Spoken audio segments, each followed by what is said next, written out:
Hello! Oh, let me unmute the menu music here. Hi! Welcome! Since we're in a different setup, by the way, let me know if the audio is weird at any point. Before I get into my opening spiel, let me read the chat messages that I need to.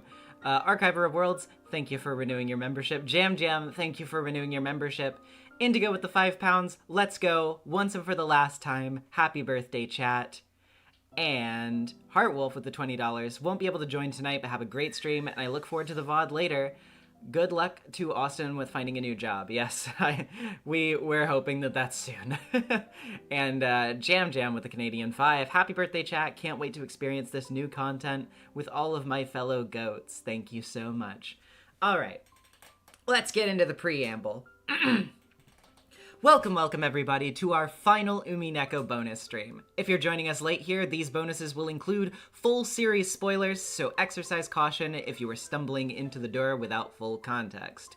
As with the last time I did a bonus stream like this, I'll be using the fan English patch of Umineko Saku on Nintendo Switch, streaming from native hardware to bring you this stuff, so check that first bonus stream for some credits related to the patch itself if you'd like. This stream will also contain the last of my unrevealed Umineko OC lore, as well as a preview for what will be taking the place of Umineko's time slot on my channel in the coming weeks.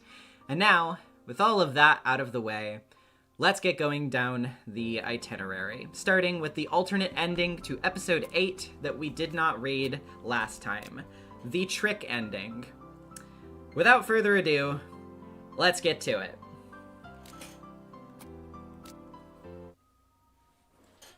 I had already decided my answer. The wrong one!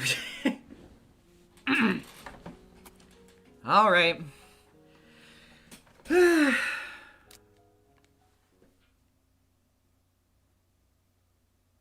So this scene here, this little scene right before the door is exactly the same as, this scene in the magic ending as well, so I'm just going to go, flip through it real quick, because, like I said, it's exactly the same.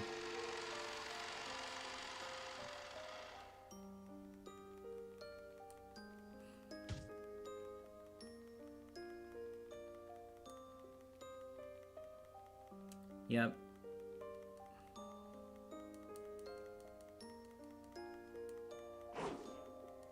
Take the doll. Get the doll.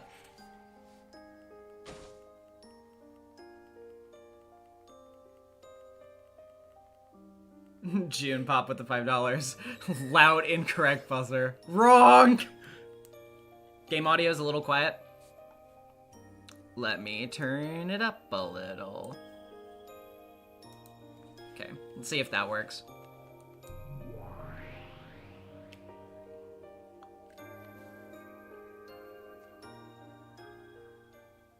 Alright, now on to the actual new content. A strong wind. Oh, shit. Sorry, I bumped the fucking... I bumped the R trigger. Hold on, sorry.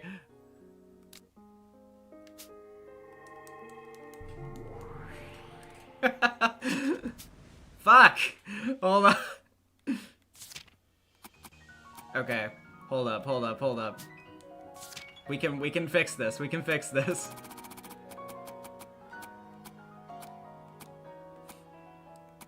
Okay. Sorry. Anyway. My nose was filled with the smell of the sea. I must have been standing still for a very long time. This is a point cutting through the sea. I was standing on the bow of a boat. I was still holding that thing. Missy, if you stand around there too long, you'll freeze. Amakusa. So, this is a... Captain Kawabata's face peered out at her. You can see it now. That's the old Ushirimiya family dock. Whew! Not even a trace of it left. I see. I've come back here. It's been a really long daydream. No, a long and windy side trip. No matter what sort of tales are woven and written about the past, they have nothing to do with my tale of the future. I swore to live life looking only to the future, without turning back. If that vow I made to myself has any meaning, then this hasn't been all just a daydream. And besides, I've brought many things back with me from that long side trip. Ninja Girl Star with the $5. Good luck to everything. Won't be able to stay for the entire stream, but I'm sure it'll be very fun. Thank you. Among those, there are even some things that are immediately useful. But yeah, this isn't going to be useful for anything. I threw the Beatrice doll into the ocean. What was that? My attachment to the past. I was shedding my old shell. Turning over a new leaf before stepping... Oh, turning over a new leaf before stepping onto good old Rokenjima? Not exactly. I've quit being a human called Ushirimiya Anje. Hmm? I won't waste that long journey. I now have a new way to live. And that isn't as the human called Ushirimiya Anje. I am reborn.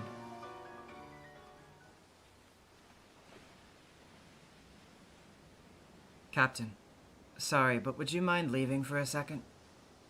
Hmm? Sure, whatever you say. Captain Kawabata buried his face in the driver's seat. What is it, Missy? Why the troubled face? I feel like taking a step into a new life. You already have. True. If I could sell off all the Ushirimiya family wealth that's burdening me, maybe donating it to some charity, that would be a huge relief. And June Pop with the $2. Anjay, that was worth like $500, the eBay scalper is. Then I'd finally be able to escape from the shell called Ushirimiya Anje. Seems like a waste of all that money. You could do anything you wanted with it. Who cares? My point is that I don't need it. That may be true. Then again, not everything that you'd be selling off belongs to you exclusively. For example...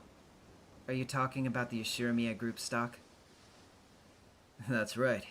They may be a little more than scraps of paper to you. But doing something like that could shatter the whole company. I don't think my boss could bear to have that happen. Yeah, I know. It's like that for the Sumideras and President Okanogi alike. There are plenty of people who are in a tough spot because I can do as I please. There's no doubt that you're a VIP, Anje-san. Instead of doing something dramatic, wouldn't it be better to keep your head down at this point? What would be the fastest and most convenient way to prevent this VIP from doing as she pleases? I wonder. What would be the best way? Well, we could break out drinks, hash things out, and... Anyone could guess that the final destination of my journey is Rokenjima. And right now, Rokenjima is completely uninhabited. There's no one there. No one to see or hear. Today is perfect weather for a locked room. Well, that may be true. The Sumidera family is following me. They even managed to barge into President Okanogi's building with perfect timing. Someone leaked the fact that I was there. Are you saying my boss sold you out? Then why would he give you a bodyguard? Since he has no idea what I might decide to do at any given moment, President Okanogi wants to have both me and the Sumidera family indebted to him. And if he sells information about me, lets me escape by a hair, and keeps track of my whereabouts, he can have both me and the Sumidera family in his debt while keeping a trump card in his hand. You're definitely overthinking things here. Amakusa wore a forced smile, trying to smooth things over. The Sumidera family is absolutely following me. My actions are being intentionally leaked to them. We will bump into each other on Rokenjima. I'll be killed by them. After that, you will kill the Sumidera hitman, and President Okanogi will have a trump card to use in negotiations with the Sumideras. If I die, the Shiromiya group will be stable for the time being. Plus, they'll be able to give a warning to the Sumidera family. On the other side, the Sumidera family itself will be able to neatly do away with Aunt Kasumi, the leader of their overenthusiastic radical faction. Both sides will finish their bargaining with a draw, and everyone will be happy. Phew! That's a pretty interesting story you've thought up there. The golf bag you brought with you. I've had a look at what's inside. I'm impressed. You could start a war or something with all those guns. But one of them was a sniper rifle. Would a bodyguard who's always by my side really need something like that? Well, you never know what might happen. Why would a bodyguard who works best when traveling light choose to abandon his position for a whole day to get a gun like that, and right before we leave for Rokenjima? Missy, you're overthinking this, okay? When I reach Rokenjima, you'll suggest that I go visit the place they died or something, getting me alone. That's the bait. The bait to lure in Sumidera Kasumi and the others waiting for me on Rokenjima. After that, you'll use that ridiculously huge gun to end them all like fish in a barrel. Well, what's wrong with being efficient? Isn't that what a guard's supposed to do? In addition to cutting-edge sniper rifle, you also had a modern German submachine gun. Those are really handy. No matter how many people the Sumideras have, I could take them all out, no trouble. There was one more, a handgun. Even though the sniper rifle and submachine gun were the best and the newest models, the handgun alone is beat up and old-fashioned. See? Anjay pulled the handgun out and pointed it at Amakusa. Cut it out. This isn't funny. A handgun is something you're always supposed to have on your person, right? So why would you go get a second handgun and go to the trouble of getting an unusually old one? There's a theory that explains this. That is, that it's the same kind of gun Sumidera Kasumi and the others are using. This is a Tokarev, a gun once used by the Soviet military which has gotten pretty popular in the Japanese underground. A very likely weapon for the Sumideras to be using. Also, having Sumidera Kasumi die would be convenient for the Sumidera family as well. They could have exchanged information from their side as well. That would make it possible for you to know in advance that the Sumidera hitman will be using Tokarevs. Amakusa was speechless. Was he speechless because this was all true? Or because he was stunned by the determination with which Anjay pointed that gun at him? The plan that all of you made together. It was to use me as bait to lure Sumidera Kasumi to an uninhabited island, then manipulate the scene so that it looks as though both sides finished each other off. That way, everything would be settled nice and neat for both President Okanogi and the Sumidera family. A single line of cold sweat dripped down Amakusa's forehead. With the wind whipping through her hair, Anjay spoke coldly. All it takes is the presence of this handgun, and a deduction like this becomes trivial for Shiromiya Anjay. Your thoughts, ladies and gentlemen?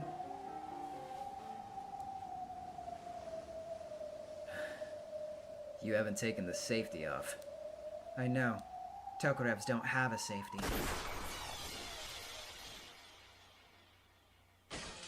Amakusa tried to dive behind cover, but he couldn't outrun a bullet. It shot into his gut, making him double over in pain. Knowing that he had a gun hidden in his pocket, Anjay nipped any possibility of a counterattack in the bud.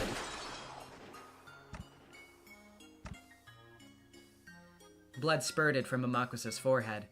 He did not close his eyes again. The perfect easiest way to confirm a death without even being a doctor. You... Kawabata showed up, all color drained from his face after having noticed the gruesome scene on the deck. This time it was his forehead at which Anjay pointed the barrel of the gun.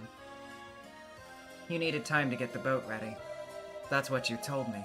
However, if you've been bought, then we can say for sure that you were buying time so that Tsumidera Kasumi could set up her ambush on Rokenjima. I have no idea what you're talking about. You're a cat box, inside of which is a Kawabata who was bought and betrayed me, and a Kawabata who hasn't betrayed me. Now then, how can I kill the part that betrayed me? Stop! Don't shoot! I just have to shoot the whole cat box to death.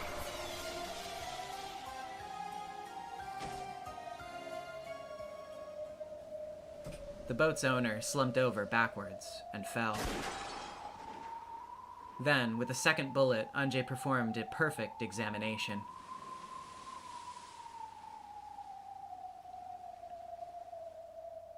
She had survived. She had now surely escaped the expertly woven plot to kill her. Anjay returned to the bow of the boat, faced the strong winds head-on, and peered into the future in front of her. The boat whose owner was gone headed towards the endless horizon, on and on in a straight line. She prayed that the truth she truly desired to reach lay before her. Digimaniac33 with the $10. Anjay cutting the Gordian knot of determining loyalty to her cause. Yeah. Yep. Then, she heard the sound of clapping. The sound of clapping on a boat where Amakusa and the captain were no more. However, Anjay didn't look surprised. She calmly and slowly turned around.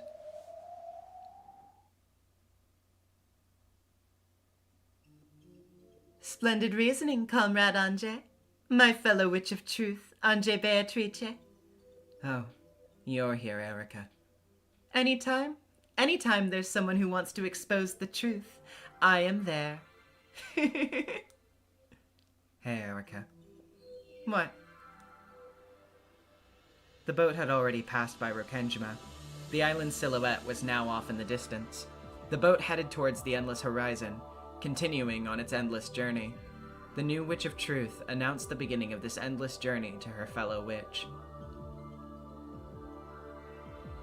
I'll carve out my future in my own way. Sounds splendid. At the end, will there be a truth for me to find? After all this, just what sort of truth are you looking for?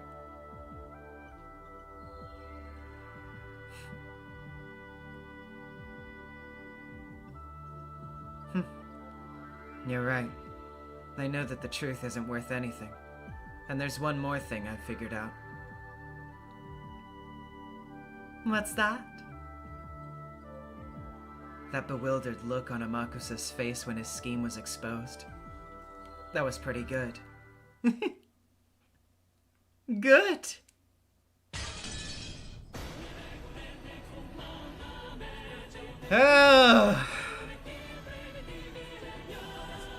And yep, there you go. That's the trick ending.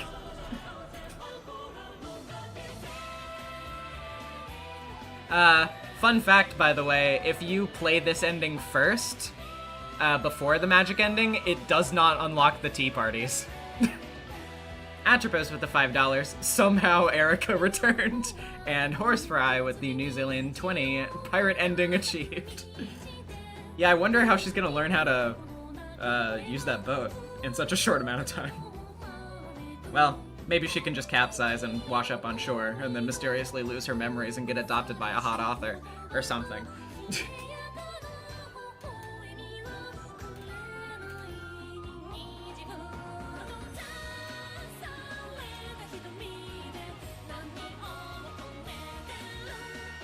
The nice boat ending. June Pop with the $5. Anjay Furuto? Yeah, obviously I think the most common and most popular pairing for Anjay is Anjay Mammon, but this ending definitely got a lot of people on the Anjay Erica train. That has quite a bit of fan art in and of itself. Menlo with the 10. The winner is the new Witch of Truth, Anjay Beatrice, because she solved the riddle of 1998 in time. When the seagulls cried, there was but one survivor. Ah, fuck. And Kitty with the 2 pounds. Thanks, I hate it. Yep. Special interest show with Jupiter August. I think the stream's probably going to be about the regular length, honestly. That's what it's going to look like, I think. Jam with the Canadian, too. Your thoughts, ladies and gentlemen? Oh boy, oh boy, oh boy. Okay, well.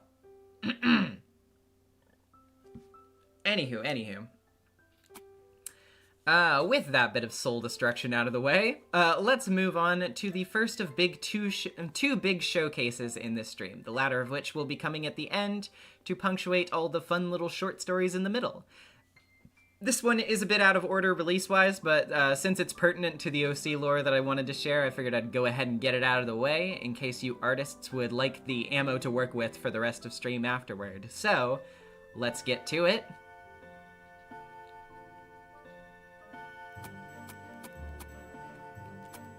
This is Our Confession, originally released as a text booklet at Comiket 81 on December 31st, 2011. It was republished in the 2015 book The First and the Last Gift and adapted into visual novel format for the first time in 2019, with the original release of Umineko Saku. Good morning. Even though the farewell party is over, you're still here? Since it's you, the one who kept us company for so long, I think it might be fine to show you even this. What will the difficulty be? That depends on Beatrice's love.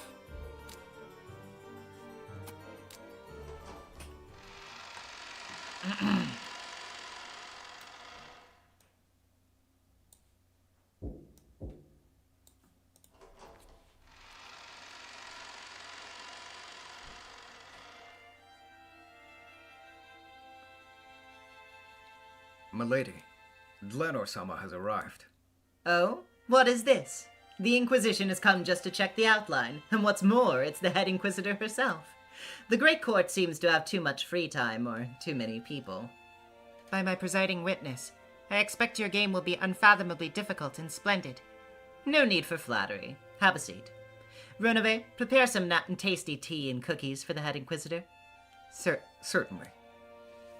By the way, just putting this out there ahead of time, some of these stories have slightly rougher translations than others, just because they're not all uniformly done by, like, the Umineko project people. So, if there's any, like, awkward wording or whatever here and there, just, you know, it is what it is.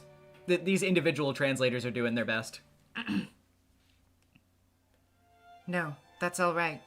More importantly, I would like to see it right away. The outline of a new game you were spinning. Very well. The outline is complete, but I'm still in the middle of decorating it as a story. Beato pushed her way through a pile of manuscripts on top of her desk and pulled out a single bundle. Neon roses with the $5, so the trick ending is what happens when you intentionally ignore the heart. Yeah, pretty much. It was the manuscript for the new game, revised countless times with various notes and tabs attached. It emanated a kind of dignified presence. Dlenor gave a bow and accepted it. Then, amidst the tea vapors, as Renove set the table, she turned over the front cover. What is the name of the game this time? There isn't one yet. I always wait until I have completely finished writing the story before thinking of a name. Understood. Then with no delay I shall begin the reading. Although if I may say, it is disappointing that my first reading will be before it has become a beautifully arranged story. That is the unfortunate side of being a playtester. It seems that this time, too, it will be a truly complex and mysterious incident. I'm really looking forward to seeing just how it will be elevated to story status. No need for flattery. Hurry and turn the page. I feel as if I'm a newbie mangaka putting my manuscript in front of the editor. Beato made a roguish smile, and Dlenor returned the same expression.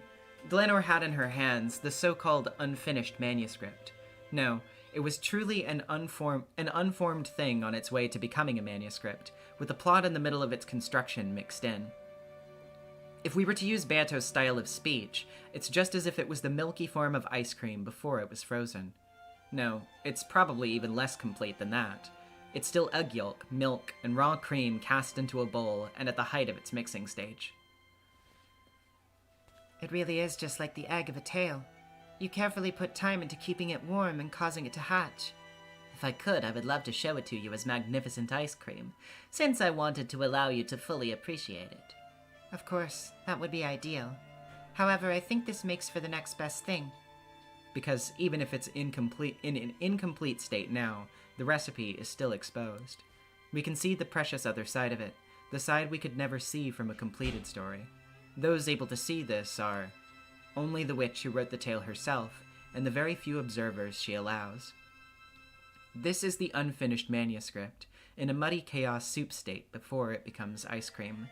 In fact, it's missing the narrative development characteristic of a story. It's not even complete as any kind of reading material. However, even so, the Endless Witch Beatrice's secret recipe, yet discerned by no one, is recorded upon it. To a chef, their recipes in their kitchen are sacred ground. To desecrate that is the greatest sacrilege. However, for those who admire delicacies, it is also the forbidden honey that none can resist. This is not an example of one of Beato's interests, but we could instead say it's an example of one of... Oh, okay. For some reason, I thought it was actually feathering narration for a second, but no, it's just using her as an example. This is not an example of one of Beato's interests, but we could say it's an example of one of Feathering's. From here on, what is recorded is the cat's guts. From here on, turning the pages means splitting the cat's stomach open and killing it. To love the cat, then kill it and enjoy it again. Those were Bernkastel's words, but they were originally uttered by Feathering. So I inquire of thee, doth thou kill the cat, or not?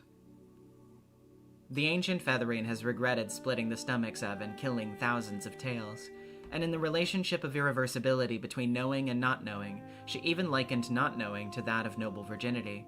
Thus I ask you again, doth thou kill the cat, or not? Beyond lies the inside of the cat's stomach. So, fun fact about this, in the original booklet that existed for this, the Comicat one, because, you know, it was obviously just literally paper, it featured a book jacket which sealed off the rest of the story from this point forward, and the only way you could actually read it was by physically removing the jacket. Just to show you what happens if you hit and don't, though, I'll do that first.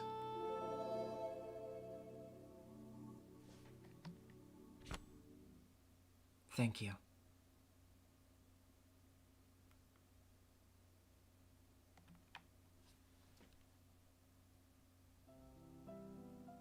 But, unfortunately for Beatrice, we do actually have to read the rest of the story, so let's go back.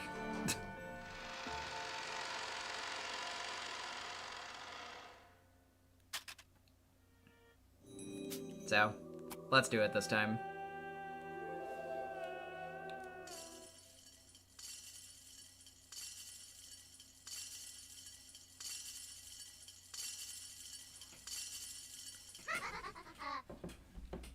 Here we go. Accomplices. This time, let's make Kraus and Natsuhi into accomplices. But Natsuhi has a lot of pride, so even if I flashed an enormous sum of money in front of her, it's hard to imagine that she'd easily be a partner to a dreadful incident. With regards to that problem, I'll have to corner her so she has no place to run and no margin for options. After the typhoon starts, I'll secretly guide Kraus and Natsuhi to the underground VIP room, reveal the bomb trigger, and threaten them. If they refuse, everyone dies. If they cooperate, those not sacrificed to the epitaph can come back alive. All means to connect the island to the outside have already been completely cut off. They have no way to resist.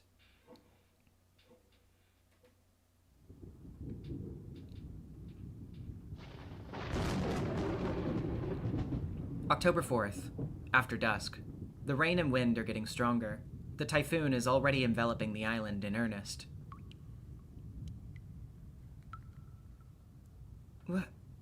What on earth is this? Natsuhi stood frozen in front of the wide-open entrance to the secret underground staircase and the darkness beyond. There is nothing to be afraid of. We should advance. Beato said that with a composed smile. This is Father's secret passageway, isn't it? Ever since his childhood, Kraus believed in the existence of a secret passage and secret room that only Kinzo knew about. But even so, when it's brazenly right before his eyes like this, he can't enter without hesitation. Kraus, you aren't afraid of the dark, are you? Or here, behind the chapel? You'd prefer to expose your body to the wind and rain? Up ahead. What could be awaiting us? You should see it with your own eyes. But you're already imagining it, aren't you? Dear, please stop. This is definitely some kind of trap. I wouldn't go down these foreboding stairs either if I could. But it seems we have no other choice. While grinning broadly, Beato playfully spun the sawed-off rifle held in her hand. New Beatrice sprite, by the way. Gun. Indeed, Kraus and Natsuhi had been threatened with that gun and forced here. They had thought for certain when they were forced here, it was to kill them in a place where no one would notice. However, now that they've been shown this secret staircase, they were beginning to think that maybe she wasn't planning to kill them. That she knew this secret underground staircase as the cause of Beato being a witch, and she went out of her way to show it, so she probably had some other motive than to kill them. No, she definitely did. Kraus gulped deeply, and they began to slowly descend the underground stairs. Natsuhi followed behind her husband. And Beato, grinning confidently, followed after them. The enormous pile of gold in the underground VIP room. Of course it makes Kraus and Natsuhi's hearts jump, but just that wouldn't make them accomplices to some kind of dreadful incident. And so, the bomb trigger was explained. Since Kraus had a good understanding of Kinzo's madness, even the embellishment that Kinzo amused himself with, the trigger, that could blow up the whole island, wasn't something that could just be laughed off. It was important for Beato to ensure they fully understood the bomb threat, and the authority that comes with it. Vera with the $5. Approximately how long is this so that those of us who want to skip this can do so? I'm honestly not sure. I wouldn't be able to tell you off the top of my head. I'll probably end up time coding it after the stream though, so sorry. Couldn't tell you really. I don't think it's gonna be a couple hours. It might be. I don't know. In any case, I guess to give you guys a little bit of reassurance, if you're wondering, no, this is not a story about, like, the real truth of Rokenjima or whatever. Our confession is basically supposed to give you an outline of how Beato composes game boards. Like, give you the general rules and structure of how the game boards themselves are arranged, and, like, the parameters by which they are set. I guess that's the best way to put it. So, like, this is just another hypothetical, but, you know, it's basically showing you how that skeleton behind the magic explanation is built up. Why would Father set up such a bomb device on the island he lives on? Rokenjima once had a secret naval base, and had an enormous amount of explosives stored on it for the last-ditch war effort. Or so I've heard many times. And when his luck came to an end, he would cleanly erase himself along with the island. I vaguely remember Father said something like that a long time ago. Precisely. And that device is a device inherited by the true head of the Ushiromiya family. In other words, right now, only I can control it. By activating it, the device can at any time cause a giant explosion. Beato's explanation may not be convincing enough. In that case, Genji will be there too. If the same story also comes from Genji's mouth, its credibility will sharply rise. Yes. The time bomb device created by the former head now belongs to a new master, Beatrice-sama. That's... Hearing the same story from Genji, Natsuhi was at a loss for words, and understandably so. On the island where she had spent so many years was buried an enormous amount of explosives. They could have, at Kinzo's slightest whim, or by some kind of coincidence, massively exploded. Natsuhi was petrified at the reality that she was still living on such an island even now. I see. It's a frightening story. But aren't those explosives from the war era?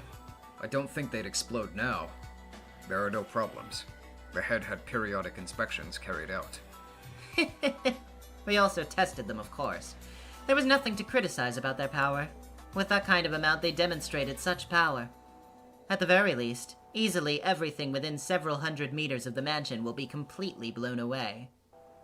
An explosives test? Indeed. To assess the power of the explosives, I blew up a certain object. It's something you two are quite familiar with. Kraus and Natsuhi looked at each other. They didn't remember there being any kind of big explosion anywhere nearby. Shrugging her shoulders with a smile, Beato signaled to Genji to explain it to them. Master, Madam, have you forgotten about the local shrine? The local shrine? The local shrine built on the reef just a little ways out from Rokenjima's port. Last year it was demolished by some large wave or lightning or something. They hadn't really thought about it much, but there's no way some large wave would wash away the whole shrine, let alone the reef. There was a group among the servants who said purple lightning fell from the sky and smashed the shrine, or some such rumor. But there's no such thing as purple lightning, much less lightning that could smash a shrine and even destroy the reef. You don't mean... No. Yes, that's how it is. To celebrate my resurrection, I had that shrine in the reef blown away. But to think they'd have that much power. I thought it would be great if they blew up the shrine, but I never imagined they would blow up the reef as well. The weapons of humans are truly dreadful. Okay. We understand the situation. So, you invited us here and had us listen to your story. I'm trying to think of what you seek to get out of that. Normally, I'd think you would demand money. But with all that gold piled there, I can't fathom you having a want for money. And if it was about my life, you surely would have snatched it away quickly. You couldn't be telling us Rokenjima's secret as if you'd had a change of heart, could you? Kraus tried to act as calm as possible. Certainly, as his every word slightly quivered, his nervousness and agitation still hadn't cooled down. However, the mountain of gold piled there and the story about a massive amount of explosives that could blow up the whole island, that way too abnormal reality, made the scene before his eyes also feel like more of an event happening on the other side of a TV screen. In some sense, that might have let him regain his composure. Moreover, thinking more calmly, it had been declared that the means of contacting the outside world had already been severed. Furthermore, that it's also understood that the typhoon would isolate the island for a period of 2 days. There was nowhere to run. On the whim of the Golden Witch, worthy of inheriting Shiramiya Kinzo's madness, everyone on Rokenjima could be blown to smithereens. For Natsuhi to understand this, she would probably need to cool her head for a while more. However, Kraus was already starting to calmly accept it. Now you're going to strong-arm us into an exchange for something. I can't even imagine what that something is. Rogue123987 with the 50 pounds, thank you so much. Really appreciate it. Is the notification gonna come up? Not seeing it. That's weird. It usually comes up pretty quickly. Oh well. I caught it myself at least. But as long as it's possible, negotiations are open. Oh, your surprisingly quick uptake saves me more trouble. Saves me some trouble. Likely it's something we can't refuse. After all, right now you can take everyone on the island hostage. Exactly. There are only 2 ways to escape from the explosion. One is a way to abort the timer that only I know of.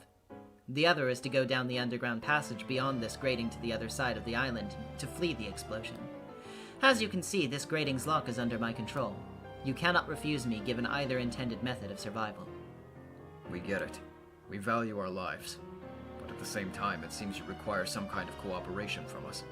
You're carrying the 2 incredible trump cards of the time bomb and the gold, so it seems to be your good fortune that we must merely nod our heads. Wonderful, Kraus. If that's the way you wish it, let's do it that way. This isn't a threat. It's a trade. I wish for your cooperation. Let's hear what we get out of it. Let's make it this entire mountain of gold and the guarantee of your family's life. However, you'll have to give up on everything else. May I ask for a little more detail on what you mean by everything else? It means exactly that. Since this entire island is going to blow up. Kraus and Natsuhi both were shocked at such an outrageous proposition. For a time, they lost their composure, but even still, it was an offer that couldn't be refused. Kraus calmed Natsuhi and regained his cool. He retorted that if the island were to blow up, there wouldn't be enough time to carry out the gold. Beato held out the card to an underground safe at a bank. This was what Beato had turned into cash so far. In an underground vault beneath the bank's head office slept 1 billion yen stuffed in an attaché case. By holding out that card, she guaranteed Kraus 1 billion yen. But Kraus found it hard to believe that there really was 1 billion yen in that safe. But money can't buy the lives of his family. Once again, after disputing with Natsuhi, he was dispirited and worn. In exchange for his family's absolute safety, Kraus reluctantly offered up his cooperation. Of course, there was self-interest, too. The island being blown away would probably be treated as an accident. And along with that, without any relatives, the investigation directed at him would become unresolvable. Of course, this includes Kinzo's death, too. Nearly all the troubles they bear would be gone. And even supposing there isn't 1 billion yen in the safe, there's a lot of money on Kinzo's life insurance plan. Natsuhi was hesitant, but to Kraus it wasn't a bad deal. Suppressing the guilty part of his conscience, Kraus argued there was no other way to protect Jessica. So, what will you have us do? We said we'd cooperate, but we won't partner with you for some weird crime. Kraus and Natsuhi said, completely drained. I want to perform a play to welcome a certain person. A play? That guy and I have a taste for mystery novels. It's a relationship of exchanging, contesting ideas. Therefore, to commemorate his return after 6 years, I wish to welcome him with a first-rate mystery. It would seem that on this island shut off by a typhoon, Beato wants to put on some kind of bizarre play. Their role is to obey the scenario she prepared, so that the story will stay consistent. In other words, to become characters in her play, to act and speak only in accordance with her scenario. There apparently was nothing more required of them than that. Except, all other things are forbidden. In the event that her story is interfered with, the safety of Kraus's family is not guaranteed. The only way to escape the giant explosion is to get far away from the mansion grounds. The only way to do that is to escape the opposite side of the island by the tunnel out from the underground VIP room. And that underground tunnel is blocked by a locked metal grate. Only Beato holds a key, and Beato promises that after everything is over, she will hand that key over to Kraus. The whole story was dangerous and shady all over. What did I just drop? Oh, okay. I see. No, perhaps this was a necessary aspect for a play. She, in exchange for all that gold, was saying she wanted help for just one last play, or perhaps sideshow. The dress of the witch in the portrait that she wore, and her whimsical smiling, are perhaps joys only permitted to those who solve the mystery of the epitaph. Kraus continued to press for his family's safety, that when the promise was broken, all cooperation ceases. And to that, Beato would once again say that if they didn't follow the scenario provided, not a single person would survive, while scowling at them with a crazy laugh. And with that, Kraus and Natsuhi had been made complacent. The cooperation of all the servants and of Nanjo had already been arranged. The preparations for the game board were now complete. And finally, the story begins.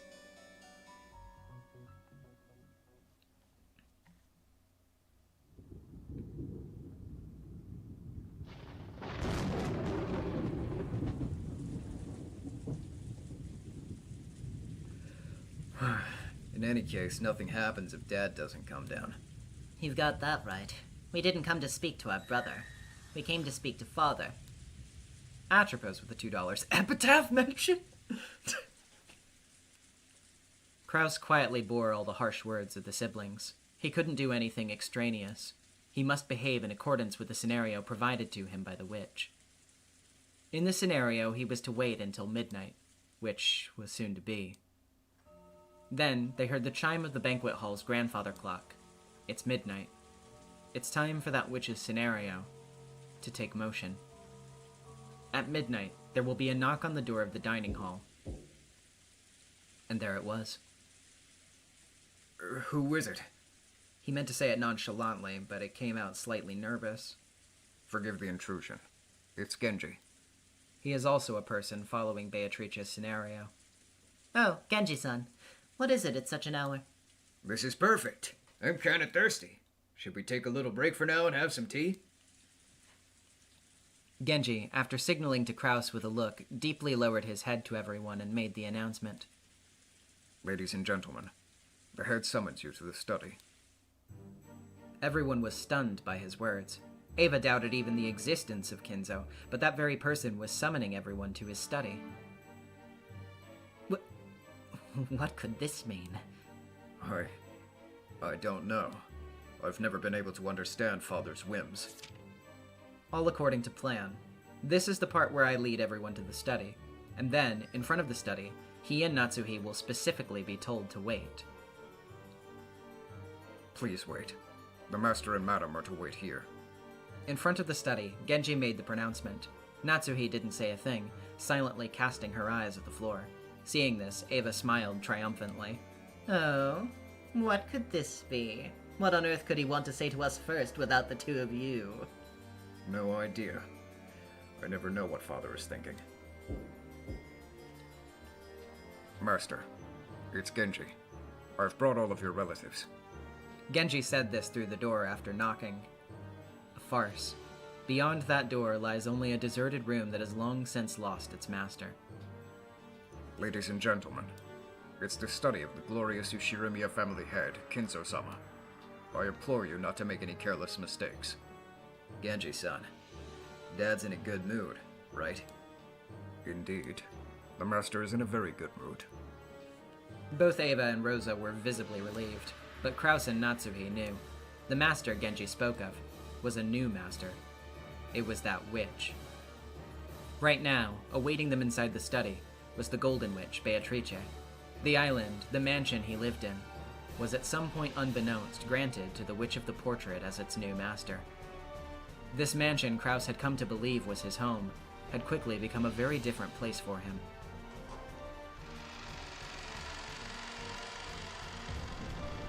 With Genji leading, Eva and the other relatives were swallowed up by the pungently poison-scented study. Slowly, the door closed, and with the heavy sound of the auto-lock, their existences disappeared. Does this mean our job is over? Well, at least for tonight. That woman is ominous. She gives me the terrible feeling that she's capable of destroying herself and everyone else if we're careless in dealing with her. You think so too, then? Yeah. Me too.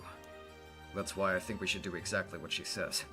I think if we didn't just nod our heads to her, she would have killed us on the spot. All the servants are already that woman's henchmen, too. Well, no one wants to die. Also, they may have the same reward promised to them. She's got 20 billion in gold after all. Suddenly hearing unexpected footsteps, Kraus and Natsuhi went quiet. They looked and saw Kumasawa coming up the stairs. Kumasawa was also one of the witch's henchmen.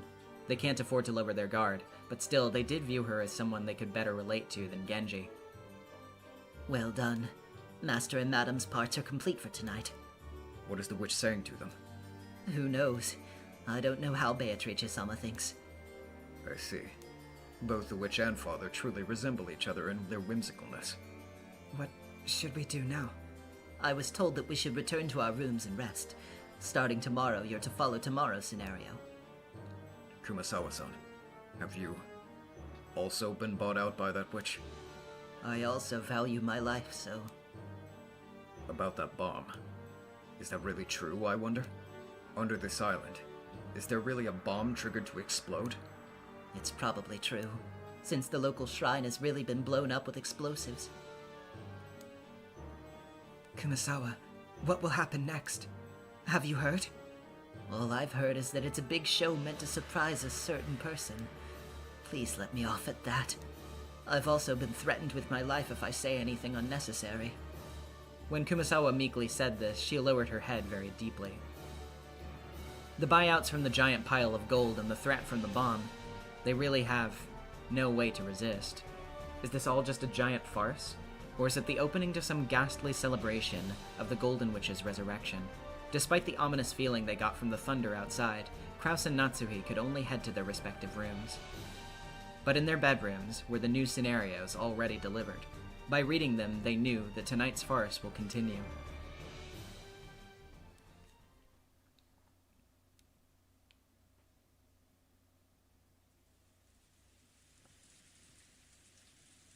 The five invited into the study, Eva, Hideyoshi, Rudolph, Kyrie, and Rosa, stood firmly at attention like children called to a ceremony. Master, I've brought 5 members of the family. Good. Thank you, Genji. Everyone was surprised at hearing a woman's voice. A flash of lightning illuminated a woman's figure for an instant, which was the very figure of the person whose portrait hung in the reception hall. Ladies and gentlemen, you are visiting the glorious Ushiramiya family head, Beatrice-sama.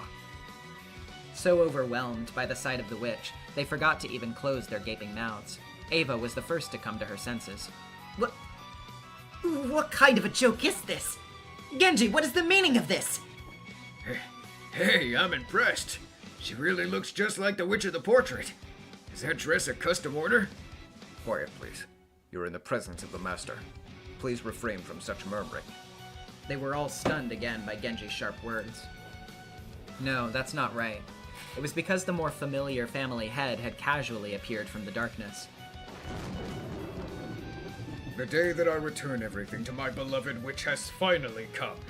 Tonight, I have turned over the ring and all assets of the Ushiramiya family to her. Kinzo made the announcement in boisterously high spirits. Of course, Kinzo never really appeared. To those who already know that Kinzo has left this world, this illusion is nothing more than a farce. Because illusions are an embellishment of the results caused, they are merely a creative production behind known results. The results are that 5 people die in the study. And along with their miserable final moments comes its own new production. All right. So there is a reason behind you all being gathered here tonight. Might there be someone who can figure it out? You won't if I just ask you out of the blue like that. So I'll give you a hint. There's significance behind Kraus and Natsuhi not being called in. Oh, and don't count Genji, since he still has his uses. Suddenly declaring this, Beato had a mischievous smile creep upon her face. Of course, there really was no way for any of them to answer such a question. Even Kinzo tilted his head in confusion. Beatrice, To have prepared a question that even I do not know the answer is truly something astounding. Why? Why is it that you do not have Kraus and Natsuhi here to celebrate your resurrection? You haven't realized it, Kinzo? I'll give you another hint. It's something that was signaled by the grandfather clock in the entrance hall just a little while ago. Getting more and more confused, the relatives muttered amongst themselves. They really had no idea what was happening. Good grief. To think Kinzo wouldn't realize either. I'm disappointed, humans. Fine, I shall tell you the answer. Let's see. How shall I do it this time? The seven sisters lack manners. People are getting too accustomed to the Chiester sisters. Gat might be good, but actually, I think it's about time to call in a new guest. Which new demon shall I call this time? Opening her grimoire, she picks randomly from the 72 noble demons. Casually flipping through the pages, the number that appears is 64. Who was number 64 of the 72 again? Rank number 64. Flauros. Yes, it has a nice ring to it. Let's go with this one.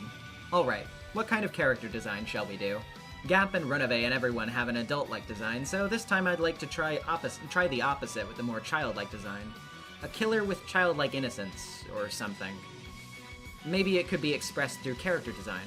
Let's look up more about Flauros. Flauros. Flachan. Yes, I like the sound of it. What? Has the appearance of a leopard. Has the appearance of a man when taking human form. What? A man? A cute girl would be so much better. Amended. Let's make her a cute girl with matching animal ears. Sakutaro had cute ears. Something like his. Let's sketch it. Good, good, good.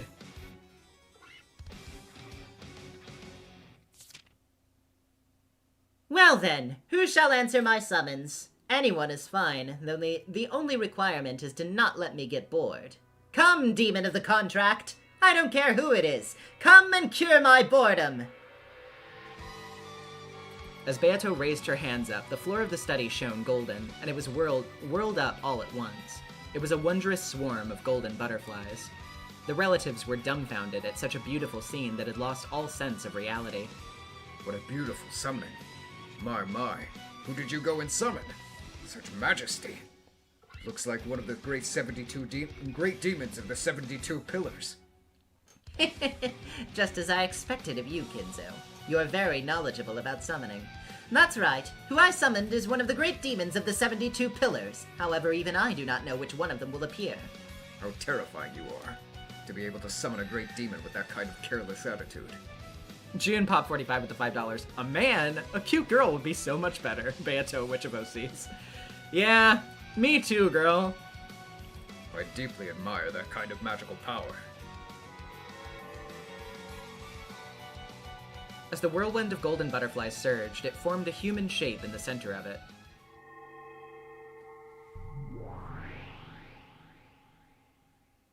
After it burst apart, a great demon of the 72 pillars showed herself. Well then, who answered my summons? It appears to be Flauros. That's Kinzo for you. To be able to tell at just a glance, you really are far from human. Kinzo and Beato were having a chat, grinning and laughing. However, the other relatives were just standing still with their minds blank. Flauros, it's been a while. For you to acknowledge my summons, it means that you're not currently bound by contract to anyone. I'm pleased. I welcome you as my ally. Rank number 64 of the 72 noble demons. Flauros of Hellfire is here.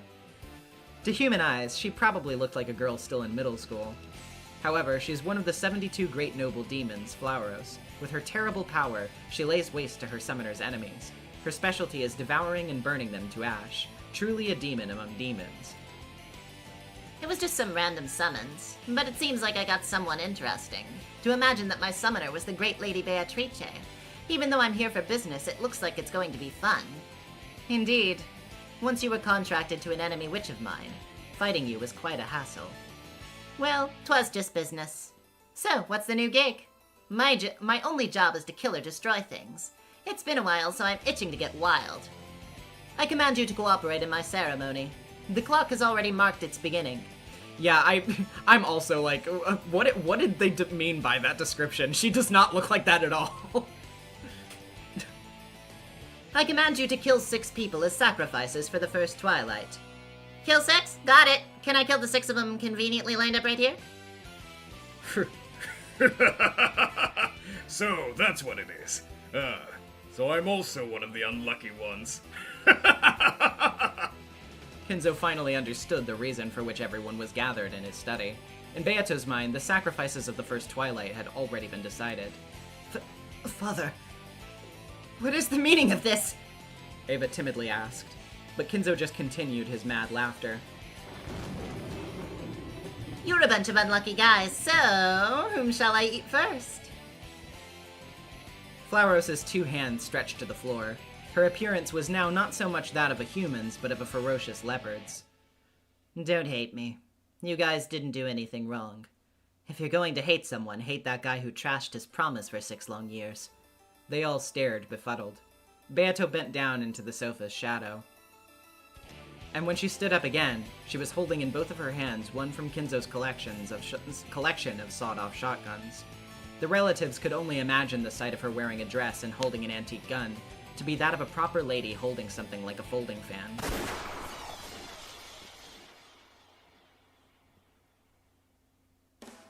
Well, at least they couldn't imagine lead actually gushing from those muzzles. First, in Ushirimiya Kinzo's study, shoot Ava, Hideyoshi, Rudolph, Kyrie, and Rosa dead. The door to Kinzo's study is thick, so the sounds of the guns won't be heard easily. Kraus and Natsuhi will already have been guided far enough away from the study by Kumasawa, and won't hear the guns firing. The tools necessary for dealing with the corpses will already have been brought to the study. Flauros changed into the form of a giant leopard and started by swallowing Kinzo in one gulp. Swallowing him whole served as an explanation for Kinzo not to leave a corpse. It might be good to leave something like some cut-off scrap of Kinzo's robe behind in the room. Shocked by this, the relatives tried to escape the room, but they couldn't because it had been magically sealed. Did you think I would let my prey escape? Starting now, y'all too will be prepared one by one, just you wait. The enormous leopard bellowed that as it twisted its greatly inflated belly. Maybe Kinzo, who was swallowed whole, was struggling, or maybe it was indigestion. Ugh, should've known grandpa meat isn't tasty. I'll have to take some stomach medicine later. Ugh, bleh.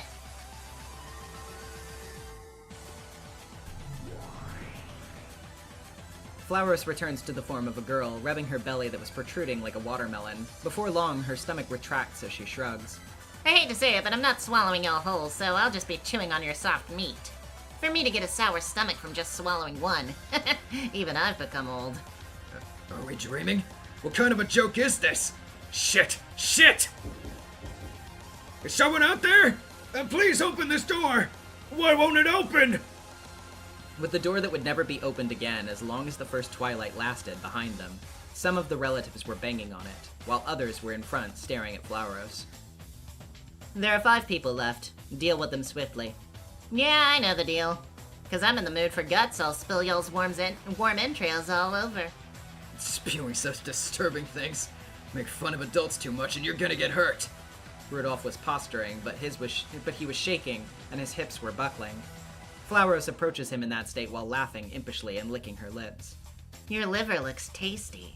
Here we go. Time to grit your teeth. Contrary to the tone of the girl who had eaten a person, those nails were way too sharp.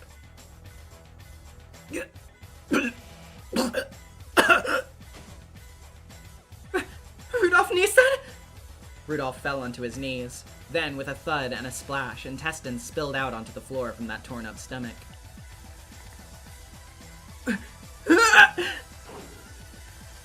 It's giving such an unappetizing color. Well then, whose valves shall I open up next? Lines of fresh blood were drawn on the walls several times. To abide by the above scenario, the bodies were distorted. So that bullet holes are not discovered, whole chunks of their bodies were destroyed. Flowros tore into their stomachs, pulled out the entrails, and bit them off. This was also carefully reproduced.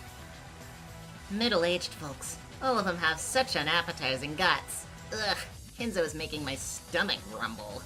I'm gonna throw up. It's a terrible sight. Sure is. With the corpses ripped up and organs scattered about like this bloodstained first twilight is truly splendid. Its brutality gives the impression of Ava returning. All caps Ava, as in Ava Beato. I didn't mean to be particularly brutal. It was just me gobbling up the ones I was ordered to. Well, who am I gonna slaughter next? Because I was locked up in a furnace for 100 years and bored out of my mind for so long, I'm itching to let loose.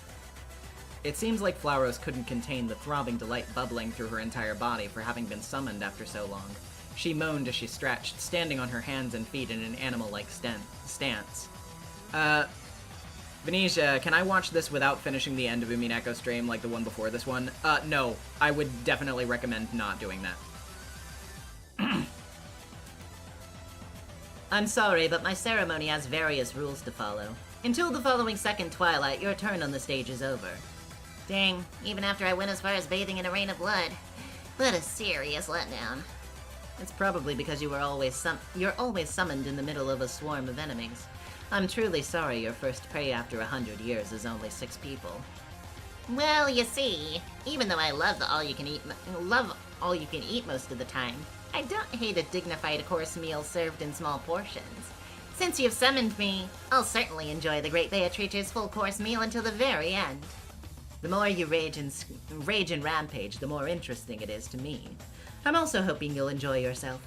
So, shall I be dismissed from my duties until the second twilight then? Yes. Until then, feel free to relax. Alright, I'll do whatever I want until then. I want to dash around freely outside, showering in that intense thunderstorm. Flowros stood four-legged as she moaned happily with a stretch, her entire body quivering in delight. Her body slowly glowing red, she burned brightly. I am rank 64 of the 72 noble demons, Flowros of Hellfire. I eat it all, burn it all, smash it all. I can't wait until it's my turn again. Her bright red light turned to white and suddenly caused a giant explosion. The room splinters and everything turns white with smoke and dust from the blast. The inside of the study was swallowed up by a torrent of blistering rain. Flowers' explosion broke a gaping hole in the wall of the study. My. You didn't need to be so flashy. I wasn't planning to do something like that, since the idea was that it was supposed to be a closed-room murder. That kind of unfettered destruction of the wall is intolerable. I did something bad. I love destroying about as much as I love killing. And I love incinerating most of all. As she yelled, Flowers returned to leopard form and leaved behind flaming footprints, jumped out into the storm-filled sky. From the giant hole in the wall, she landed in the middle courtyard, kicking the walls and prancing about until she disappeared into the jet-black sky. It seemed she just couldn't help herself after being separated from the physical world for so long. I see. She's the kind that never bores. But still, this is awful. Kitty with the 2 pounds. Girl boss gatekeep cannibalism? Yeah, you know how it is. Just a little bit of cannibalism for, for old time's sake. The giant gaping hole, the wreckage and dust, and the storm blowing in all made the study quite a wreck. And of course, the sacrifices with their innards cruelly strewn about. Well, sometimes a bold first twilight like this has its own charm.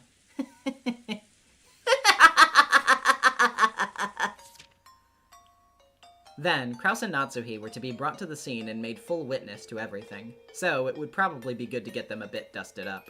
Something like having them do one roll on the floor of the trashed-up study should do the trick. So, after the murder of the first 6, Beato sneered, "Aren't you lucky?" at Kraus and Natsuhi, who, since the seal had expired, managed to flee out the door, or something. After that, Kraus and Natsuhi rushed to call the police, but for some reason, the call couldn't get through. The general outline is that they, in a panic, took the servants and rushed to the guest house. But both Shannon and Canon can't go together, so this part will have to be done carefully. A simple story would be, Natsuhi and Shannon went on ahead to the guest house, while Kraus and Canon went to get guns for self-defense, but are a bit late coming back. Shannon entered the servants' room with the terrified Kumasawa, slipped out through the window and met up with Kraus. Then, for a while, everyone holed up in the guest house. The children of the killed parents will probably want to see the crime scene, or start planning revenge, or find some other reason to leave the guest house. If they're really persistent, they can go once more to the study. Once again, it will be auto-locked, but it's not a problem since Genji has a key. When they see such a bizarre crime scene with a large hole in the wall, they'll certainly accept that it couldn't possibly have been done by humans. It would also be interesting if there was a magic circle at the crime scene that wasn't there before. The magic circle could have been prepared several days earlier. All that's needed for Kraus and Natsuhi to give false testimony that it wasn't there before. And to make it even more inexplicable, Kraus or Natsuhi will carry an envelope that makes a proclamation about the crime, and it will be discovered in a closed-room situation. This is just an example, but something like having a room that was just confirmed auto-locked, just confirmed locked with nothing unusual, but then when it's re-entered there'll suddenly be a creepy letter there. It will be impossible to explain it by methods other than magic without doubting Kraus and Natsuhi. The first mystery argument in the meta world can be held here. Without doubting Kraus and Natsuhi, there is absolutely no way to see through it. Probably he won't be able to think of anything outside of something to do with the lock or some kind of location-based trick based on a gap in or around the door and window. But if this is a closed room in the true meaning, there isn't some mysterious culprit hiding somewhere. If I note all of these things in red, he'll just give up. He can only destroy false closed rooms. So if this room really is a closed room, he'll go as far as, "It's magnificent," and stop thinking. Certainly, in Carr's closed room taxonomies, there are listed many false closed rooms made to appear like true closed rooms. They provide enjoyment with tricks, and when thinking of how to entertain with mystery novels, it's true that a tangibly identifiable answer which can be reasoned out is convenient. It's why we can say there's no helping the fact that the vast majority of mysteries are overflowing with false closed rooms. But, incidentally, this also makes for a limit on the thinking involved in the majority of closed rooms. Don't misunderstand. I'm not criticizing false closed rooms. What I am criticizing is a section of narrow-minded humans who, because they only know false closed rooms, think it's the one and only kind of closed room mystery. However, we mustn't forget that in Carr's closed room taxonomies, there are also descriptions of methods for murder in true closed rooms, too. In fact, if guaranteed a perfect closed room in red, it becomes easy to reason based on H.H. Holmes' closed room taxonomies. Because saying Holmes is a little confusing, let's use his legal name, Butcher, from now on. According to Butcher, closed room murders can be explained with 3 categories. To make these categorizations extremely clear, I've written them below. The crime was committed before the closed room was constructed. The crime was committed while the closed room was up. The crime was committed after the closed room had been destroyed. It's only these 3 categories. If Red Truth says it's impossible to do it while the closed room was up, then it would be natural to think the crime was committed before the closed room's construction or after its destruction. If we're to use an incident of the sudden appearance of a letter in a closed room as an example, then the letter was placed before the closed room or after the closed room. It's just these 2 categories. With the former, you can doubt the person who confirmed its absence when they locked the room. With the latter, you can doubt the person who discovered the letter. In other words, if you base your thinking on Butcher's closed room taxonomies, you can immediately suspect that someone in the Ushirimiya family is cooperating with the culprit. And it should be clear as day who was more suspicious between the children from the guest house who confirmed the closed room and the lone survivors of the previous tragedy, Kraus and Natsuhi, who claimed to have been witness to a demon summoned by a witch killing their relatives. For those who see this world as a mystery, they won't be caught by this kind of deception, because to declare, I saw a witch, I saw magic, I saw demons in this world, is the same as confessing to being bought off to play a part in the culprit's ruse. What a simple and cheap mystery. Probably for those people who love to read the mystery novels that I have boundless respect for. They'll see right through it with a big laugh. To witness demons, even with the brazen display of fantasy as proof, is to mystery the height of satire. It will no doubt get laughs, though even if I think so. About 1 in 1,000 people might seriously believe that a witch summoned a demon. Only for that rare person can my world of fantasy be sufficient. Excuse the digression. So anyway, I will confuse the foregoing matter using the meta-world, decorating it with the preface of an incomprehensible incident. The target of the upcoming second twilight will be Shannon. We'll have it so that the women will go up to the guest house second floor while Kraus and the servantmen fortify the first floor. And so, Shannon and George can be together. George will probably attend to the frightened Shannon. These 2 close ones will be the target of the second twilight. This time I will go with the nuance of tearing apart those who are close, of tearing apart their relationship with an abduction. After going to the servants' room on the first floor, Shannon will head to the bathroom. Naturally, George will come too, but of course he can't go inside the girls' bathroom. He'll wait at the entrance. This is not a single-person bathroom, but a bathroom made for use in the guest house, designed to be large enough to serve several people at once. At this point, Shannon will exit through the window in the back of the bathroom. Then Kumasawa will enter, and she will lock the window Shannon escaped through. Then she'll scream to announce some kind of incident. What's wrong, Kumasawa-san? I'm going to open the door. George opens the door to the girls' bathroom. When he does, Kumasawa's face will be pale and she will be pointing to a stall, shaking. What happened? Shannon! Shannon! Shannon went into the girls' bathroom before Kumasawa. Kumasawa's scream had conveyed only that something strange had happened to Shannon. Fearing the worst, George peered into the stall that Kumasawa was pointing at. There was, pasted thickly in red, a creepy magic circle drawn on the wall in blood-like paint. What is this? Shannon! Where is Shannon? I don't know. That's impossible. Shannon went in right before you. So why isn't she here? Shannon! Shannon! There were 3 stalls, but all of them were empty. There was only one entrance, and since George had been there the whole time, right now, Shannon should be somewhere in the bathroom. It's hard for George to imagine, but she could have left through the window in the back. However, it's locked from the inside, and he can't understand why Shannon would need to crawl out of a window in the first place. It makes no sense. This couldn't happen. Shannon suddenly disappeared and was exchanged for a creepy magic circle. George-sama, there's one of the head's envelopes. On the toilet in the stall with the magic circle, there was a mysterious envelope, just like the last tauntful envelope from the witch. It can't be. This is... George picked up the envelope and violently tore it open. Seeing only a single short sentence, as if assaulted by a wave of dizziness, George staggered into a wall, collapsing against it. On the second twilight, tear apart the 2 who were close. Since I'd like to make Flauros the one responsible, I want to leave some Flauros-style evidence. Something like having the stall be hideously burned, or having traces of an explosion from inside it. Once again, they'll find weird evidence that they'll think clearly could not be produced by human means. Regarding this, it could all be prepared with leisure before the incident. The only problem is the possibility that one of the women would come into this bathroom beforehand.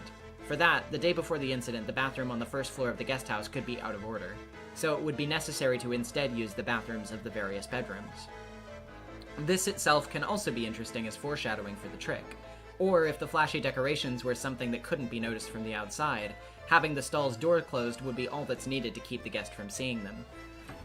Then, later, thinking back, they can realize that no one was supposed to be in the stall during that time, and that the door was closed. So then, who closed the door? If they reason that no one was supposed to be there, they should be able to figure out that the magic circle was prepared beforehand. I hope to have a lot of fun debating the second Twilight. It shouldn't be hard to suspect Shannon and Kumasawa here. We'll have a scenario where Natsuhi comes to this conclusion and accuses the servants. This is a mystery novel gimmick. I'll use the reader's expectations that the reasoning coming from the other characters is usually wrong against them. By having Natsuhi say something is right, it will cause them to think it must not be so. It's a confusion technique. So after that, Natsuhi and Kraus will level suspicion at the servants. Of course, George and the others will object. They will insist that the servants are victims caught up in the same situation as everyone else. After the discourse between Kraus and the servants, the decision will be to hunker down in two separate groups, a relatives group and a servants group. The relatives group will stay in the guest house, and the servants group will go to the mansion. In the middle of all this, George will probably insist on looking outside for Shannon. He can look as much as he wants. He'll probably be quickly chilled to the bone in the thunderstorm, give up, and return to the guest house. Following that, all the servants will have a meeting together in the mansion. They'll reaffirm what their next actions will be. The 4th, 5th, 6th, 7th, and 8th Twilights will be a closed room chain. The feature of closed room chains is that the corpses will be found in a chosen order. As long as the first closed room is on the first floor and the others on the second floor or higher, or in places outside the mansion, I can control the flow of their investigation.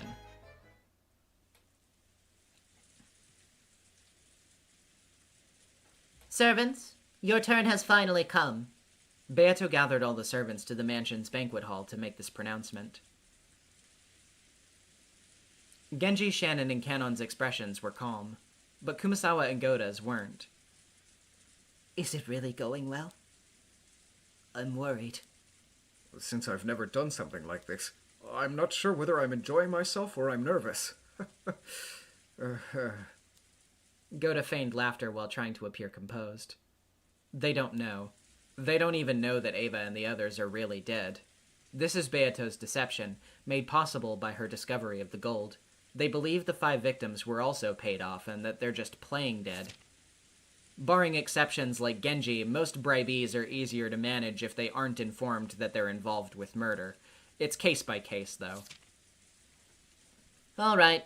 Now everyone move to your respective rooms. Playing dead can be surprisingly tiring, you know. Lie in a position that won't wear you out.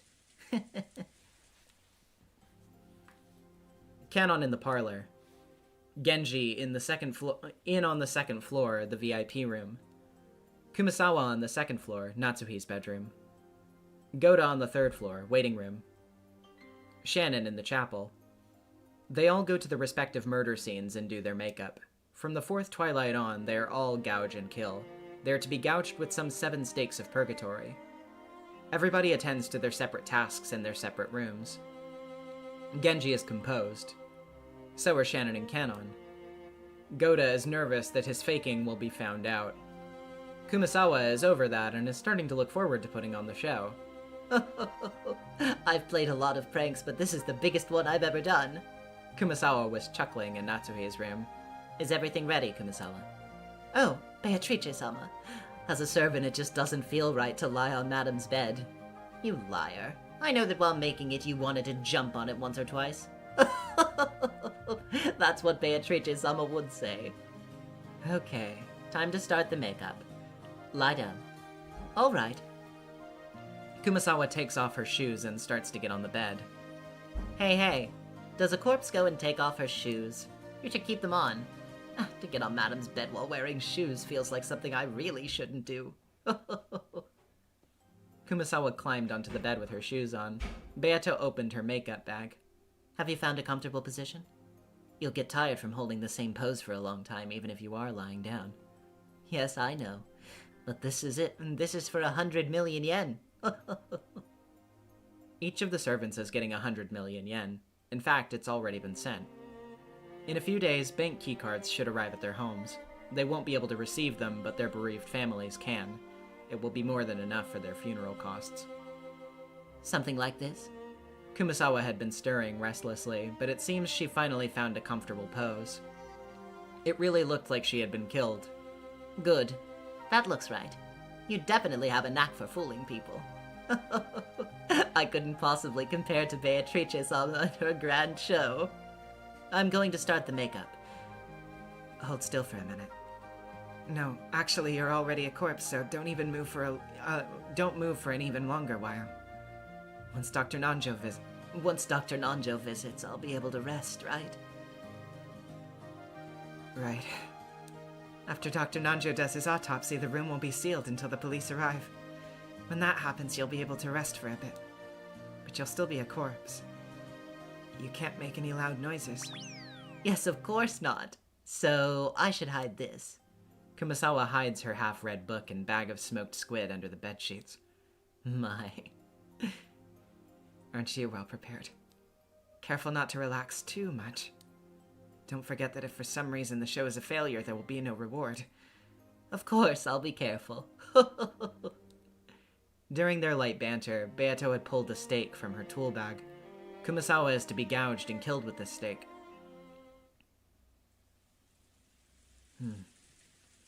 Sorry, but could you lie face down?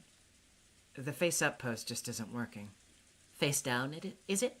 I can do that, but I think it might be hard to breathe. Face up just looks like you're sleeping. Could you just test laying face down for a minute? Just a test. Is that so? Well, then I'll try it. Will it be difficult to hold that pose for a long time? For the time being, I can manage somehow. I hope the autopsy comes soon. I see. Stay like that for now. I'm going to adjust your clothes a bit. Without the clothes set up right, there's no realism. Beato takes a tool from her bag. It's a twirled up, lightweight extension cord. Sorry, I'm adjusting them now. Stay just like that. Yes. She coiled the extension cord around Kumasawa's neck, cross-lacing it from behind. She grasped the ends with both hands. Beato flumped herself onto Kumasawa's back, straddling her. Suddenly, Kumasawa's throat tightened, and she could neither breathe nor scream. That extension cord wrapped around her neck was making a crackling sound from strangling her. Kumasawa looked like she was doing the flutter kick in the pool, her heavier kicks occasionally pounding the bed. And straddling on top was Beato, in complete silence, as if she thought Kumasawa was some kind of bug or rodent, mercilessly wringing her neck. The scene looked just as if a giant golden spider had captured some pitiful prey and was injecting its poison. And along with that, the canopy bed must also appear to be made from this strange spider's silk. This web would sometimes suddenly quiver from Kumasawa's feeble resistance. And finally, Beato slowly got off of Kumasawa's back. Kumasawa didn't move a muscle. She was dead.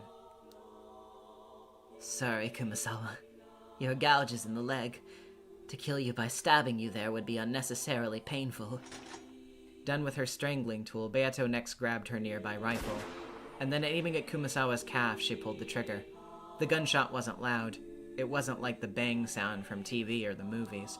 At most, it was as loud as uncorking a champagne bottle. But then, a splot of blood flies, and there's blood oozing out of the discomforting hole as it's being fished into. This time, she was digging into it, tweezers in hand.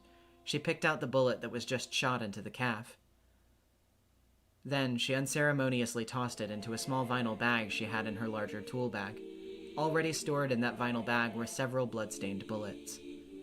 The deaths from the 4th and 5th Twilights can be taken care of with just a gun, but it gets more troublesome as the Twilights go on. So, if the large Goda isn't killed on the 4th or 5th Twilight, it will lead to problems. Then, taking the stake, she put the tip into the bloody, still oozing hole in the calf. Using her body weight, she carefully pressed it deeper. When she let up, the stake was cleanly plunged into the calf. She was still a bit worried that it might fall out before it's discovered, but it should still be enough to sustain the idea of sacrifices being gouged with the stakes. And now Kumasawa, Agoda, and Genji have been killed. As for Kanon, who will be the first discovered, he can't die yet because he still has work to do. He will take his time drawing magic circles on the doors of all the crime scenes. The chapel is far from the mansion, so it won't be searched first. There are 4 scenes to find in the mansion, but they'll have to break a window to get in since they're all locked. Other than the parlor, all the locations are on the 2nd floor or higher, so it's nearly certain that the first scene they'll set foot in will be the parlor. In the parlor, Kanon will be dead, and in his pocket, a master key. And in the room will also be a letter from the witch that includes the key to the next room. The survivors will end up finding the corpses by following the dictated route. Under the pretense of preserving the room to hand over to the police, the crime scenes will be protected from possible investigation. Natsuhi will restrain the children, and Dr. Nanjo and Kraus will be the only ones who go near the corpses. Jessica might try to rush to Kanon's corpse, so she'll require special attention.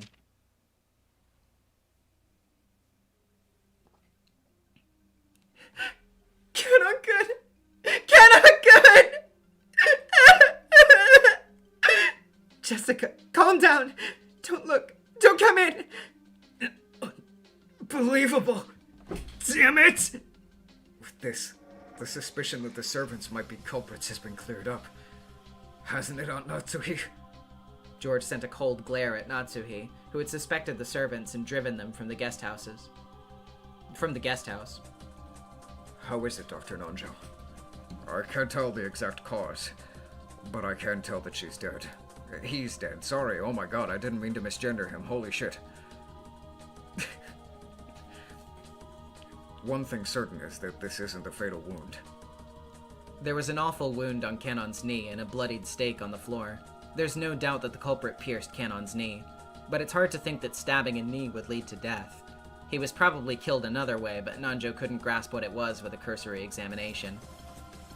In any case, we should tread lightly at the crime scene for the sake of the police. If we carelessly disturb it, it could hinder their investigation. I agree. We should probably not do anything more in this room. More importantly, I'm concerned about the key to the VIP room that was inside the envelope. June pop with the $5. Get canceled, Nanjo. I mean, I feel like there are other things that Nanjo probably should have been canceled for before this point, to be honest with you. I don't want to think about it, but the VIP room might also... Let's go see. What is all this? If we hadn't driven them from the guest house. Kraus hung his head and pulled at his hair. Sorry, Kanon, for not being able to trust you and the others. To be unable to trust in my subordinates. I have no right to stand above other people.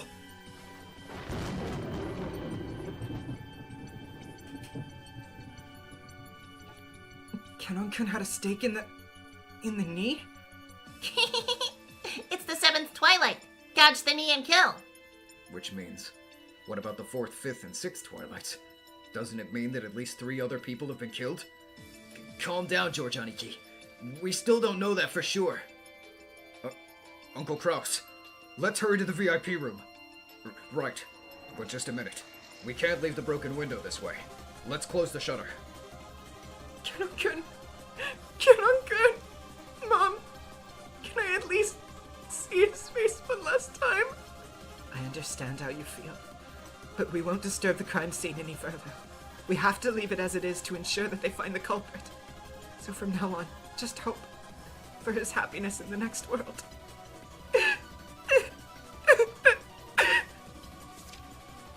And so they all head to the 2nd floor's VIP room, then to Natsuhi's bedroom, then to the 3rd floor's waiting room. Meanwhile, Kanon quietly sneaked out of the parlor. He's got a master key, so he can just leave straight out the door and then lock it. Kanon's even got 2 master keys, so he can leave one behind in the parlor. Hold a second. Okay. Yeah, I thought so. Of course, there is a concern that after the Epitaph murders are complete, the crime scenes will all be investigated again. For that situation, so that Kanon's missing corpse won't create an inconsistency, the culprit will have to perform some action that takes Kanon's corpse away. Kanon's disappearing corpse can become the trigger for another mystery. Canon headed towards the chapel and met Shannon. Then he gave his master key to Shannon.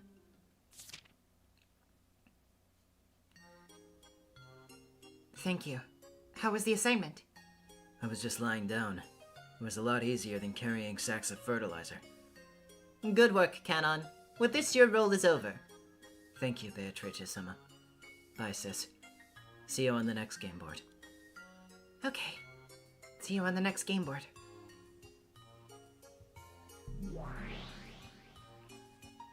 Beatrice waved her cane, and then Canon's body sublimated into mist and disappeared into her smoking pipe. All right. So, you were to decorate the last link of the closed room chain. Yes, I shall. I will grant you the 4th twilight. It's a very merciful twilight. Thank you very much. Beato and Shannon entered the chapel. The gloomy, solemn chapel was engulfed in nothing but the sound of wind and rain. Where would be good? How about behind the altar? Understood. Between the stained glass and the altar in front of it, there was a crevice no more than 20 centimeters wide. The crevice was sufficiently deep. Shannon had in advance prepared a metal dumbbell tied to a rope. And then she carefully tested hanging and lowering the dumbbell into the crevice. It went in with no problems. The weight of the dumbbell was ideal. How is it? Any problems? No, it's fine. There are no problems. Then let's start the steak makeup. It's pretty hard to stain your steak with real blood, after all. She pulled some painting materials out of her bag. It's the exact same stuff used in movies and the like. And so she applied blood makeup to the end of the steak. A cinch. How are your preparations? Yes, I'm ready. Shannon tied a pistol to the end of the rope opposite to that of the dumbbell, and then she carefully lowered the dumbbell into the crevice between the altar and the stained glass window. The middle of the rope was caught against the corner of the altar. Since the dumbbell was heavier than the pistol, as soon as she lets go, everything, gun and all, will be pulled into the crevice. Does it look like it will fall in? Yes, there are no problems. Good. Shannon hands the pistol tied to the rope to Beato, and Beato hands Shannon the fake bloodied steak. Shannon gently presses the steak against her own forehead. Beato also puts the pistol to Shannon's forehead, aligning it with the steak. You have no regrets? None. It's all as Beatrice-sama wills. It's too bad. If someone had solved the mystery of the epitaph, you would have finished alive. There's no way someone could solve such an incomprehensible mystery. From the beginning, it was a hopeless gamble. Yet I still bet. Because if the miracle were granted, it would truly be magic. In this world of toxin-filled humans, there is no magic, nor miracles. Beatrice-sama, as the one true witch, you are the only existence that can bring magic into this world. That's right. I am the Golden Witch Beatrice. Rest in peace. The next time you awaken, it will be in the Golden Land. Your beloved George will also be there. Thank you very much, Beatrice-sama.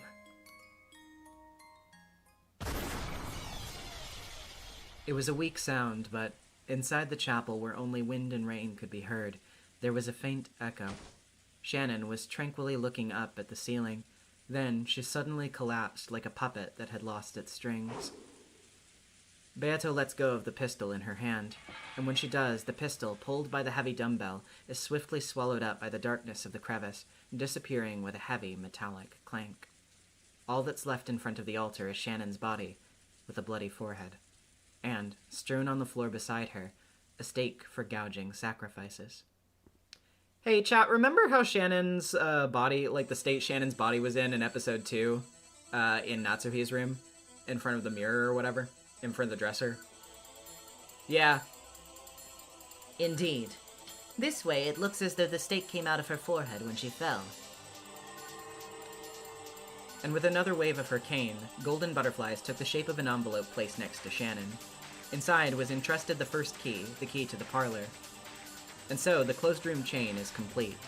The 5 people, with all their master keys and the keys to each successive room, were all locked up in their own closed rooms.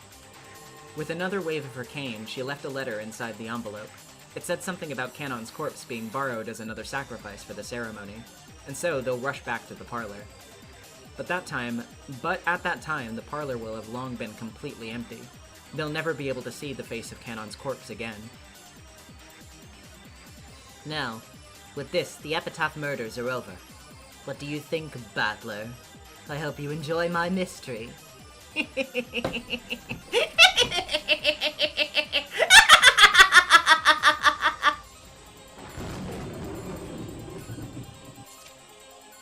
For the story concerning the disappearance of Canon's body, I'll attribute it to the already summoned Flauros. Even after Canon's death, his soul will battle against Beato and Flauros, but it will all be useless. He'll lose, and what's more, his corpse will be swallowed up by Flauros. Something like that. And with that, this game's Epitaph serial murder incident comes to a close. All that's left is to rewrite into a fantasy story with Flauros as the culprit.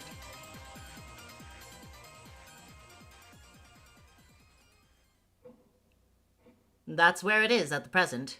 I'll arrange it into a proper story format, but that's really the tough part. The displayed story and the undisplayed story. Matching them together as literature is truly an ordeal. It's like having to think up all the tricks, except I have to do even more. So, by only letting the surface be read, your story reaches the height of extravagance. Indeed it does. I'm constantly painting both a fantasy story and a mystery story. Nevertheless, I only release the one story. It's like the extravagance of cutting out just a little bit of the best part of a cow and cooking it and throwing out all the rest. An extravagant comparison. However, do you not have regrets? Regrets, you say? Dlenor had returned the bundled manuscript to Beato. Beato had replied back as she was arranging it on the desk. You paint twice the story, and then you only cook the surface half. Those who would know of the remaining half, so extravagantly discarded, would surely sing praise and astonishment at its taste in bold cuts. However, among all the humans in the world, there aren't many that are as discerning as you desire. Sometimes there are such fellows. You wrote that it was for 1 in 1,000 people. But I think it's the opposite. Although you want all the other people beyond that 1 in 1,000 to truly read your story, there is no doubt they won't be able to grasp the half that is stripped down and buried away. But isn't that just fine? It's extravagant literature where only the surface is preserved as story, and is not casting aside all those readers beyond the 1 in 1,000 itself so very delightfully extravagant? Are you happy with that? People paint stories to be read. To paint a story not to be read by anyone, to cast it into darkness by one's own will, is beyond extravagance. It can even be thought of as foolish. Isn't it fine that way?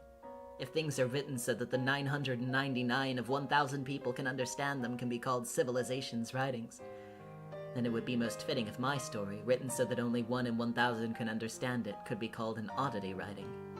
It's a story painted by a witch. So if it has an odd taste, then should it not be called an oddity writing? My duty is to, using the commandments, make that odd tale understandable to all people. Indeed. That's exactly why I don't want to entrust it to you. However, I understand your reasons. I can't make it understandable to 999 people, but I might be able to help at least one more person understand. What do you mean by help? I want to someday release this incomplete manuscript. So you intend to drag out from the trash can the uncooked guts I threw away? You may not be understood by anyone. However, I cannot think that that is your true desire. You do not seek understanding from those 999 people. However, you are still seeking understanding from one single individual. There's a possibility that not even that one person will appear. It's not just young girls in love who wish for someone to understand their inner heart. Even witches who have experienced over 1,000 years want it. The young girl tells of this using cryptic words, and awaits a single prince. Yes. I too am one who has spent long years writing a very intricate story. If the time comes that that prince does not appear, I shall serve as the guidepost that leads him to you. Nox's 10 Commandments guarantee that it's a mystery? Could a thing like that really guide him to me? If it's not enough, I will release this incomplete manuscript to be the key to your world. What a disgraceful notion. Isn't it like a girl with no courage to confess, having her friend do it for her? That too is a way that love is realized.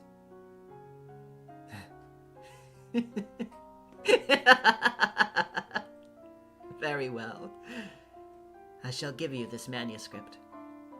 Beato faced this way and that, leaving a trail of smoke with it, tapped the bundled manuscript with her pipe. When she did, the manuscript bundle curled up, and a bottle blinked into existence around it, sealing it inside. She tossed it to Dlanor. Do with it as you please. Except I have just one condition. Yes? As long as I have life, I shall not suffer that seal's removal. But then the people who reach the truth by this manuscript cannot tell you of it. The only prince I await is the one who arrives without reading the manuscript. One cannot love a cat after tearing out its guts. That is, opening that bottle is the same thing as tearing out my guts. Understood. I will do as you wish. You have my heartfelt hope that this manuscript brings a visitor to your grave. I don't know. The great witches of the sea fragments are truly quite cold. The sea of fragments are truly quite cold. Even if we suppose there was a person who'd visit my grave, they'd probably just come to spit on it. If you painted a story that can be seen by those with love, then you should love those witches in turn, because even the prince you seek will be unable to see it without love for you. You've got me. You win. All right. Take that bottle with you. I'm not going to die just yet. I still have much story writing to finish, after all. Then I shall take my leave. Lady Beatrice, be well. Please do not forget the many love-filled witches that wait for you. Yes, of course. I leave it to you in your parting gift.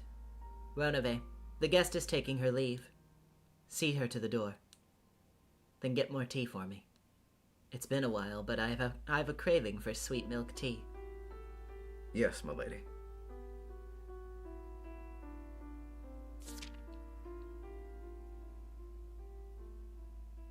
Cara Baron Ross with the $5. Without love, it cannot be seen. As I say this, I stop loving. Dlanor, who is basically love incarnate, disappears. I regret everything. As a result of Lady Beatrice's death, I am releasing this incomplete tale in accordance with her will. In reading this work, I was reminded of her long years of sadness, and couldn't hold back my tears. But at the same time, I felt pity for her. Although she was searching for someone who had love, I am sad to say that ironically, her heart was filled with anger at those who did not. She once told me that it was fine if her story only reached one person in 1,000. However, that was wrong. Out of those 1,000 people, she wished her story would reach even one more person. If you asked her, she would surely laugh and deny it, but those were, without question, her true feelings. In the beginning, I was uncertain about releasing this manuscript. I thought that I should hide it, so as to preserve her mystery for the 1 in 1,000 savior she spoke so often about. But as I read and reread it, I began to realize that this manuscript was a message with no destination address. It was a wish that even she never realized she had. But now I understand it, and I think it should be granted. That is the reason I decided to release this incomplete manuscript. After you read this, it doesn't matter what your feelings toward the woman named Beatrice are, whether it's love or anger. But if you can,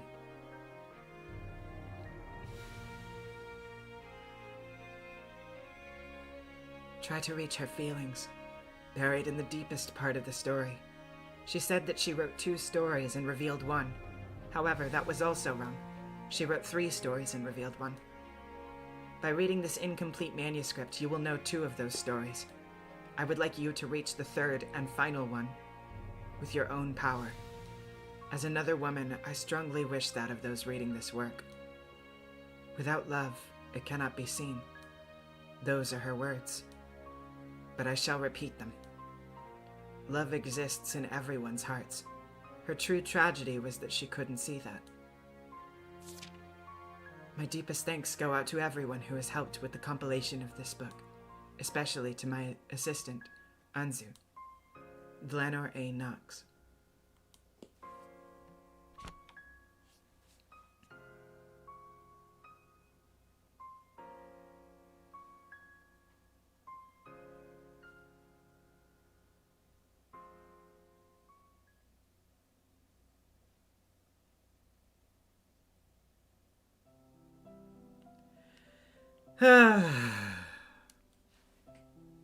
Wasn't that very pretty? Our confession is really interesting. It's very interesting. And now that we've read it, I can give you the full lore for Barbados. So, let's start off with a description that you are somewhat familiar with, but a few less redactions. Name, Barbados. One of the 72 great demons said to lead men to hidden treasures enchanted by magicians. Barbados is a very powerful piece of furniture, but is rarely, if ever, utilized. Why is this? She is a total klutz and can barely control said power. She is graceful, prestigious, and when utilized can be incredibly deadly, but her power always produces undesirable results. This is for several reasons. The arm and wing on the side of her cape does not work, nor does her bandaged eye. She is also missing buttons on her coat and one tassel on her cape, the middle one. She has a bad working relationship with other furniture, such as the Chiester sisters, because they view her as an omen of a hopeless mission. She has a particularly bad relationship with Flauros, and they refuse to appear on the same game board as one another. She is known by some of the angelic forces, who seem to recognize her from a prior undisclosed conflict, and they seem to view her pitiably as a once admirable opponent who no longer has the same fire in her eyes as she did before. Barbados' specialty is lightning magic, which can be used to incinerate or explode people. Unfortunately, due to the high concentration of energy, it is difficult to control the output, and thus it nearly always causes more damage than intended. She can never properly carry out the Twilights because she will inevitably kill more players than intended at once. When her magic is used, her working wing will lift and her uncovered eye will glow blue. Barbados herself is brusque, withdrawn, and socially rather awkward. She comes off quite abrasively to those who don't know her very well, but this is not because of any actual bad attitude, she just doesn't know how to talk to people. She hasn't tried very hard to get close to anyone because of how often she's perceived as a burden, though she may have had a passing fondness for Chiester 556 before her passing. And now, the lair that you've been waiting for, the real world lair. Barbados simultaneously represents both a concept and a weapon. For starters, she represents the concept of a one-winged eagle itself, prestigious, graceful, and powerful, but without the ability to use it. This is similar to the gold itself, which has great value on the surface, but has a bad imprint and cannot actually be used in a practical sense, the inability to convert it wholly to cash. Very powerful, but easily defeated. Holds all the cards, but is helpless. A glass cannon, made in the throes of depression by Sayo, no doubt. As a weapon, she represents an individual portion of the 10 tons of dynamite under the Ushiromiya mansion. This explains why she cannot appear at the same time as Flauros, who represents the entirety of the dynamite, narratively. As once Barbados is put into play, Flauros cannot exist on the board, and vice versa. This also explains why she would rarely or never be used by Sayo herself, as she is conceptually quite strong, but a bad idea to use in practice for the Epitaph murders. Was perhaps used in one draft of a potential plan, only for Sayo to realize how impractical this was. Maybe a little dynamite won't hurt. I mean, how big could the explosion be? Words famously muttered before disaster.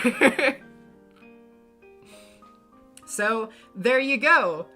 That's the final explanation for Barbados. I hope you guys enjoy the revelation. I've been holding on to that one for a while. Thank you. I'm glad you guys like it. Anywho, now that we've got that out of the way. You mean you can't use dynamite when performing discrete murders? I mean, you could try. I don't know how well it'll go. But, yeah. Now that we've got that out of the way, why don't we move on to our next story of the evening. Where is it? Yep. Whose Tea Party was originally released as a booklet at the Mariage Sorcière event on March 22nd, 2010. It was adapted into VN format in Umineko Tsubasa, released at Comiket 79 on December 31st, 2010, as well as republished in The First and the Last Gift in 2015. Bernkastel received an invitation to a tea party. Who sent this? Let's enter the forest and find out together.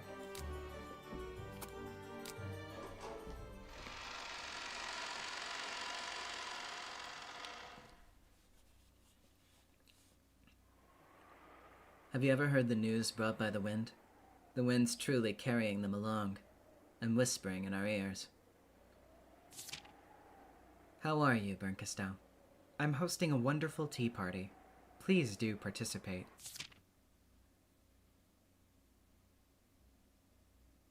Master 3000 with the $20. Thank you for taking everyone on this journey through Umineko. I'll watch the rest of the VOD soon, but have a good night, everyone. Thank you so much. Thank you for joining.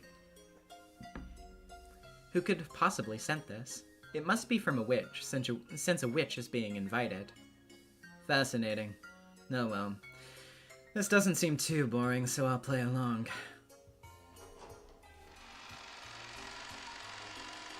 Guided by the wind, Bernkastel came to a dark, gloomy forest. If someone were to be murdered here, they could scream all they want and nobody could hear them. And this forest seems perfect for a witch's tea party. At the entrance to the forest, there was a chair-shaped tree stump with a small sign hanging on it. Welcome to the witch's tea party. You surely must be tired from your long journey. Please, feel free to take a rest on this stump. Bernkastel looked the stump over. I see. They want me to sit here to trigger some sort of trap. For example, a cherry pie might fall on my head and I'll end up a laughingstock. Well, you almost got me. Bernkastel was almost made into entertainment for the guests of the tea party, instead of being a guest herself. She continued further down the forest path. Soon, Bern found a raspberry bush with a small table in front. On top, there was a glass of raspberry juice. You must be thirsty. Please, drink this. Bernkastel looked at the juice glass. I see. It must be poisoned. When I drink this, my stomach will start hurting so much that I'll break down in pain and I'll end up a laughingstock. Well, you almost got me. Bernkastel figured yet another trap out. Wherever she went, the forest was full of various traps waiting for her. Please, eat this. It's a delicious, akebia fruit. I'm not falling for that. This is obviously poison, too. Why not play around a bit? Here's a fun, what does that say? The font. Ivy Swing, I guess? Yeah. I'm not falling for that. This is certainly a trap. That was easy to figure out.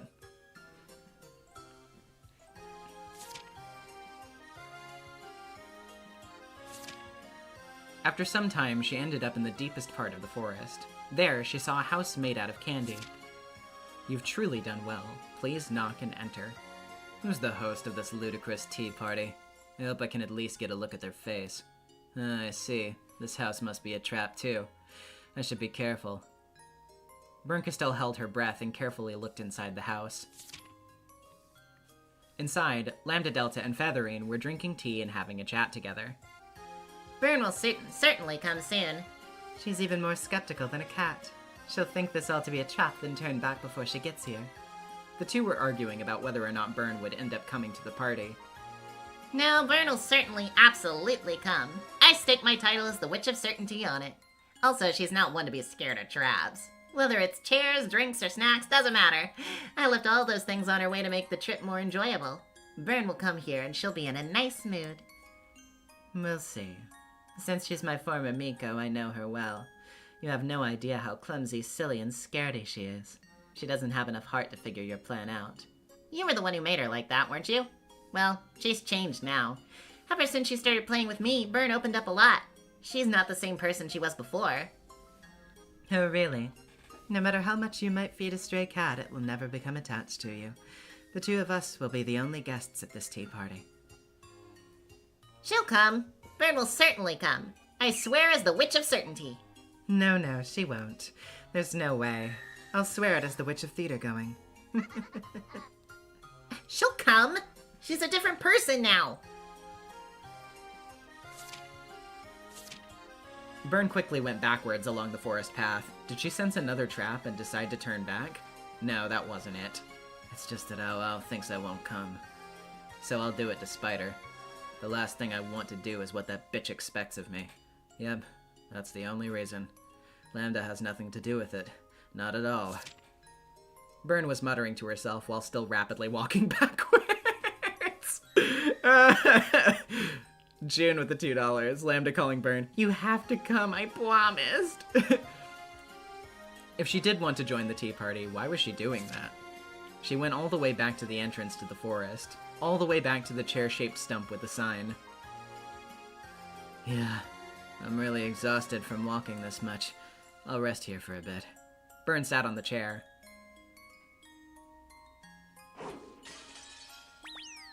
This was a roundabout way of doing things, but she did end up participating in Lambda Delta's tea party.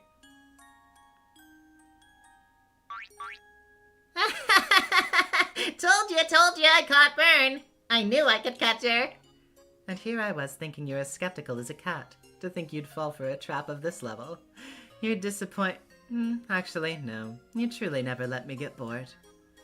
Yeah, I've changed. I've become more paper thanks to Lambda. Byrne was sitting on the stump bound by chains and with a cheesecake on top of her head. It looked almost like a hat.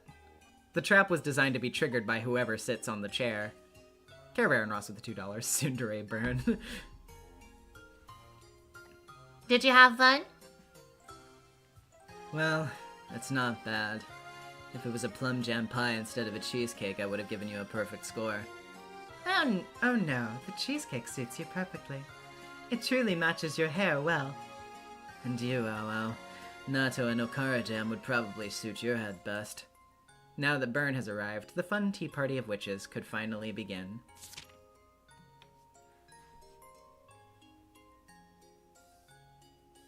That's cute. It's a cute little story. I like it. To be loved is to be changed and all that stuff.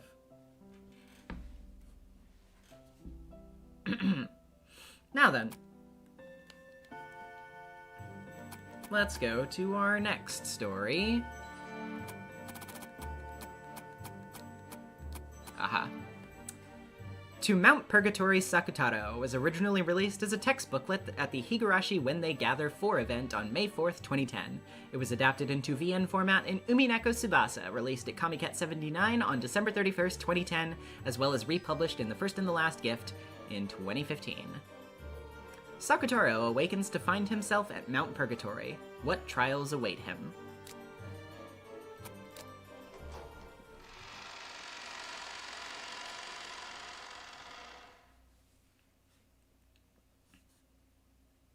How long have I... Oh, okay. How long have I been here? Things seem to have changed since I woke up, because I was neither in the warm futon nor the basket filled with stuffed animals.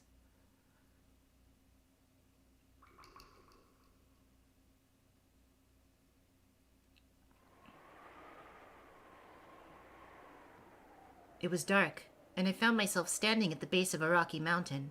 There was no grass, just a naked rock. There were trees, but they were completely withered, not a single leaf on them. Who am I? Where am I? You are Maria's precious stuffed lion, Sakutaro. Thanks to that voice, I remembered everything. That's exactly right. I'm Sakutaro, a stuffed lion.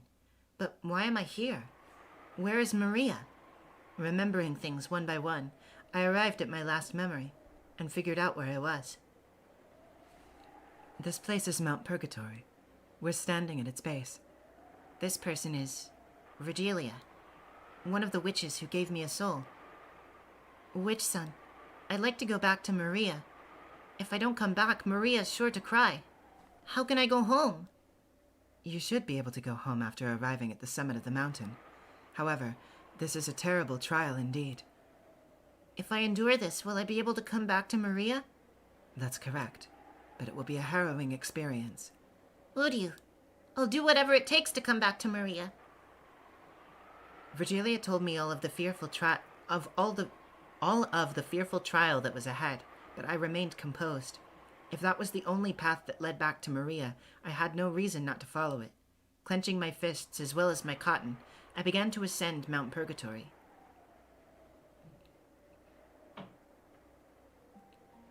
This is the first rank. Here, the sin of pride is purified.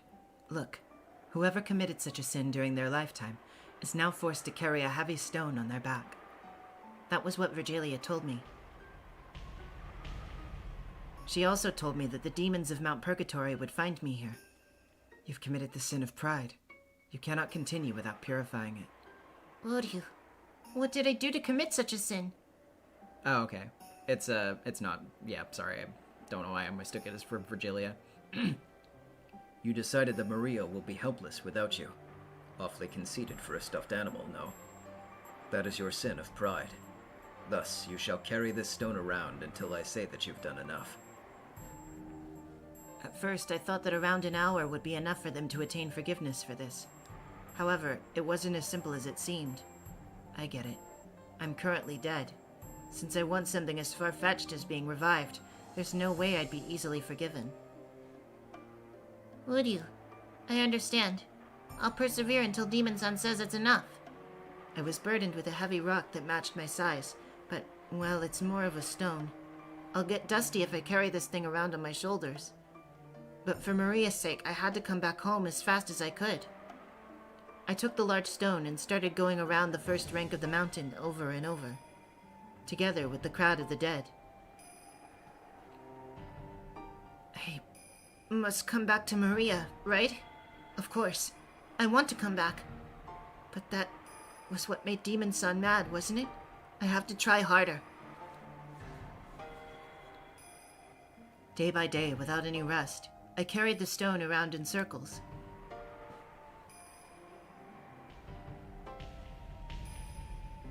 Well done, Sakutaro. Your sin of pride is purified. Thank you, Demon-san. May I ascend the mountain now? Indeed. Isn't that wonderful, Sakutaro? Come, up! Virgilia was waiting for my trial to be over this whole time. It took me 2 whole years. I was so dusty that even if I dived deep into the water, it wouldn't wash away. Rather than a yellow lion, I became a brown bear. Maria won't hate me for being just a little dirty. I'm coming. Let's ascend.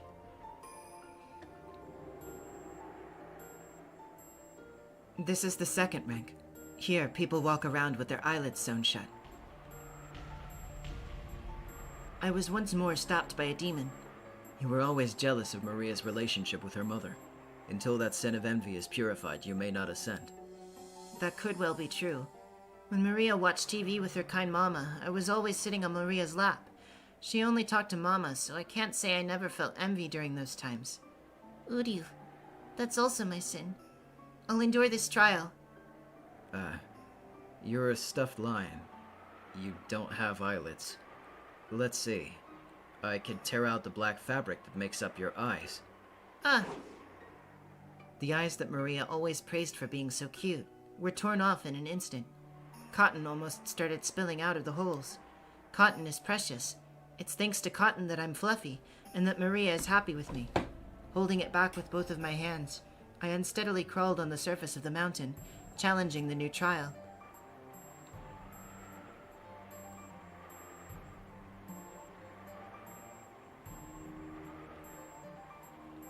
The trial of the second rank took me 2 whole years as well. Well done. Your sin of envy is purified. Come, let us restore your eyes. The demon sewed the black fabric of my eyes back on. It wasn't done very well. My face ended up changing somehow. And because I spent so long crawling around, the white fabric of my belly became completely black and worn out as well. But I will persevere. I will definitely come back to Maria. Uryu. The third rank. Here, the sin of wrath is purified. You, a stuffed animal, have resented Maria's and Rose's relationship. Until that sin is purified, you may not ascend. The fourth rank. Here, the sin of sloth is purified. You spent a lot of time with Maria in leisure, stealing both her independence and her opportunities to study. Until that sin is purified, you may not ascend. This trial also took a long time. At the third rank, in the middle of terribly heavy smoke, I was forced to constantly pray while choking violently. By the end, the smell of smoke would no longer come out. That was sad, because Maria hated the stench of tobacco smoke. At the fourth rank, I was made to run around the mountain. I was chased by a dreadful demon, and it was very scary. My fabric kept getting caught on rocks, and cotton kept getting torn out. Only after I purified this sin did I notice that my right leg had been torn to pieces. The fifth rank. Here, the sin of greed is purified. I always wanted Maria to love me more than anyone else. That probably was greed. It seems you're starting to understand. Here, you will bow to the ground and repent. The 6th rank. Here, the sin of gluttony is purified. Would you? Some evenings, when Maria was home alone, I suggested her to buy some snacks, even though I knew that eating snacks at night's bad for your health. That probably was gluttony. I see that you understand. Here, you must repent before you eat. This trial seemed easy compared to all the previous ones. However, it was already nighttime on Mount Purgatory. The wind blew, it rained and snowed. Sometimes boiled sulfur came raining down. Spending several years to repent for all my sins, I became more and more worn out. The wind and rain caused me to become completely black, and I looked more like a dusty mop than a stuffed animal. If you were to brush your cheek against me now, I would not feel soft at all. I would feel like a dirty, wrung-out mop, one that's completely stiff and dry. During the time I was being soaked by the rain and dried by the sun, both of my legs and my left arm were torn off. My mane became black and damaged. Even if nobody tells me about it, I know full well that I look nothing like a lion anymore. I've finally overcome the 7th rank and finished my trials. Verdelia's been guiding me through this for over 10 years now. I'm not a lion anymore. I'm not a stuffed animal. I'm just a coal-colored cotton mop. I overcame every trial, but I'm very sad. Maria won't recognize me like this. I was made by her mama, and I was a unique stuffed animal, so the only one who could fix me is Mama herself, and that's something I knew from the start. And since it was my own creator who destroyed me, she'll probably never fix me again. I've purified all my sins, but I can no longer return to Maria as Sakutaro. Sakutaro, you did well. Instead of going to heaven, you can choose to have Beatrice's magic revive you once again in the world of humans. But I'm just a black lump of cotton now. Am I really Sakutaro anymore? Will Maria even recognize me? Nobody could answer that question except herself. If you're too afraid to find out, it's okay if you choose not to revive. Sakutaro felt unsure about his decision. I'm not even a stuffed animal anymore. I'm just a dirt black piece of cotton. Even if I were to come back to Maria, there's no chance she'll know who I am. What's your choice? Will you go back to the world of humans or not? Either choice is fine with me. Would you? I've decided. Maria might not recognize you, you know. It's not important whether she'll recognize me. I want to be by her side. Even if she decides I'm just a dirty lump of cotton, that's fine. Very well. Then I shall entrust you to Beatrice's magic. To Beatrice? Of Rokenjima? No, not her. While you were doing your trials, a new person inherited the name of Beatrice. She will be the one to revive you, through the miracle of endless magic.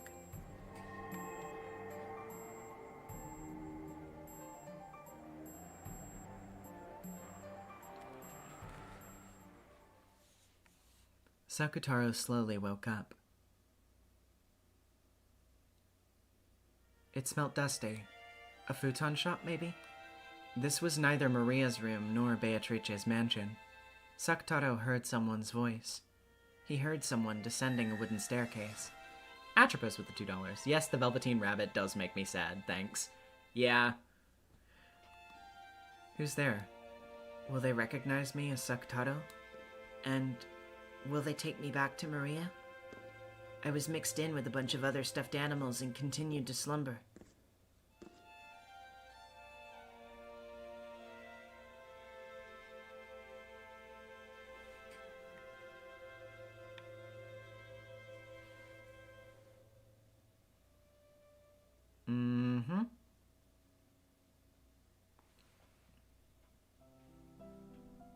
There you go.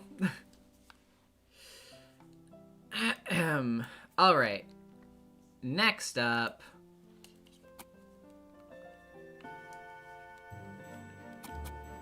we have Jessica and the Killer Electric Fan was originally a text booklet released at the Higurashi When They Gather 6 event on May 3rd, 2011. It was adapted into VN format in Umineko Hane, released at Comiket 81 on December 31st, 2011, as well as republished in The First and the Last Gift in 2015.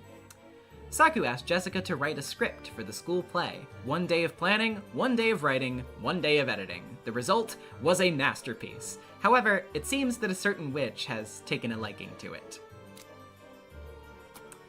I wasn't originally going to include this one, but Phantom Marigold requested it specifically, so I decided to toss it in here. This is for you, Phantom.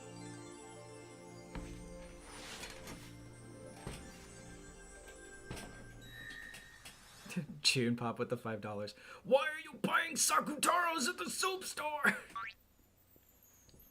I'll make the ending just a little stylish. There. I'm done. It's finished! I finally finished it. The script for the play Saku asked me to write. 1 day of planning, 1 day of writing, 1 day for the final revisions. A total of 3 days and nights spent to produce this masterpiece. Hey, Jesse. How do you come up with the song lyrics you're always writing? It's simple. I just take the songs that come from my heart and turn them into music. Why do you ask? So, in other words, you take stories that bubble up from your heart and turn them into lyrics? Yes, that's what I said. In other words, I set the stories gushing from my heart aloft on wings of music. That's right, that's right. Your songs are stories, Jesse. I bet if you wrote a story, it'd be amazing. Well, maybe. If I wrote a story, I'm sure it'd end up being awesome. So, why'd you bring that up? Honestly, I should have given it more thought before I promised anything.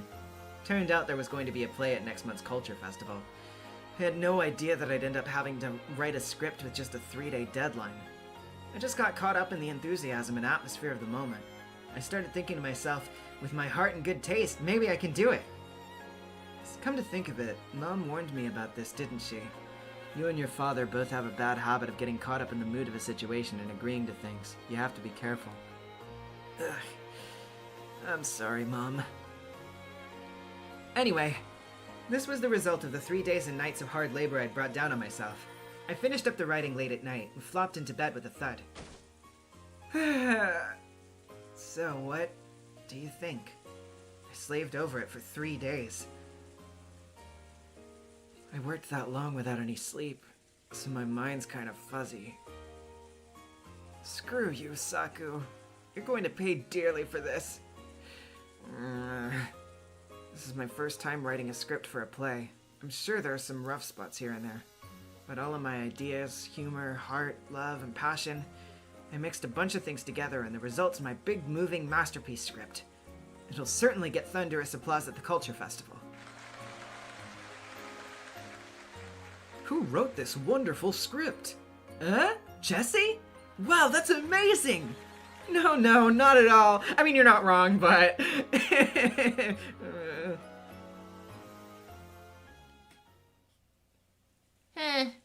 Is it really that great? If you're praising it so much, let me take a look. Huh? Who?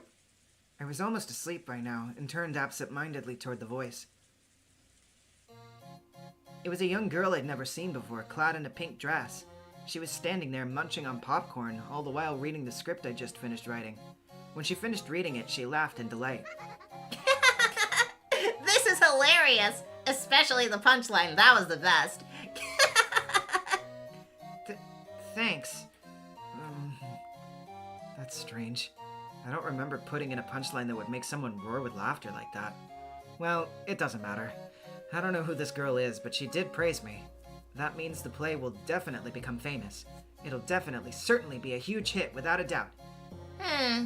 It will certainly be a hit, you said? Are you really that confident? Without confidence, I wouldn't have started writing in the first place. Grumble, grumble. Definitely. Certainly. Certainly?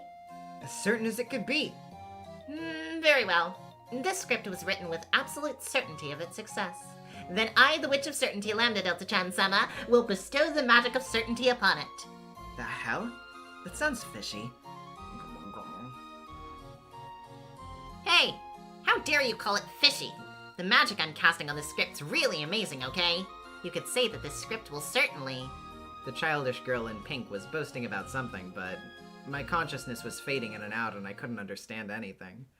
In the end, it left me completely, and my soul began to sink into my fluffy feather futon and memory foam pillow. Lambda's like, okay, time for the explanation. Jessica's like, damn, I kinda don't care though.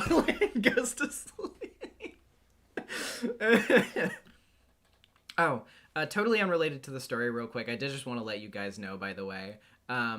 I have been looking around at tattoo artists in the local area, and I think, thanks to one of my roommates, that I may have stumbled upon an artist that will do good for the job for the tattoo that was pulled on in the last stream. So probably gonna look into that very soon. And again, I will let you guys know in like a community post, Twitter post, you know, probably on one of these streams, whatever, whenever the tattoo happens. Just keeping you abreast of the details. The next morning.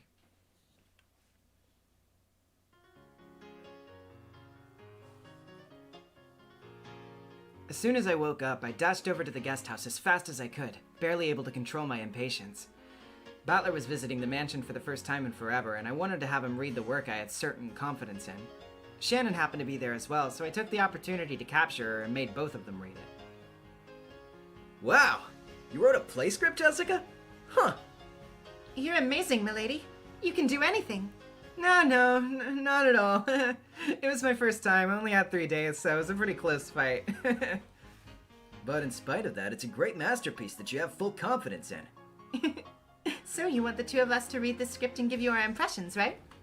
It'd be kind of dry if we just read it. Wouldn't it be better if we actually tried acting it out? Huh?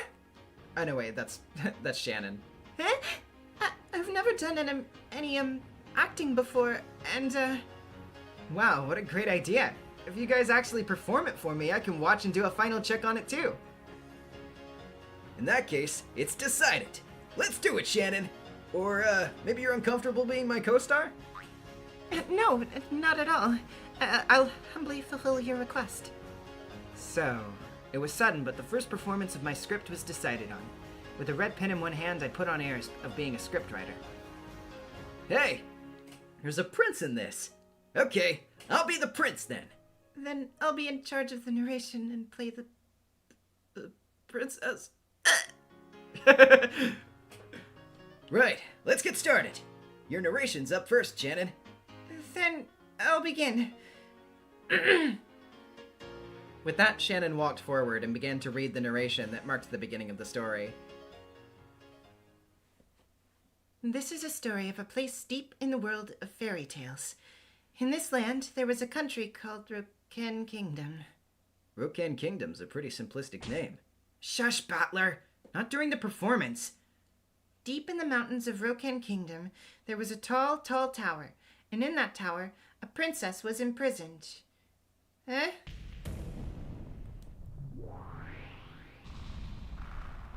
What's going on?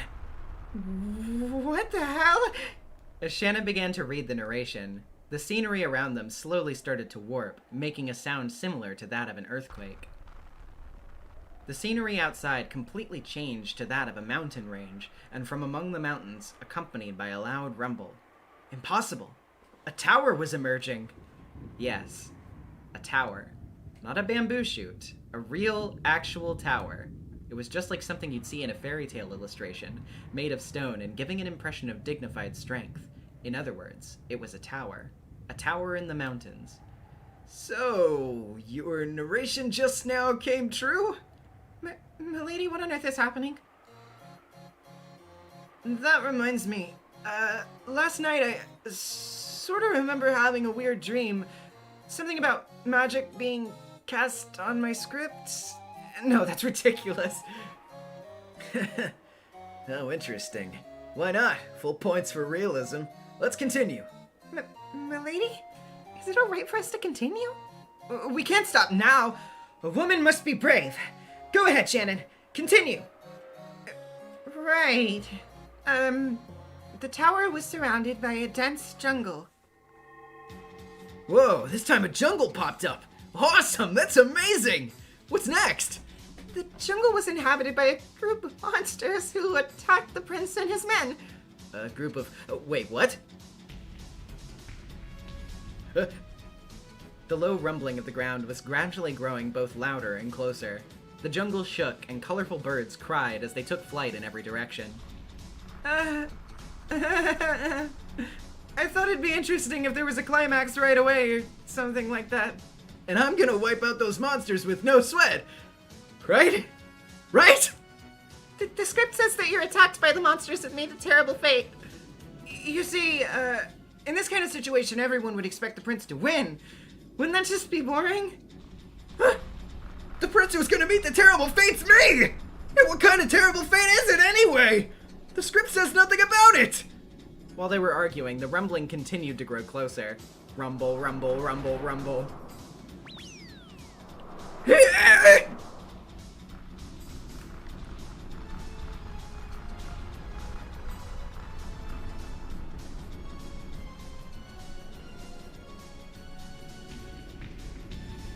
A large herd of goats was plowing through the jungle straight toward us. I say goats, but they weren't running on 4 legs. They were each wearing something like a black tailcoat and running on 2 legs like a person. Every single one of them was excessively muscular and gave off the horrible stench of male sweat. But even more frightening than with that was their flaming red eyes and messily drooling mouths. Run! Butler-sama, my lady!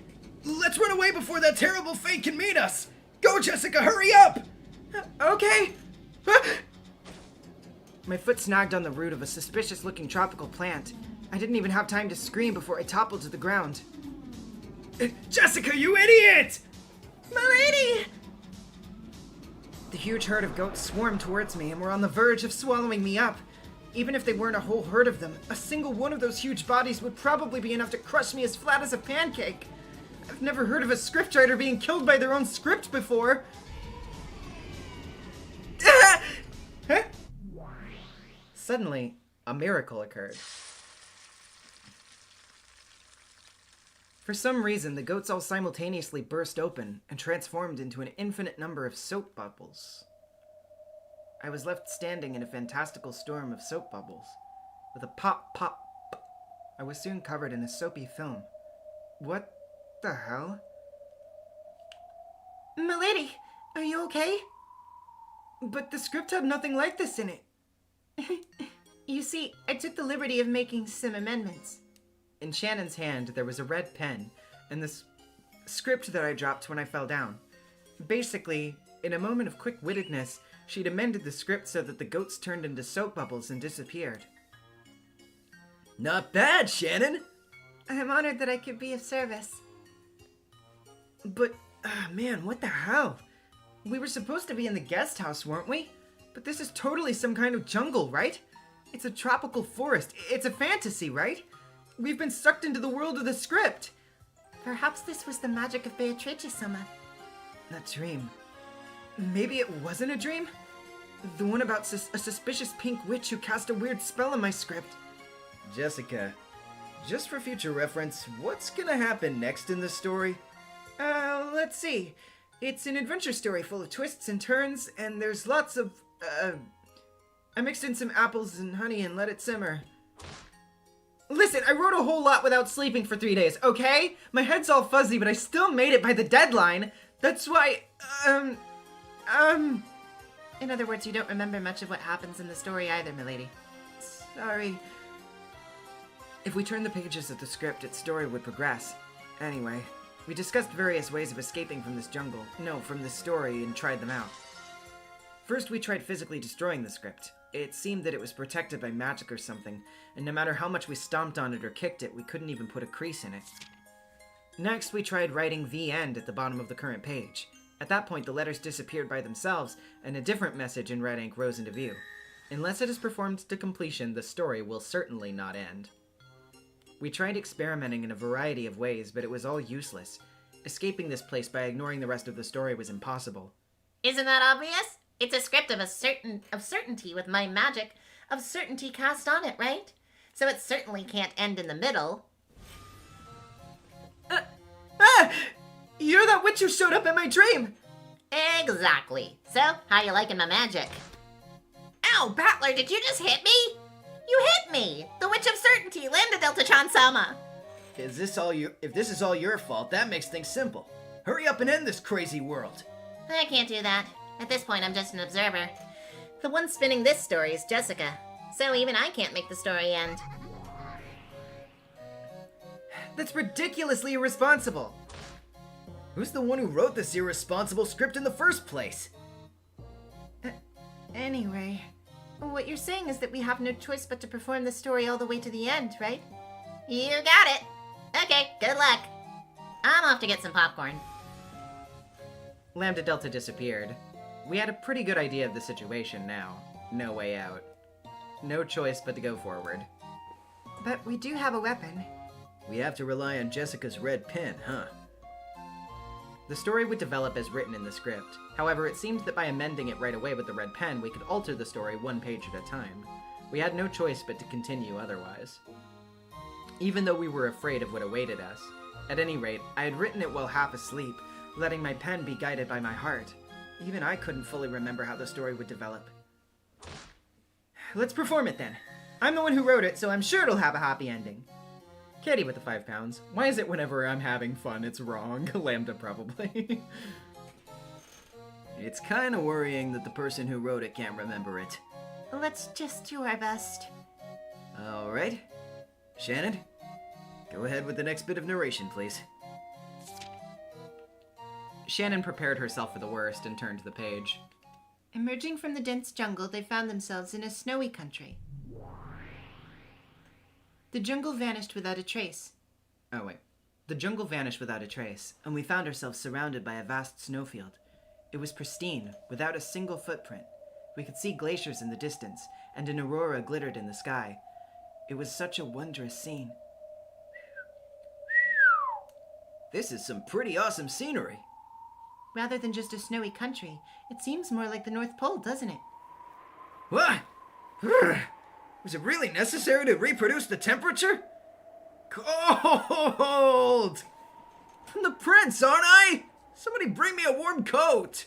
Damn it! So what's happening in the story now? Let's see. The prince who was on the verge of freezing to death was attacked by a yeti and met a terrible fate. Again? Jessica, do you have some kind of grudge against princes or something? No, you see, Saka was the one who pushed this awful job onto me, so I was pissed off at her, and then I heard that she was gonna play the role of the prince, so yeah,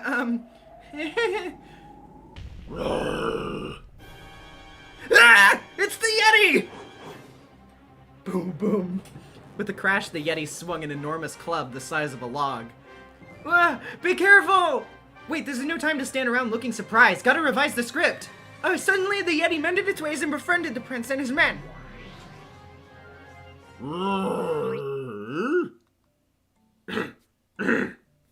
Thank goodness. Wow, that was close. But now this guy's being too friendly. Hey, my hair's gonna get messed up, so stop patting me on the head. A banana? No thanks. Where'd you even get that from, anyway? Milady, let's write a bit more and make Mr. Yeti our guide. Good idea. If we don't hurry up and get out of here, we're gonna end up as popsicles. And so, the prince and his men, having befriended the Yeti, were guided safely out of the snowy countryside. The next rough spot was a volcanic region covered with boiling magma. What kind of a hellish scenario is this? How are you planning to perform this at a cultural festival? I have no idea! I'm not in charge of the scenery! And in the volcanic region, a dragon with massive wings attacked them, breathing flames from its mouth.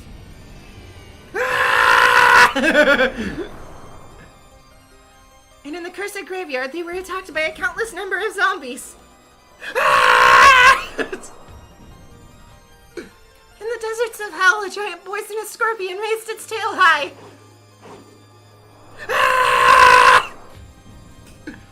In the demon swamp, hordes of blood-sucking leeches attacked one after the other.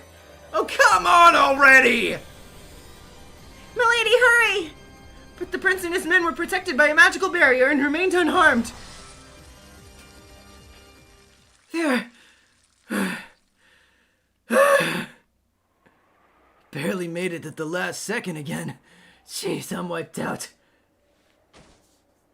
The prince and his men had suffered many hardships and were now wiped out.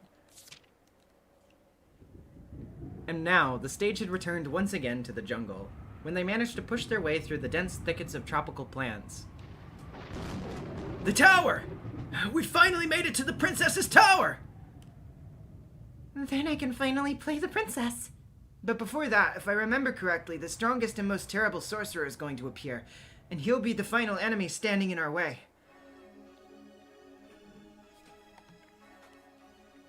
At the summit of the tower, there was a human figure. He was wearing a large jet black cloak, and his silhouette had an imposing presence. This was surely the one who had kidnapped the princess and locked her in the tower, the strongest and most terrible sorcerer. Care Baronos with the $5. Can we talk about how every other line Jessica kills the prince, forgetting she already killed him? Woman breath by queen. Go, Jessica! I've got the hang of this now. The great sorcerer leapt nimbly from the tower. As Jessica spoke, the sorcerer jumped off the tower, headed towards the prince and his men. And then, all of a sudden, he crashed into the ground and died. And just like written, he crashed into the ground for no reason and died.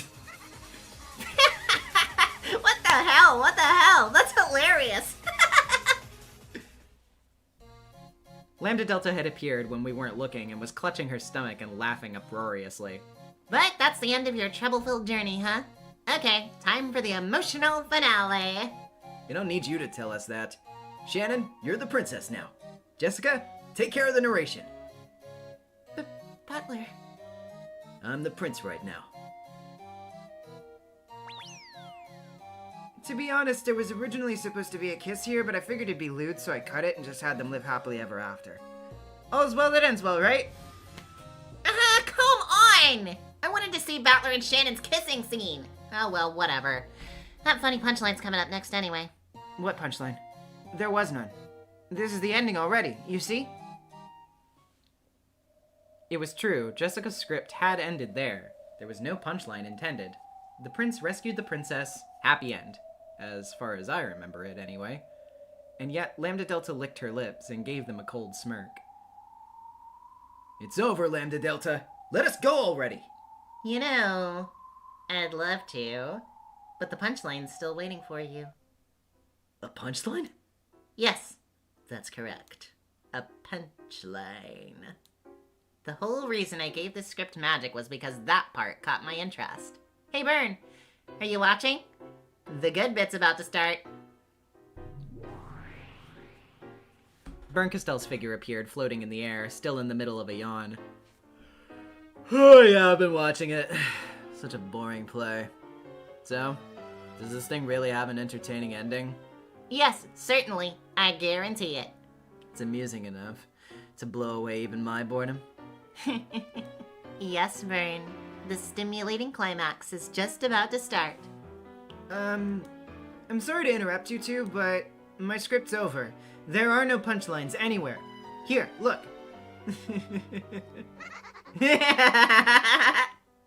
With an evil look in their eyes, the witches of certainty and miracles convulsed with laughter. At that moment, the earth shuddered and cracked open. What the? An earthquake?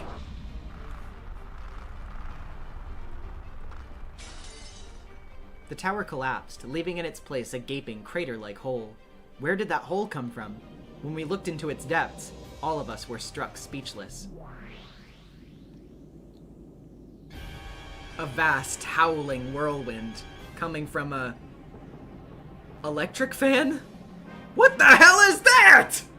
There's a huge electric fan spinning away at the bottom of the hole? The enormous fan was rotating at an incredible speed, and every time a crag crumbled away in the depths of the hole, it was smashed up and reduced to tiny pieces by the blades. It was a huge, enormous, killer electric fan. Watch out! Cracks continued to open up in the earth, and everything began to collapse into the ever-widening hole as if it were being devoured by the fan. If we didn't get out of there fast, we'd end up falling into that hole too. Everything's crumbling away! Jessica! Shannon! Let's run for it! Hurry! Butler Summer! Look out! What? The earth opened wider and Battler was swallowed up. Shannon just barely managed to grab hold of his arm, but she too was dragged into the hole, leaving her dangling by one arm from the edge. Battler! Shannon! Let go of my arm and climb up, Shannon! No! If I do that, you will... One of Battler's shoes slipped off and tumbled into the abyss. It was sucked into the fan, torn to pieces, and scattered. Let go of my hand! At this rate, we're both gonna die! I can't obey that order! Shannon, hold tight! I'll pull you both up! Another huge fissure appeared in the earth, and Jessica found herself separated from the others. The other two were in trouble, but she couldn't even go and help them. Battler! Shannon! Damn it!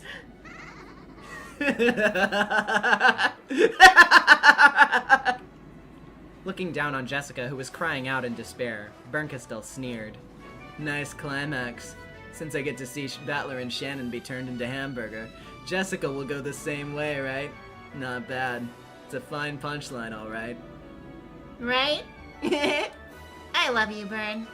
That's why I know exactly what kinds of stories you love the most. Screw you! How dare you turn my script into this nightmare! Nightmare or not, you were the one who wrote this. I didn't write anything like this at all! You wrote all that messed up stuff earlier, though, didn't you? It was true. Everything before now had been her work. Atropos with the $2, cinematic parallels, let go of him. What? Which is why Jessica revised it, but she hadn't written anything at all about this killer electric fan to begin with. Jessica tried over and over to write about Battler and Shannon being saved, but the letters just vanished as if they had been written on a sandy beach and then washed away by the waves. What's going on? Why can I not revise this? Damn it! Shannon's grip on Battler was growing weaker by the moment. The electric fan stopped. Doesn't work. The two were miraculously saved. It still doesn't work. The story ended and we were saved. Why is nothing working? Why? After everything else I wrote and read before, why can't I write more? Well, the story's already over, right? You can only make revisions within the actual story. It's impossible to revise anything outside of it. Damn it all to hell! Are you saying this nightmare's the climax of the story? You damned witches! How dare you! How dare you screw up my script and make everyone suffer like this! The one who wrote this whole screwed up script was you, wasn't it? Even this gruesome bad end, you know. No! I never wrote anything about anyone being swallowed up by a killer electric fan and dying! Oh, really? And here we were, just trying to explain things to you, so you wouldn't be made a laughingstock. This girl's pretty paperish. She probably doesn't get it. Guess so. Butler-sama, I'm sorry. My hand is about to... It's fine. Hurry up and let go of me. And then climb up without looking back. I can't live by myself. If you're going to die, I'm going with you. Don't be stupid. You have to live. You're the prince who came to save me, aren't you? I don't want to be alone anymore. One by one, Shannon's fingers, clutching the face of the cliff, began to lose their grip. None of it was any good. Shannon and Battler tumbled down to hell. In the moment of freefall, before they were sucked into the killer electric fan, they hugged each other tightly, so that at the very least they would be able to meet their ends together. The two steeled themselves, shutting their eyes tightly. Thump. Eh? What?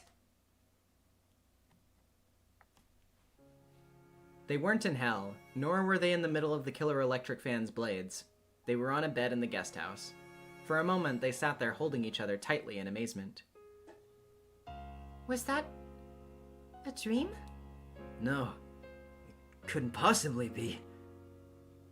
Their bodies were still covered with scratches from the cliff face they had been scraped against just a few moments earlier. That great adventure in which they'd risked their lives really had happened.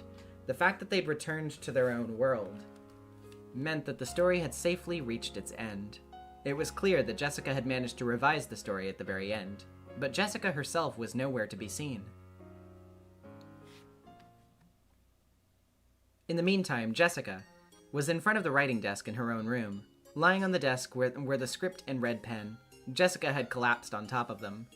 Lambda Delta and Bernkastel were standing on opposite sides of her.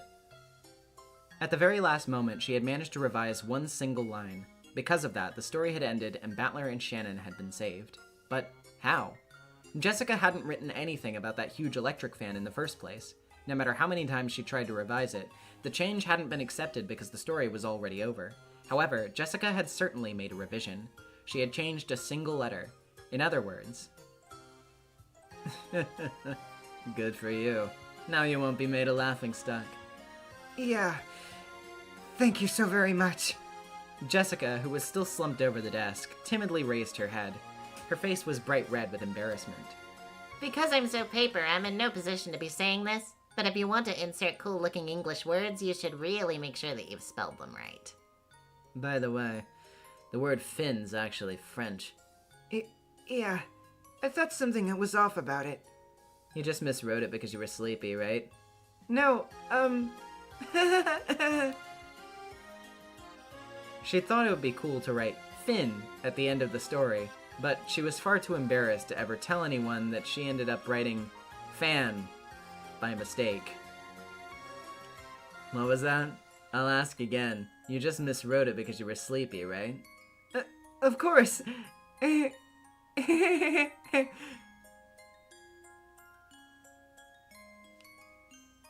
Fan.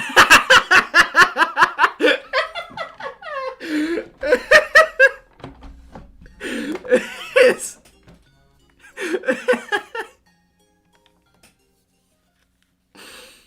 Oh my god. Oh, that was really good. I'm glad that we read that one, actually. I'm glad that we did that one. Okay, 2 more left. Picking up with another Hane story. Forgery number XXX was originally released as a text booklet at the Hinamizawa Village People's Assembly Tetra event on June 19th, 2011. It was adapted into VN format in Umineko Hane, released at Comiket 81 on December 31st, 2011, as well as republished in The First and the Last Gift in 2015. A new fragment based on the popular Ushiromiya Battler culprit theory. Pining Tree with the $2. La Fan and June Pop with the $2. I love Jessica Ushiromiya so much. By the way, I don't actually think this image is supposed to look like this. I think this is literally just like a glitch with the fucking patch that happened here. But it is really funny considering the content of the story.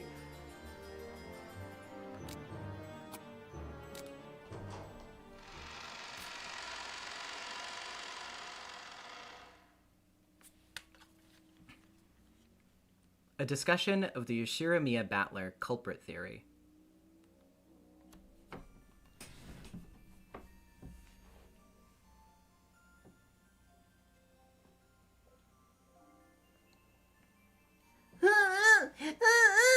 So many roses! So many roses! Maria, don't be so hasty, you'll fall again.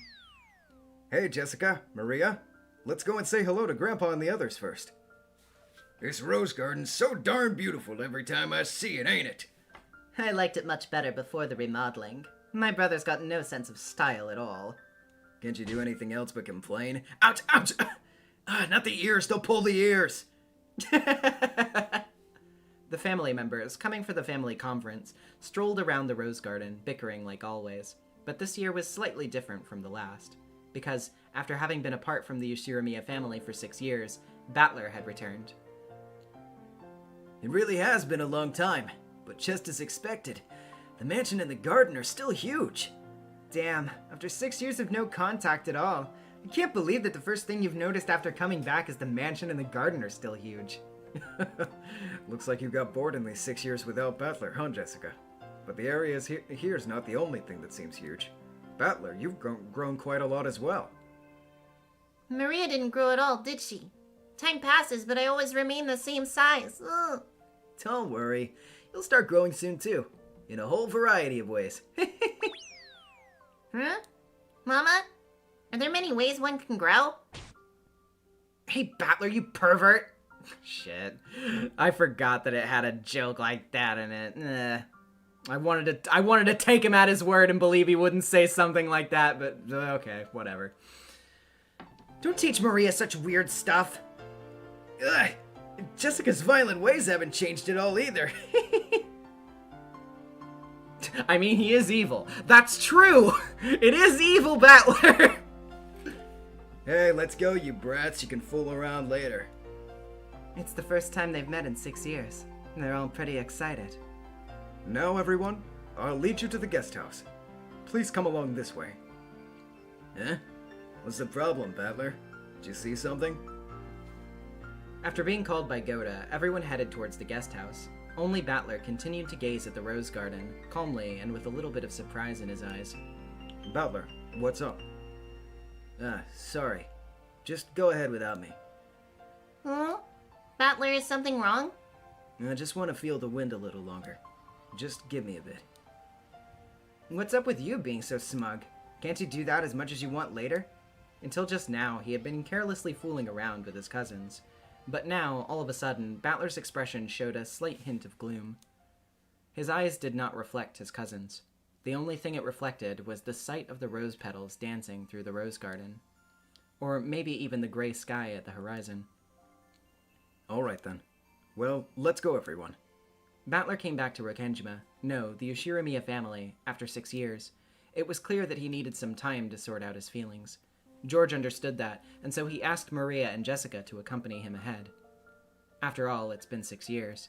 Just now, they had been playing the same way they used to 6 years ago, but despite that, it was still 6 whole years. After such a long time, it was surely not just his height and features, but his mind as well.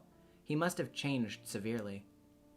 In that expression, one could see something entirely different than the Battler from 6 years ago, who was just a child. Jessica thought so as well. Got it. We're gonna go ahead. See you later, Battler. Yeah, later. Maria spurted ahead hastily when she was called by Rosa, and George and Jessica followed her. After that, the only thing left in the rose garden, among the silently blowing wind, was Battler's figure. After he had made sure that all signs of the family members had vanished into the guest house, Battler relaxed a little, let the tension leave his shoulders, and sighed shortly. Battler.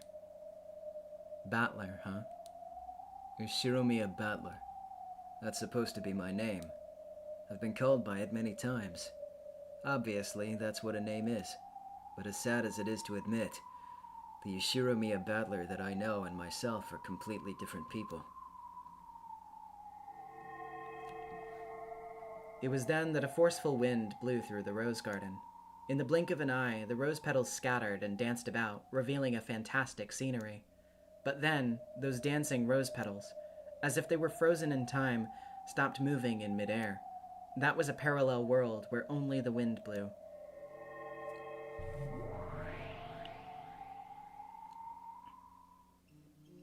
Lord Battler, welcome back.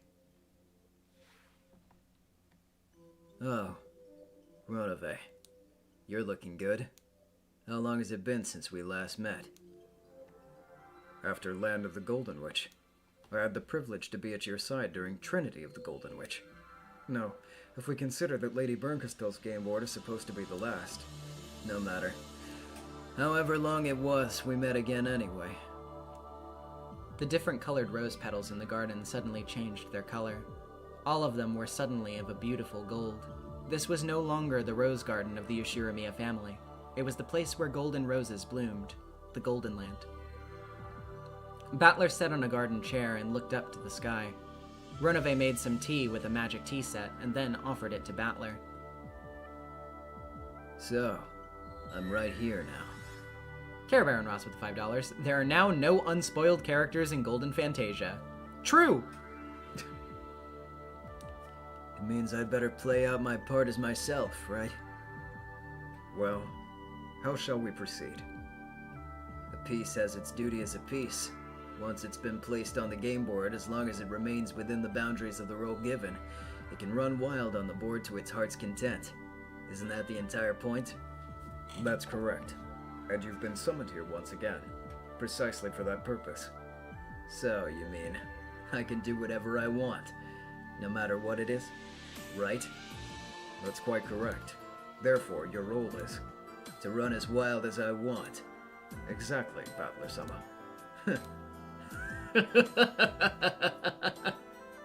Battler laughed, but it wasn't a pleasant laugh.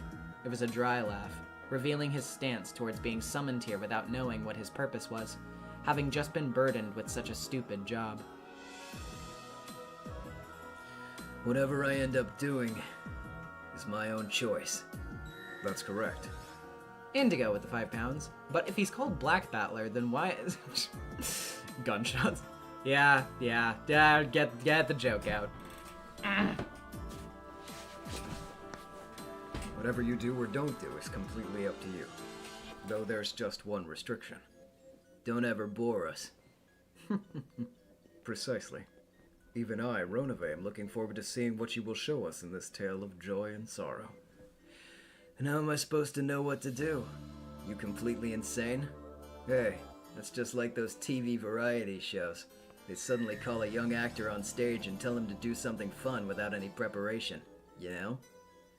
Vera with the $2. Conveniently, Golden Fantasia is 40% off now.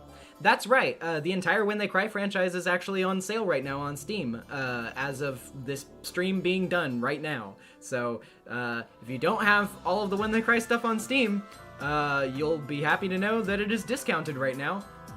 So go get it if you want to.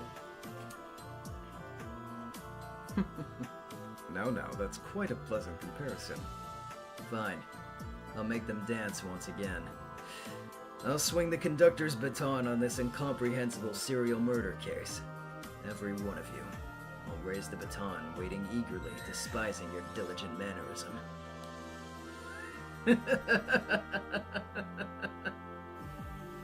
Love and Life Today 235 with the $2. Is this the man behind the slaughter?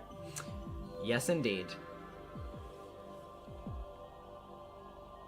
What story might you spin this time?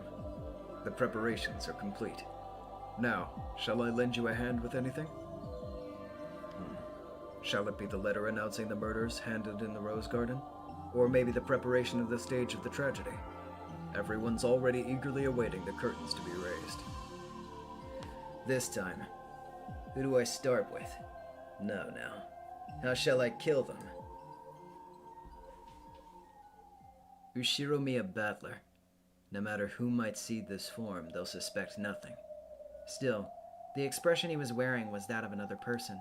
Was he really Ushiromiya Battler? He was a piece that had the same shape as Ushiromiya Battler, but quite a different role. No, that's not it. I don't want to see any murders or any corpses. What I really want to see is just that one instant. I want to be witness to it. Do you understand what I'm saying, Ronave? The most beautiful flicker is the one instant before a candle is blown out. Yeah. What I want to see is that most beautiful, most dreadful moment of scattering. Battler stood up as he said this, and while looking at the dark violet sky, he spread his arms and screamed.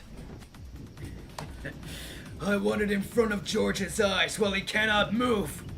What color might the tears be that he's going to shed when I will be slowly strangling Shannon to death in front of his eyes? What color might the blood that idiot father's going to spill be when I'll blow his head off the moment he learns that his son's the culprit? I want to see the tears of Aunt Natsuhi. I'll smash Jessica to a bloody, sticky pulp, and then I'll pretend I would have just found her corpse. What face might Aunt Natsuhi show?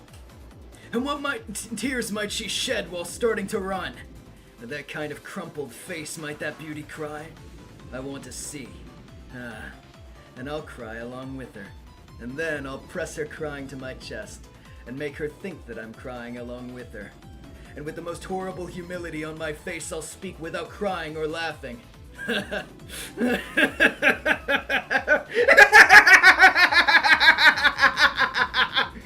Well, that's the story you all want to see, right? I'll show it to you. This me. I'll show you the greatest form of entertainment with an Ushiromiya Battler who can be the culprit.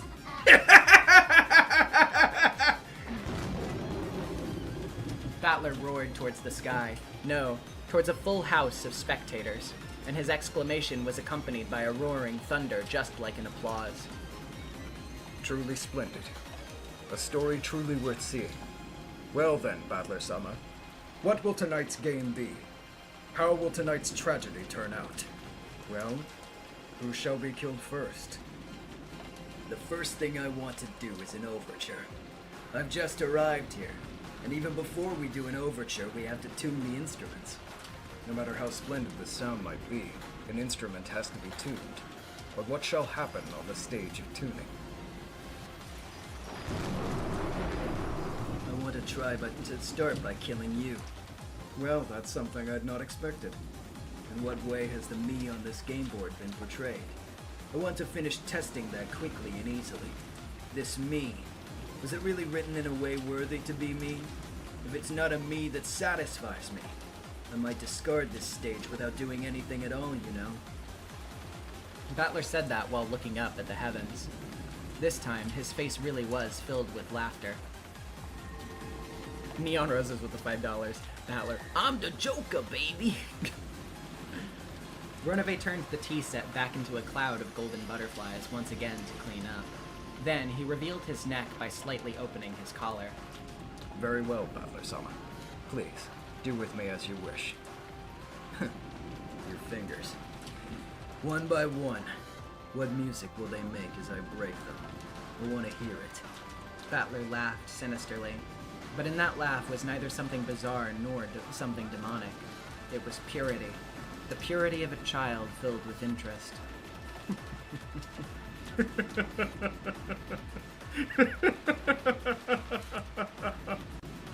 Ronove usually laughed in a prude, composed manner, and this unrestrained laughter coming from him was a first for everybody. I understand, Battler-sama. Well then, first of all, these fingers. I'll offer them to you. That is, if you really are the person who is fit to taste my humble fingers. Yes. I want to test this as well. If I was portrayed in a way that I could be able to do something like that, I want to test it. If I might actually turn out to be portrayed in a way that's not me, smash me, Ronove. Tear me into pieces. Such a forgery would be unforgivable. Now, test me as well. If this me has been called forth again is a forgery worthy of the biggest laughter. Now, Ronove, test it. Let us both test it.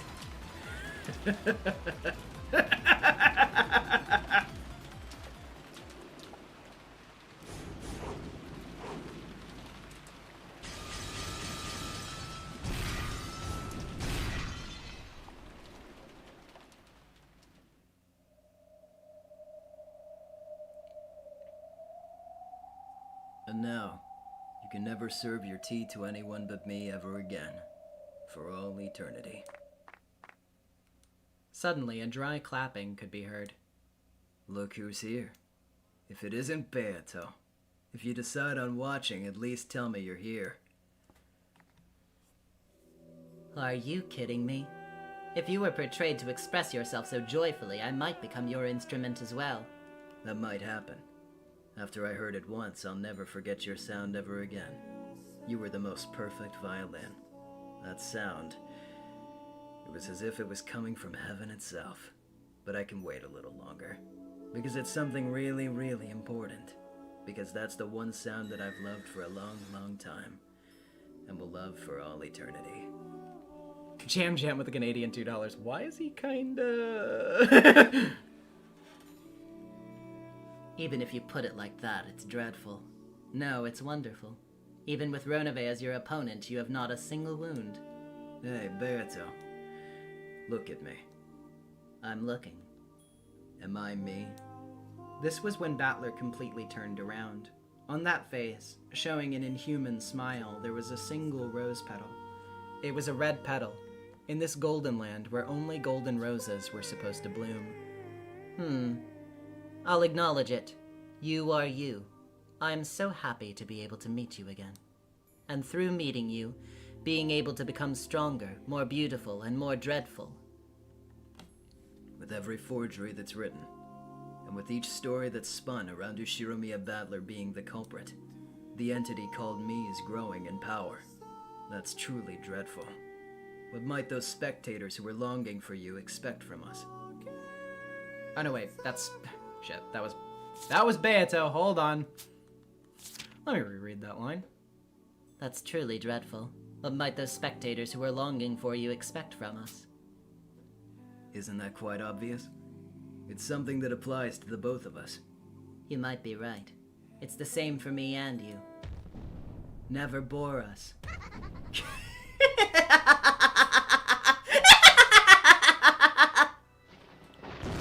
Their laughter was answered by a huge roaring thunder, which became the applause of spectators. Somehow, he and them seemed to have taken a liking to this forgery.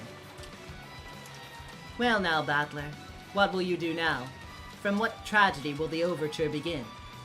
It isn't curtain rising time yet. The signal will be the large clock in the hall, at the stroke of midnight. That's what I thought. So, what will you start with? First, I'll go to the mansion and drink that disgusting tea Goda always brings us.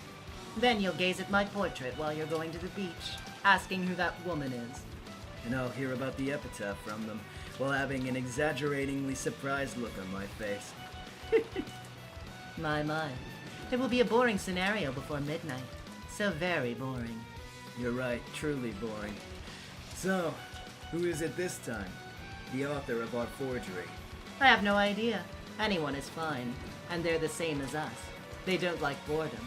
They like tales written in blood and tears more than anything else. A merciless sadist. Those merciless people will gather one after the other and create forgeries like us. Do you understand? Even if you don't write anymore about us, we continue to live. Battler looked up to the sky once again. He looked bored and very provocative. Are you watching, Toya? Try to stop me soon! Try to stop this farce! Someone try and make me laugh!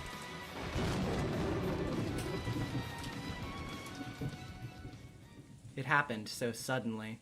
It started to rain in the rose garden. It happened earlier than ever before. It was even earlier than the time when Maria starts crying for a rose that went missing. The roses weren't golden anymore. Suddenly, we had returned to the Ushirimiya rose garden with its many colors. There, in the rainy rose garden, Battler stood alone, stock still, looking at the sky. Battler-sama, if you keep standing there, you'll catch a cold. Yo, Canon, was it? It's been a while. Is that so? So, this is your plan for tonight's nightmare? Don't look at me like that. Even you want to see it, right? How Milady Jessica's reduced to tears, both body and soul. You want to hear her say that it doesn't matter what happens to her so long as Canon is set free. Don't you want to see her cutting off her own fingers again? You devil! Who even called someone like you here?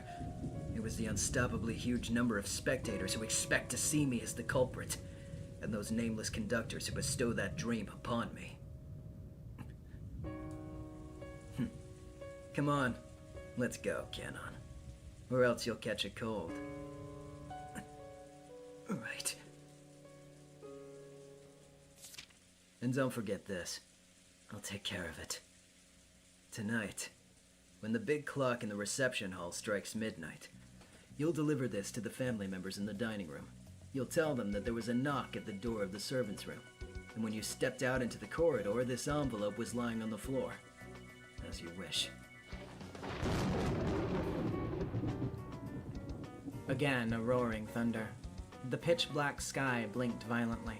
Among the still falling rain, Battler once again spread his arms, laughing, and looked at the sky.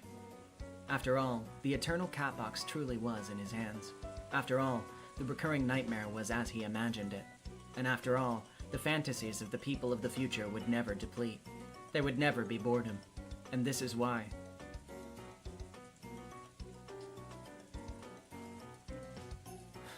Come. The game begins once again tonight. This is why the torture that will torment you for all eternity. This is why this is the torture that will torment you for all eternity.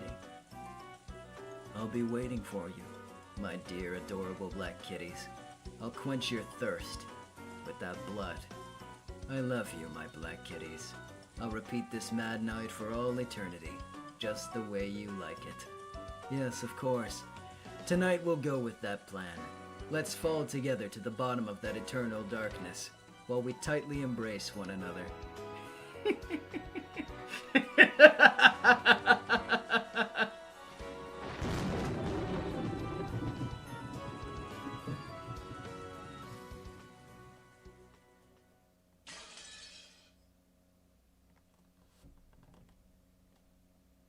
Whew.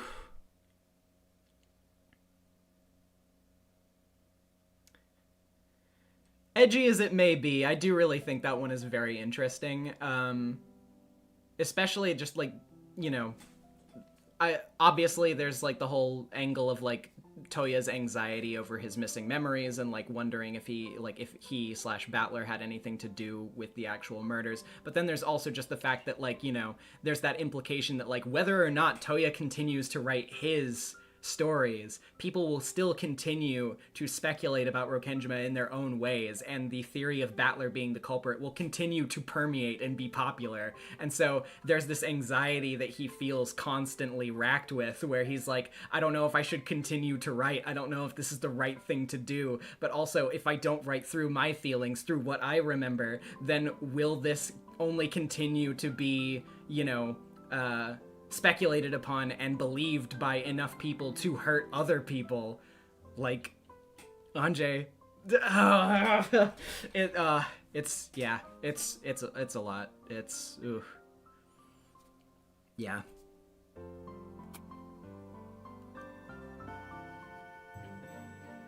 Anyway, with that being said, finally, we have arrived at the main and final feature of this stream, the last stop of our Umineko journey, and a little bonus to close us all out.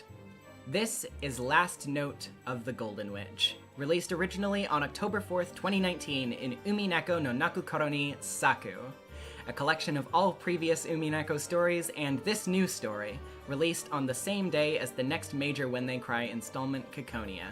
Saku was then ported to consoles, as you can see here, by Entergram as Symphony of Catbox and Dreams on January 28th, 2021.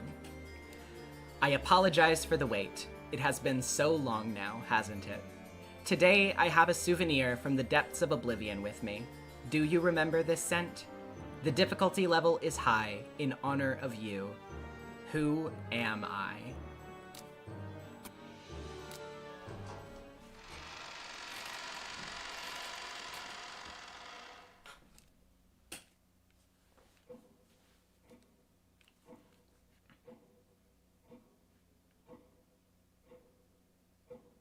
For both black tea and green tea, the taste is always much better if there's a snack served alongside it.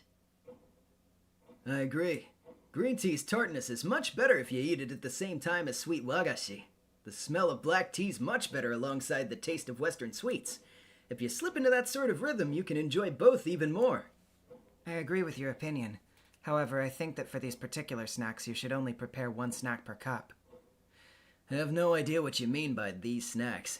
I've been eating and drinking for a while, but I still can't figure out what this taste is. By the way, this sofa's designed to seat only 2 people. It's cramped, Battler. Oh, that's what I thought too. Don't you agree, Oni-chan? We need to eject somebody. Understood. I'll leave here so you two get along. Don't leave our tea ceremony. Shouldn't an older brother and younger sister who haven't seen each other in a while have some time together without others getting in the way? Why are you so proud of being born after Battler? We're blood relatives while you're a complete stranger. Older brothers have 2 degrees of blood separation with their younger sisters. Don't me and Battler as a married couple only have 1 degree of separation? Your delusional notion of being a bride is no different from a creepy otaku who declares somebody a waifu every season. It's totally worthless. You're 18. I'm just gonna skip that line. I fucking hate that. You two, can you please not fight over me? Oni-chan, ignore that delusional wife. Right now you're drinking tea with me. Be quiet. Oh, shit. Sorry, I did not mean to do that. Hold on. Where'd I... Fuck. Okay. Be quiet, you woman destined for 2 degrees of blood separation. Once a man gets a new family, the old one becomes an outsider. While you're sitting in our parlor, we'll serve you tea like a stranger.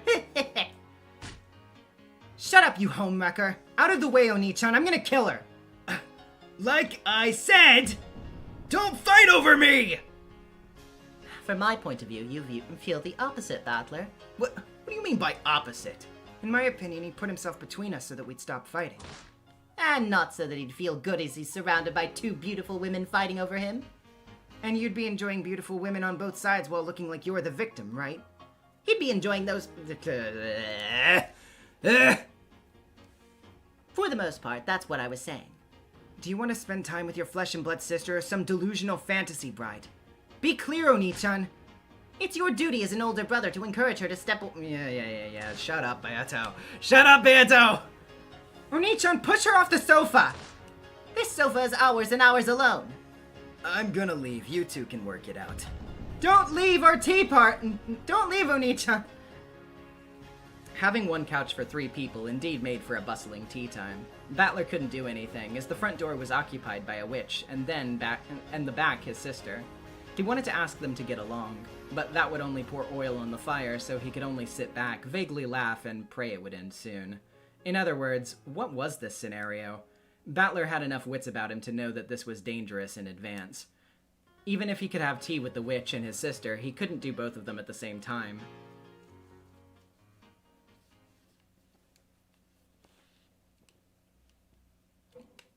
Beato, Anje, when did we start drinking tea here?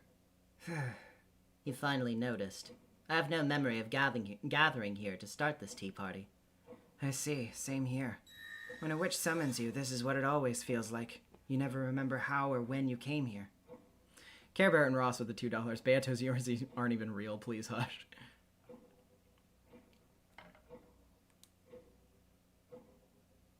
So, that means we're pieces on somebody's game board. I agree. If that's the case, then what does the new game master look like? It can't be. Did they call us here just to watch me and Beato fight over Oni-chan? It has to be Burnka style. Is she unveiling a new fragment?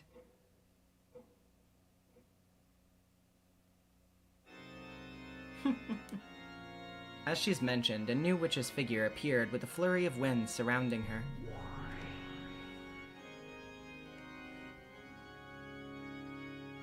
Who are you? That's not Burnka style. Introduce yourself, guest. I may not know who the game master is, but I am the owner of this tea room. You have the duty of introducing yourself before me. I apologize for the rudeness. Lady Beatrice, Witch of the Gold.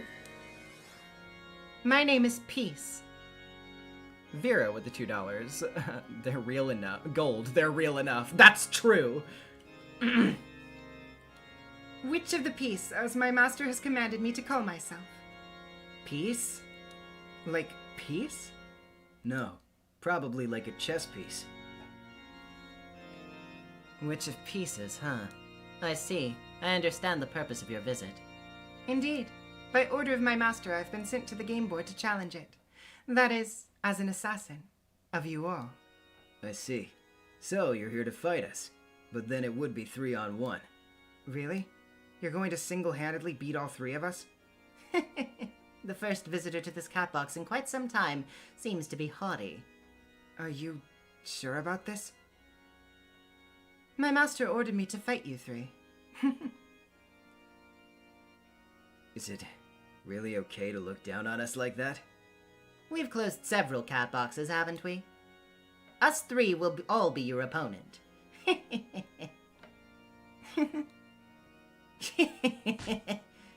I like this idea, guest. So that you can bring back plenty of stories to the master who sent you here, I will give you a complete, thorough, and unrelenting welcome. Thank you, Lady Beatrice. With that, let me unveil my master's fragment. At any rate, it's Burn's fragment. 11 life, no. Peace is not from another game.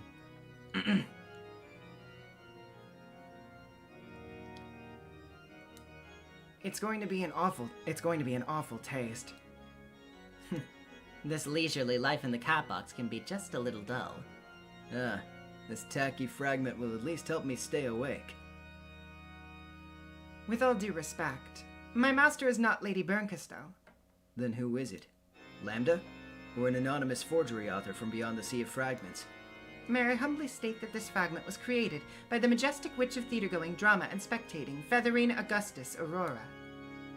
With that, everybody, I raise the curtain on my master's fragment. Now, I tire of the strict formalities, Peace. Now, Peace, let me begin my rampage, Peace.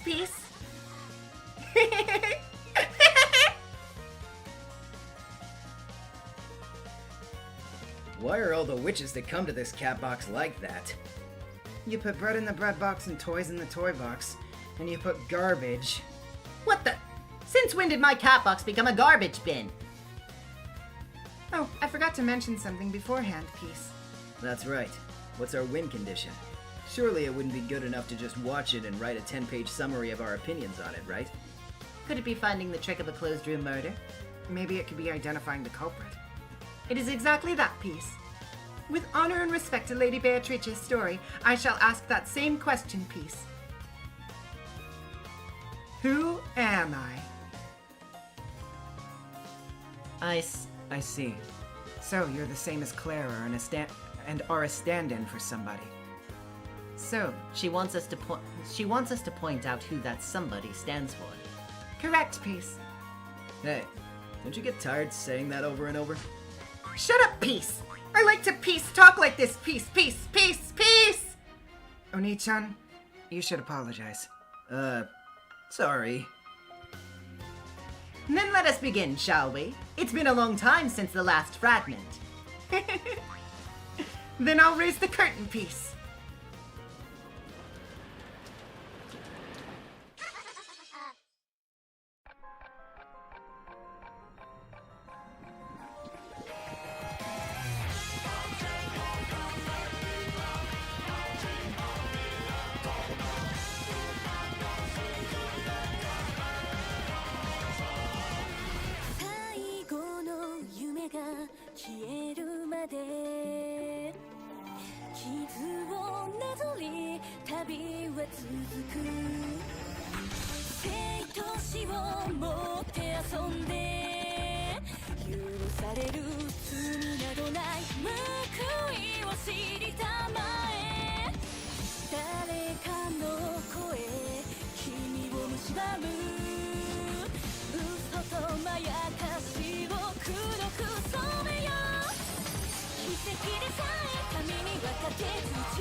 Care Brown Ross with the $5. Hey chat, what do you think her troll sona would look like? Chess piece horns, right?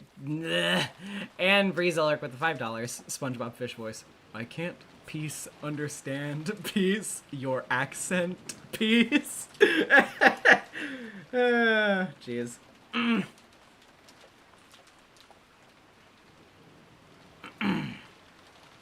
A storm was over Rokenjima. However, warm light was overflowing from the Yoshirimiya family dining room.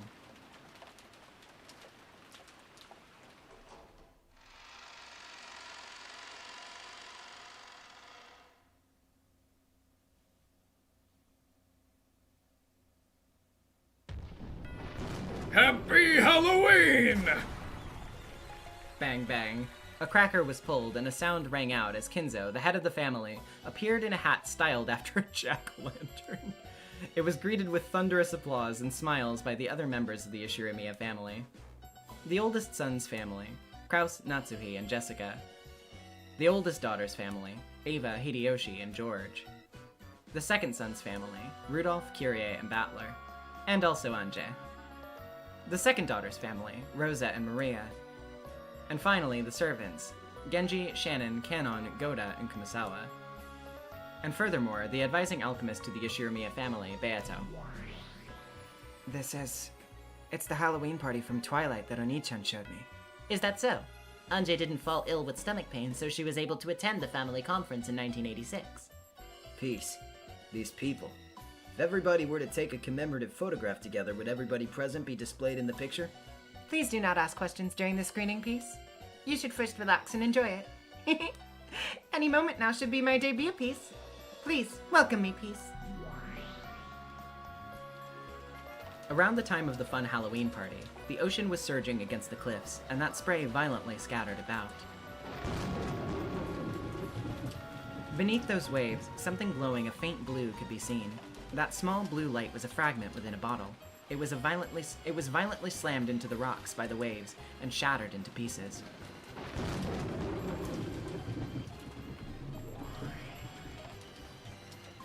In time, with the thunder, the faint glimmer released from the bottle began to fly about like a swarm of butterflies. The sight of them flying about in the storm was truly mesmerizing. They were heading towards the Ushirimiya Manor. And there, by the rose garden, they formed into the figure of a witch. It is an assassin sent from the Sea of Fragments for tonight's tragedy. A piece.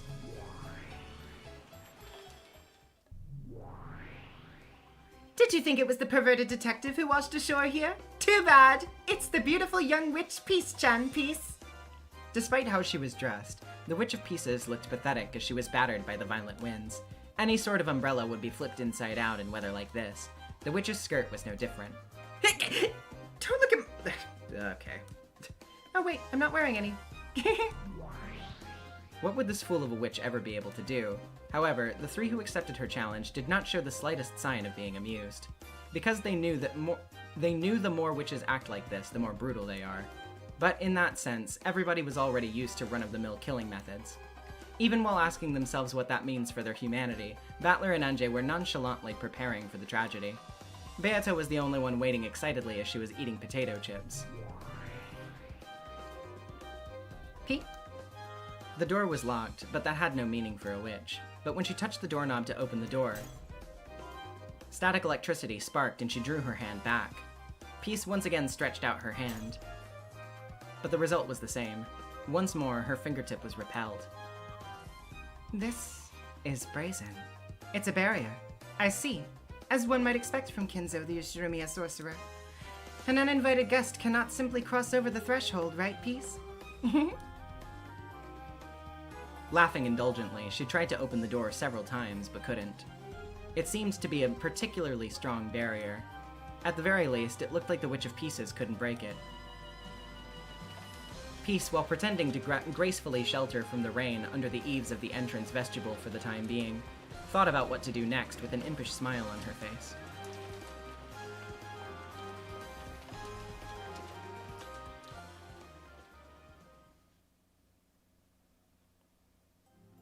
I apologize for the impoliteness, Beatrice-sama. I know. I'm not so drunk that I wouldn't notice without you telling me. We'll watch how things play out. Ignore it. This is Rokenjima, also known as Akujikijima. In this storm, the light that spills from the manor can lure out many demons. And besides, it has only touched the barrier, not shattered it. Shannon's shield is not easy to break. I know her very well. Thank you. The barrier tonight is something that can only be broken by a member of the Yoshiromiya family. Even so, just touching the shield is unpleasant. Don't get so jumpy. Shannon's barrier is strong. You can relax and have fun. If there's a monster out there that can breach the barrier, I'll gladly become its opponent. I won't let you become its prey. Kanon! And Shannon! This is a relaxed party. Can you stop worrying about work for a while? Oh, this is a relaxed party. Hey, he gave you an order. Certainly.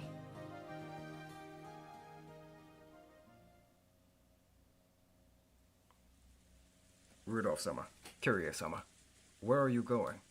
Oh, I just wanted a small change of scenery. The winds outside are very strong. I'll prepare an ashtray for you in the guest room so that you may relax. Thank you, Genji. But we tend to be contrarians. Normally you'd yearn for a warm mansion. If you're relaxing there, though, you might want to take a smoke break in the storm. Aren't the eaves of the entrance something? Once I get a breath, I'll come right back.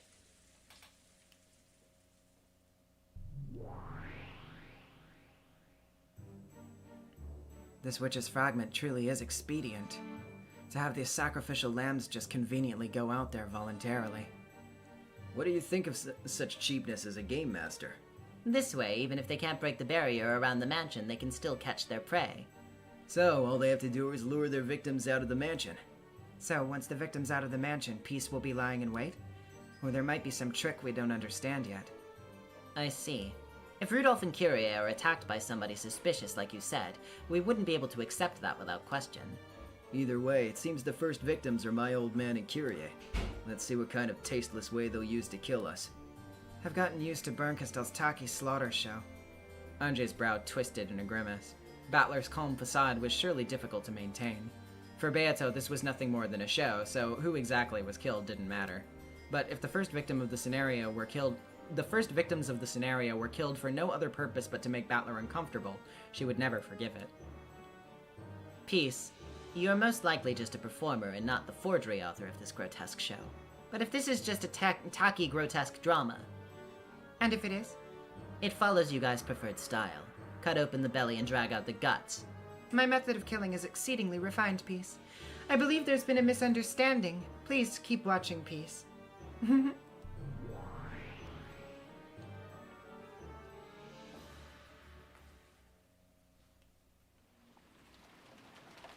Even in a storm like this, it's still nice to be outside. Even if it's in the middle of a storm, sometimes it's just easier for a duo to calm down if it's just the two of them. Is that right? Didn't you say that to every girl you met at parties? Come on now. Isn't that stuff past the statute of limitations? I'm totally retired from that awful Playboy stuff. I wonder if those words are the real deal. Is there a way for me to really believe them? I wonder if it's due to the storm's atmospheric pressure. Somehow it puts me in a lunatic mood. Hey, can you at least wait until nighttime? Oh, didn't you notice? It is night already. Two impish smiles and captivating lips approached each other.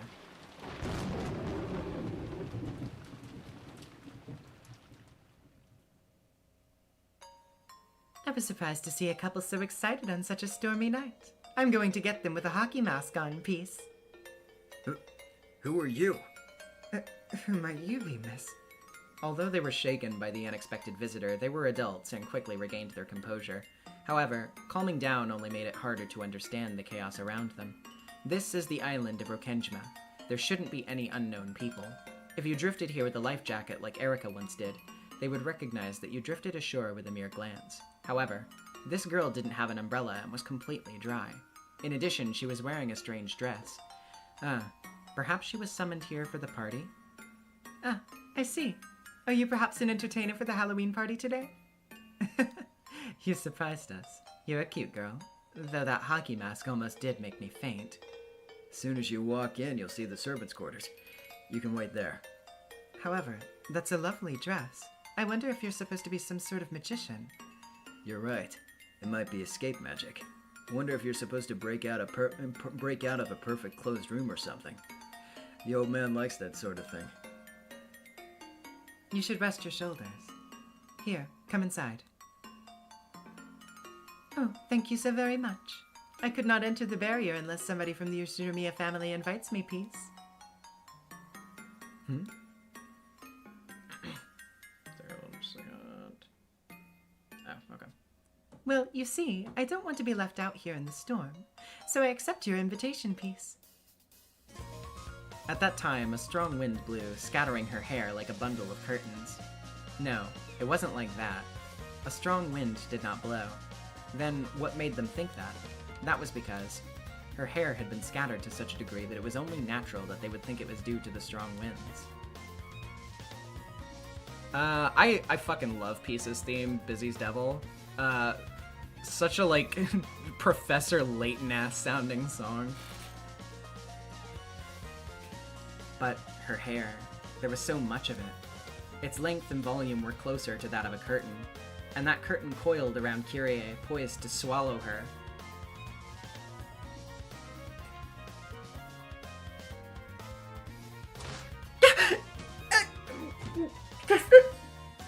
At first, it looked like a confused Kyrie was trying to sweep it away, but that was wrong. She was drowning. Kyrie had been swallowed by the sea of Peace's hair and was drowning.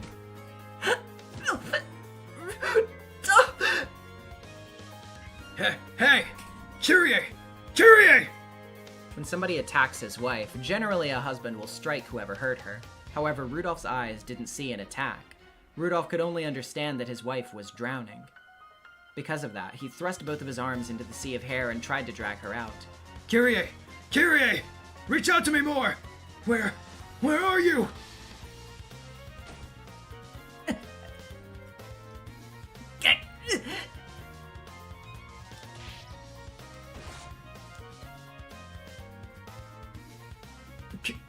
Kyrie?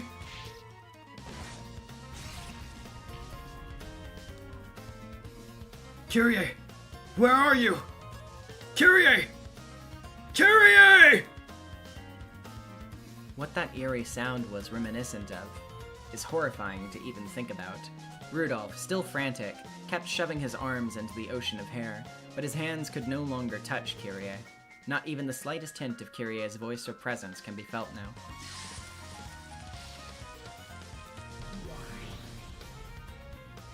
Peace!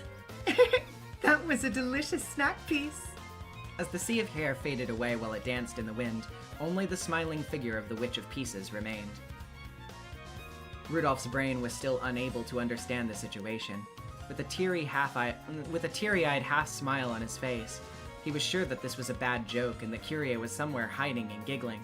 At least that's what he was trying to believe. As always, they love to flaunt revolting things. This isn't even a sideshow by Beato standards. That's what I thought, Peace. You can't say something at this level is cruel, Peace.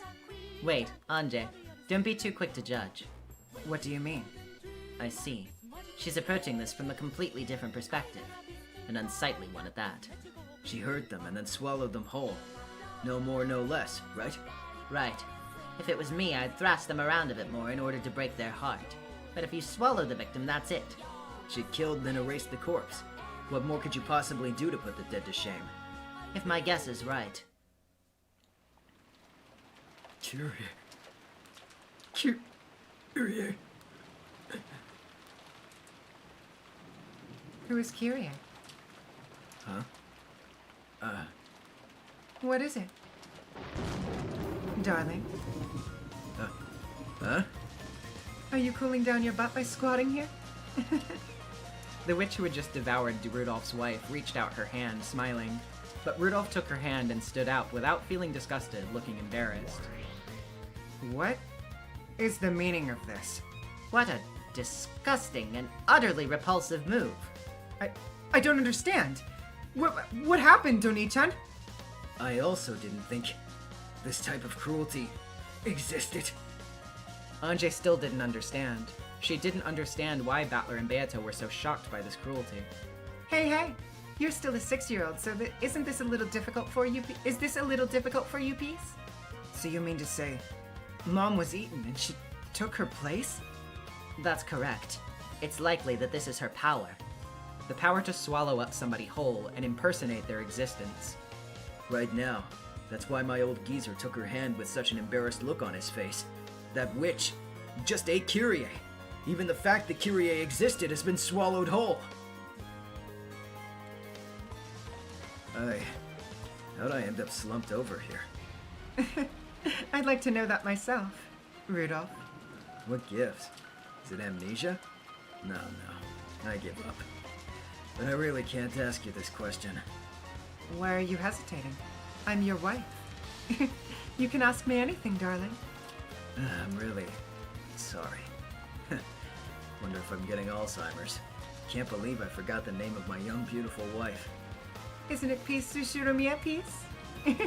How strange, Rudolph. That's right, I forgot. It's Peace. I really am so sorry. Dad, are you serious? Perhaps this is not limited to Rudolph. Right now, that person is Peace Sushiromiya, Rudolph's wife. Kyrie's existence was erased to pure white as if an eraser was taken to her, and then Peace inserted herself in Kyrie's place as if she'd always been there.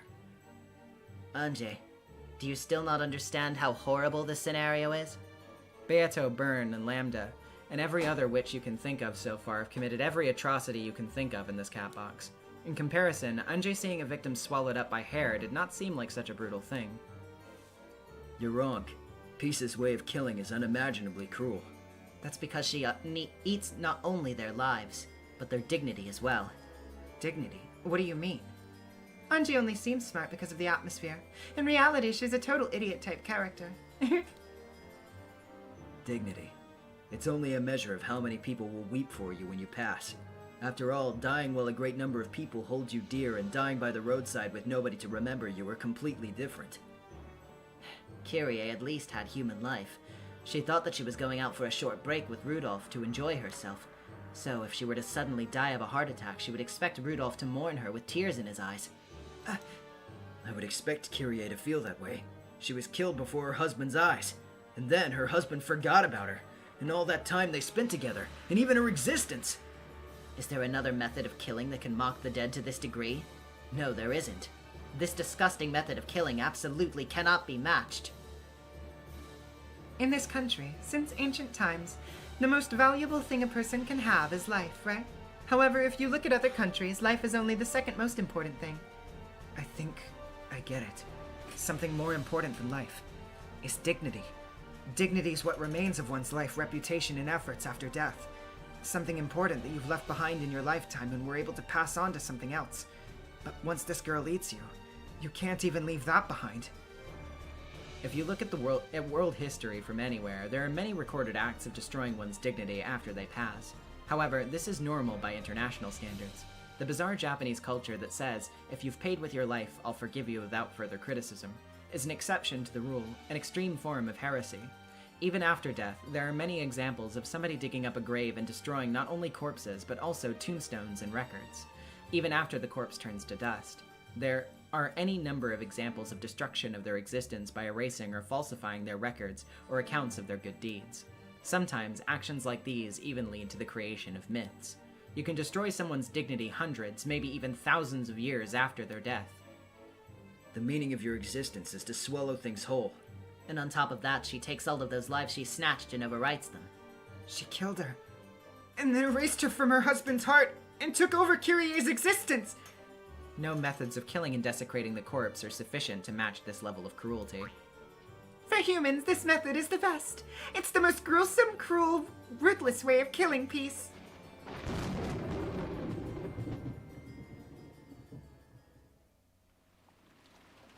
What is it, Peace? You in bad spirits? I love being together with you, Peace.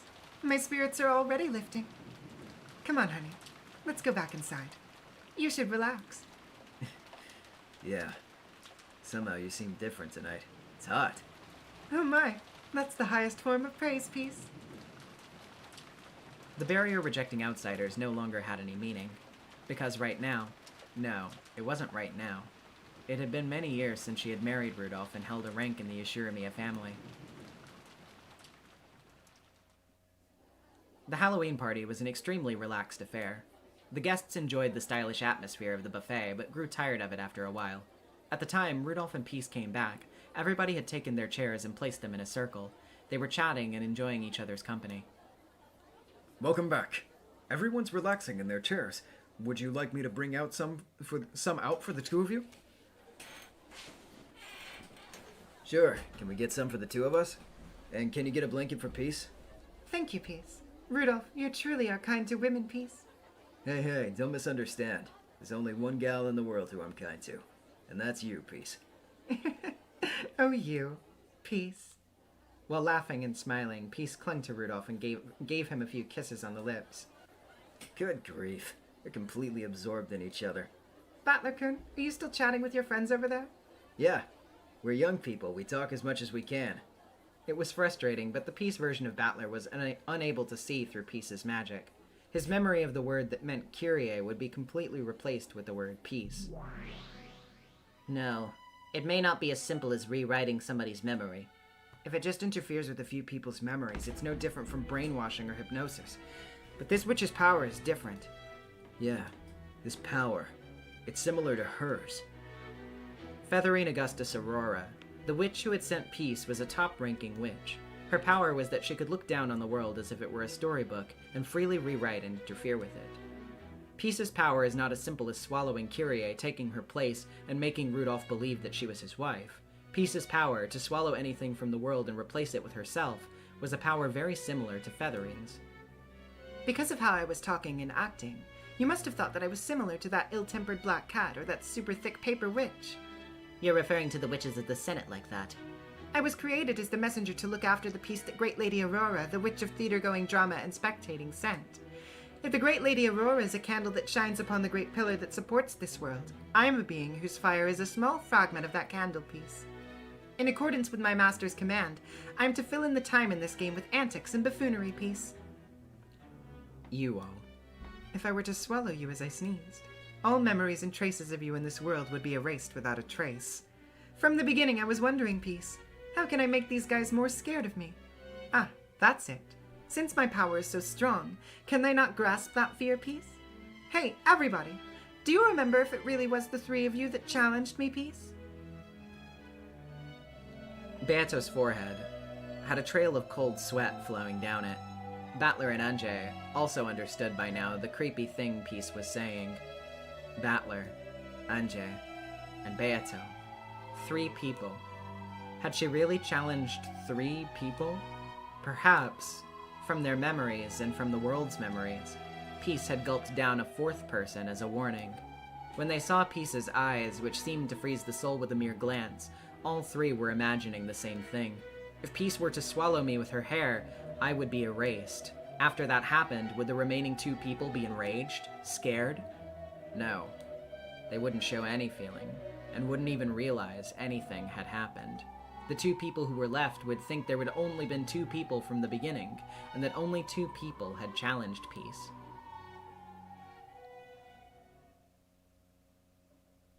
Are you threatening us, Lady Peace?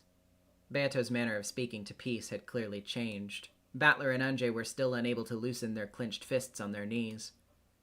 If our warm welcome has caused offense to you in any way, allow me to apologize. We are shallow and unrefined, and don't know how to behave any better. Respect is important, Peace. So long as everybody shows the highest respect to me, I can be quite generous, Peace. Battler, Anjay, and Beato all crossed their legs in unison as if to show that they were all on the same page. However, it was the opposite of an elegant gesture, as they were too careless when they crossed them. Peace wasn't able to understand what happened in front of her, and forgot to even close her mouth.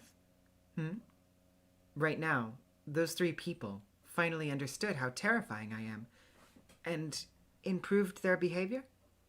Right? Well, I'm bored of acting well-behaved. So, let's make this easy for you to understand. I don't care what you do with the pieces in the game. That's what these games are all about. We thought that since our guest here was trying her best, we should entertain her a little. But we're at our limit here. At their limit? Of what emotion? Anger? Of holding back the laughter! You're the most interesting visitor in a long while, coming in and trying to kill a witch with comedy!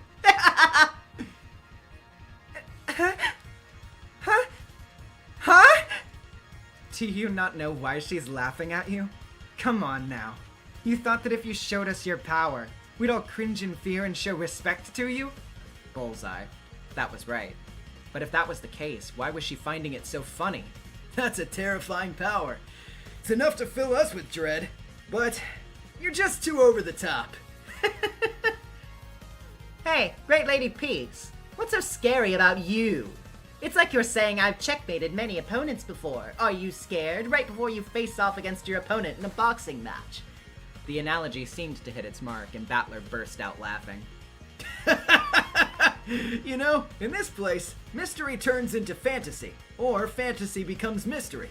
The idea of a serious match where the 2 sides are trying to get the best out of each other with a single blow is a very interesting experience, and this is a social place for the lords and ladies who love crazy games like that. There's only one of those of us here who are... There's only one thing those of us here are scared of. Hypothesis, inquiry, flair, bluff. When the theory you finally whittled away to a deduction is smashed to smithereens. Certainly. This power to swallow an existence whole is entertaining. One of our rare visitors went to great pains to give us a gift, and I was willing to feign awe out of respect for it. If you keep acting so high and mighty, saying how scary you are, how tall you are, I'm afraid we're going to lose our patience with your manners, you know? If you truly wanted to scare us, you should finish presenting your puzzle first. And then we'll decide if we want to be scared or to laugh at you. You know who you're dealing with? You're dealing with a bunch of crazy witches who can drink tea for 1,000 years with some locked room murders as a little snack. By the way, I completely get your analogy. I'm crazy about boxing and checkmating opponents.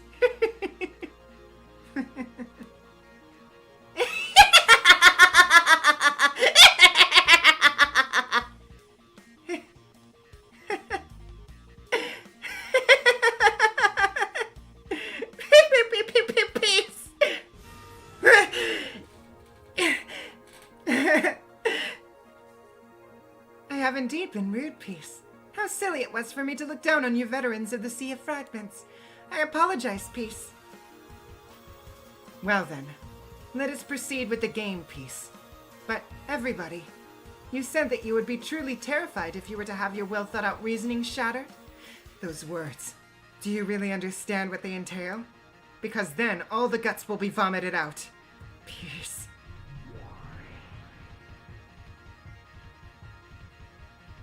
Alright then, we'll fast forward through the appetizers. I think everybody wants the main course as soon as possible. Are we going past the epitaph murders? No. We'll not go that far, Peace. Right after this, I'll be swallowing Anje whole, Peace.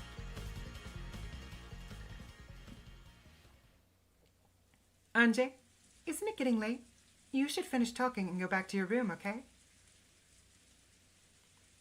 What is it, Anje? What's with you? Oni-chan, the person isn't Mom. Huh? What are you talking about all of a sudden? Oh my. Anje, are you already half asleep? Mom doesn't get what you're saying. Who are you? Aren't I your mom, Peace Sushiromiya? The one who gave birth to you? Huh? Lies!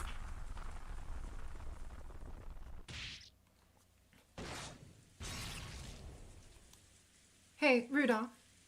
Hmm? What? Would you be interested in making a cute little sister for Battler, Peace? Hey, save that talk for when it's just the two of us. A sister?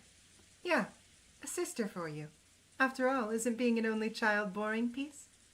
I can't imagine having a sister. I don't have any confidence we'd get along. If you, my only child, were a cute daughter, I would go straight home after work and we wouldn't have damaged my liver. Shut up, you unhealthy dad. Eaten and forgotten.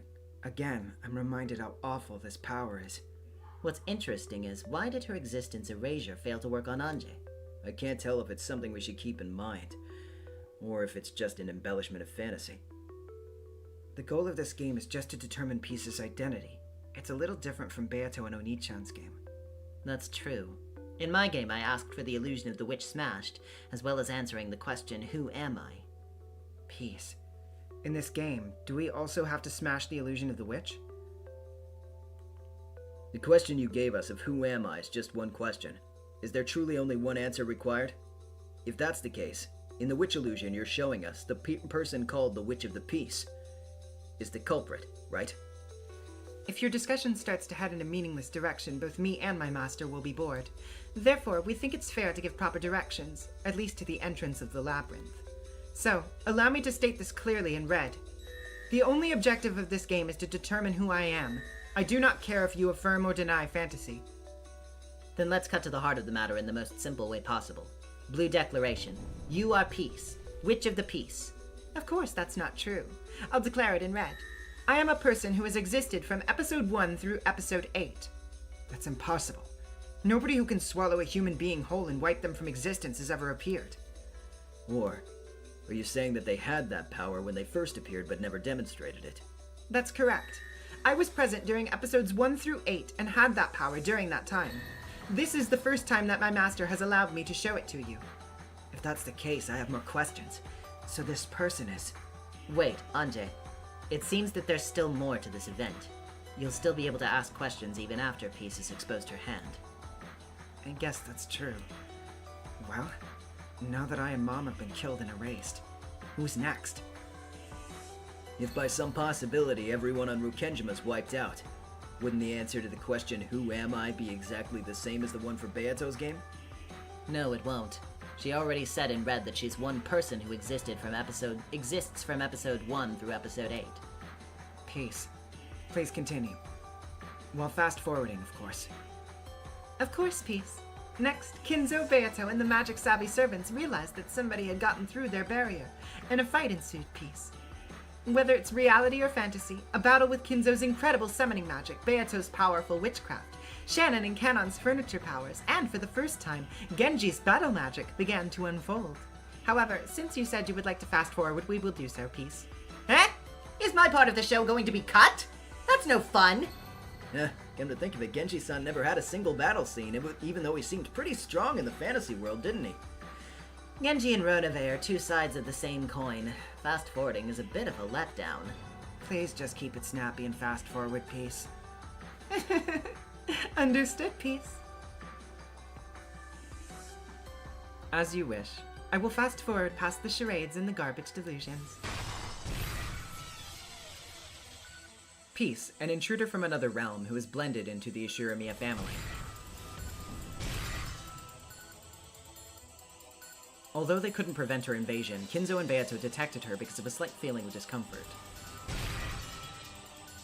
Kinzo and Beato, as well as Genji, Shannon, and Kanon, confronted the witch from another world who claimed the name Peace Ushiramiya. However, while they realized Peace was an uninvited guest from another world, they didn't realize that there had already been 2 sacrifices. Both Kyrie Ushiramiya and Anje Ushiramiya have already been erased from this world, as well as the fact that they existed. When a powerful foreign body tries to unilaterally alter the world, or just a fragment, it triggers a defensive antibody reaction. But even then, it was difficult to fully convince them that Peace Ushiramiya was an enemy. The strong barrier would alert them to any visitors from a different fragment, including her. However, as everybody faced off against Peace, they recognized her as a familiar relative, Peace Ushiramiya. Beato immediately saw through this intense sense of discomfort. It was a pest with the power to devour an opponent's existence and all traces of their story. As you'd expect from somebody who just introduced herself as an advising alchemist, Peace. I'm impressed that you've seen through my power. But is that the only thing you've noticed about it? What is she talking about? Kanon-kun, right now there are 5 of us fighting. Are you sure that there were always 5 of us? Huh? Perhaps. There may have been 6 of us. In addition to Shannon and Kanon, there could have been one more servant with the on sound in their name. Had somebody just been sacrificed as a lesson? What? Isn't this similar to my golden magic? Now that you mention it, yes. However, it's a stingy power that can't even give me a single gold coin.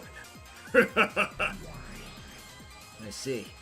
But is it really the same as the golden magic? If we're denying fantasy, that's probably the easiest way to explain it. It's unpleasant. If 6-year-old me got my existence erased from this farce from the beginning, why would Oni-chan be on good terms with my parents? That's a good point, too. The golden ingots are piling up. I'm absolutely not going to accept that my sister doesn't exist. Especially while she's watching. Oni-chan. Hey, Peace. If you want to swallow up... Stop using that word! I'm not going to try checkmate in this boxing match, Peace.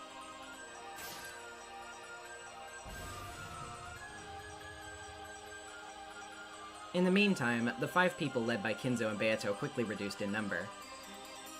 Even though they couldn't remember how many people were originally in the group, a distorted, strange battle ensued. Beato, the last one left, is fighting to contain her bewilderment amidst a fierce sense of disorientation. Was I really fighting this monster all by myself? Didn't I have allies fighting alongside me? Has she tampered with the word to make it look as if I haven't been fighting alone from the beginning? You monster! Thank you, Peace. That kind of praise pleases my master the most, Peace. Huh?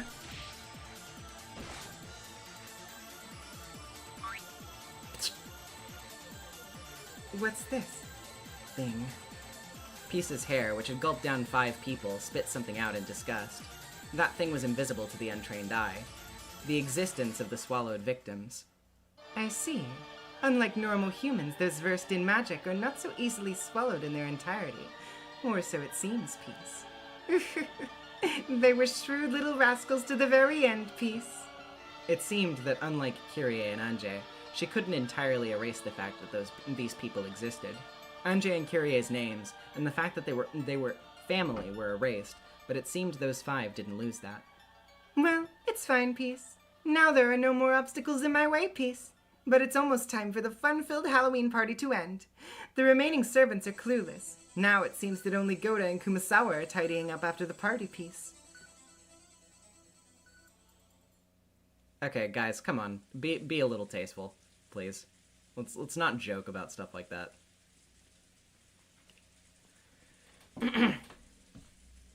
Or so she thought. A couple servants who she hadn't seen before materialized and began cleaning up the mess.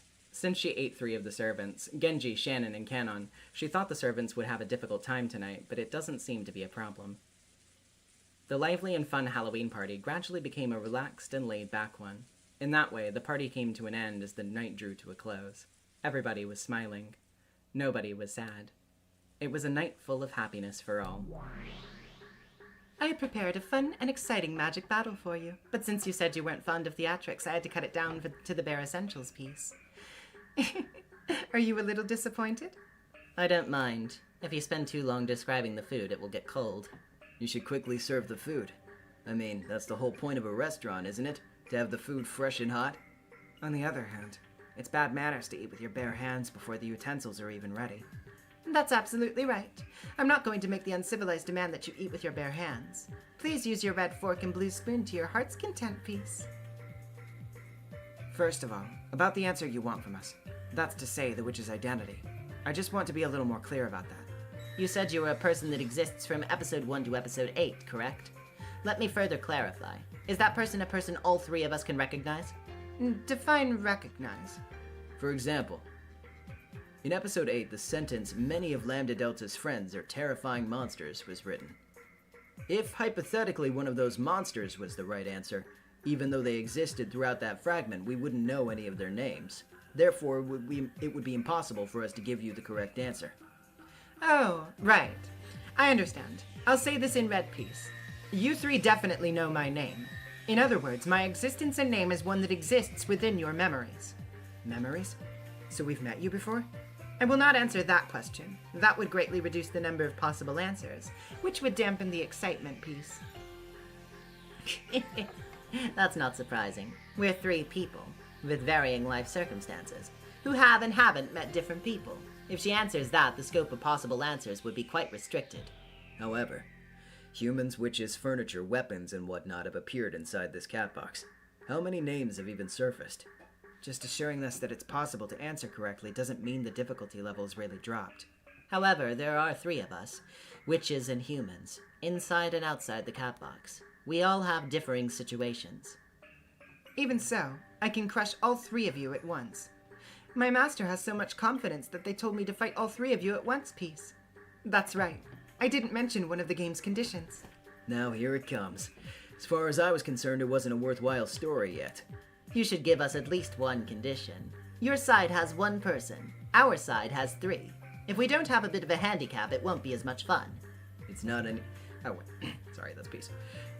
It's not anything significant. When everybody arrives at their final theory, I want you to agree upon it and announce it together, Peace. Whether you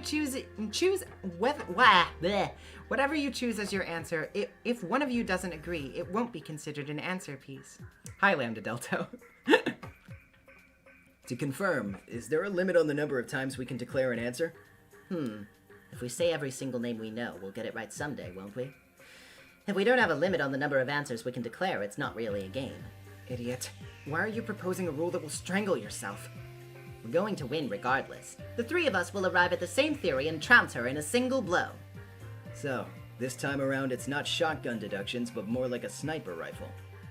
Of course, you use the blue to set up a myriad of checks in advance. But once you've found the outline, you've just got 1 shot. My master didn't order me to put a restriction on the number of times you could give an answer. But if doing so will make you all the more interested in the story and show us a heated logic battle, my master will be happy to oblige. Good grief. Oh well. Thanks to that, it looks like it's no longer going to be a trivial fight where we just have to name a few suspicious characters at random. Then let's begin. Let's take everybody's views into consideration. With that, let's start, Peace. Battler crossed his arms and looked up at the night sky. Like I did in the game with Beato, I guess I'll step into the position of denying fantasy. With magic, anything goes, and it makes my brain ache. First, Anjay and Kiria were eaten, and their entire existence was wiped out. Thus, they were never in this world from its beginning. Both the peace version of me and my old geezer believed that I had no younger sister. To think about it in simple terms, this is like Beato's cherished golden magic. Namely, a false narrative that could be created in exchange for money and other rewards. If you had vast sums of money, you could get people to say that Anjay and Kiria were not in the family. However, both me and my geezer believe in the idea of ladies first, and we're natural contrarians. Whether it's by bribery or threats, I wonder if we'd submit to the request to behave as if Anjay and Kiria didn't exist. No. Is it possible that they were taken hostage or something? So Anjay and Kiria could have been taken hostage and we were ordered to act as if they didn't exist? Peace. Just to clarify, what's the motive behind this strange event? Oh, as you'd expect from Battler. I was just about to ask the same thing. Me too. If some ridiculous whim caused this event, it'll break the immersion of this fragment and reasoning will be totally pointless. So you're saying not to make light of the human heart? The who done it, the how done it, and the why done it. Each is one of the three blades used to solve the mysteries of the witch, you know. At the same time, the quality of these also determines the standing of the witch. Indeed. The why done it is particularly important. That's what I think is the most important answer in a mystery. There's no reason to distress the standing of the fragment my master created, so I will state it in red. There is motive and heart behind this incident. Heart. You'll understand. It's a motive that any human would understand. In other words, it's not some paranoid, self-righteous motive that only the culprit can understand. Like where they say die while stabbing the victim with a coat hanger because they couldn't see Mount Fuji. Not some unexpected reason that only the culprit would find important, but a third person would go, you would take a person's life for that? Right? Oni-chan, stop. You should apologize. If possible, rub your forehead against the ground. Sorry. I think we just got a nice big hint. Looking at the motive can be very useful in approaching the truth. Let's make one more push to confirm this. Many people were sacrificed. Does the culprit hold a motive to kill all of them? Of course, Peace. For Kirie and Anjay, it was clear that you made a conscious decision to kill them. But what about Grandfather, Beato, Shannon, Kanon, and Genji? Were you just putting out sparks from the fire raining down on you? Or was there an obvious motive? There was. That was an honestly unexpected answer. Her target was just Kirie and Anjay. Everybody else was just her putting out the sparks. If that's the case, I can follow the lines of the family tree. For example, the first suspect is the person who bears the biggest grudge against Kirie and Anjay, Kirie's younger sister, Kasumi Sumidera. We've already seen the depths of her grudge and madness in an earlier fragment. I'm not convinced it's her, but she has an understandable motive. However, if Kasumi was the culprit, she would only have a grudge against Kirie, and she shouldn't meaningfully resent the other members of the family. Going by the illusion of the witch, the murders of the other members were just her sweeping away sparks, but that turned out to be wrong. If Kasumi is the culprit, Grandfather would just barely be within her target range. And there was no reason at all for her to target Beato, Shannon, Kanon, or Genji. This. You got me. I thought I found a line to follow, but... I wish to be clear, so let me declare it in red, Peace. In regards to Kirie, Anjay, Kinzo, Beatrice, Shannon, Kanon, and Genji, I do have reasons to make them disappear. Why? There's no way she'll answer that. No, I'll answer. With the red truth. Huh? By the very nature of the witch's game, you don't give out unnecessary hints that could draw your opponent closer to yourself, much less state your motive in red. But Peace was doing just that. She says this not with the comedic persona she's been putting up for us, but with eyes that have the eeriness of a doll's. In order for me to enter this game board, they were pieces that should not exist. For several of the victims, I was originally going to allow them to live. However, because of certain circumstances, they cannot stay on this game board. Therefore, I removed them. Don't misunderstand. I did not remove them because I despised them. However, for those I truly wanted to kill, I had no regards for their hearts and showed them no mercy or pity as I removed them from the game board. That calm intensity made everybody gulp. Right now, she was not speaking as the witch of the game board. She was speaking from the heart of the culprit. This was a confession. Who is the one you really wanted to kill? I really thought that Kyrie was the main target and killing everybody else was incidental or unavoidable. But with this, I don't get it at all. For example, Grandfather could be her main target. In order to get a chance to kill him, she could have killed Kyrie and then impersonated her to get into the family conference, looking for an opportunity to assassinate him. Or if we accept the illusion of the witch's truth, Beato was the main target, and the process of killing her led to the other victims unintentionally getting caught in the crossfire. In particular, if you look at how people were killed, the way they were killed in the illusion story is similar to the way the victims appear in previous stories. For example, it would be similar to Beato's epitaph murders. No. In the first place, as far as the choice of victims goes, having a phony target in addition to the real target is so the whodunit does not reach the culprit. But in this case, she said they were all pieces that shouldn't exist, so it's in conflict with what she said earlier.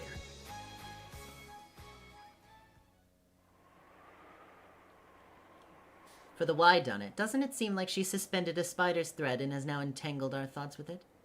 I think we've really figured out something important. But at this point, there's no use in being captives of our own thoughts. We need to approach it from other angles. Yeah, that's true. Peace. That silly little laugh of yours reminds me of someone. Who? I don't have any line of motivation for her, but I've been trying to think of what this witch's aura brings to mind. Who am I? That haughtiness and laughter that delights in her intellectual overbearance. It's just like my comrade. That person?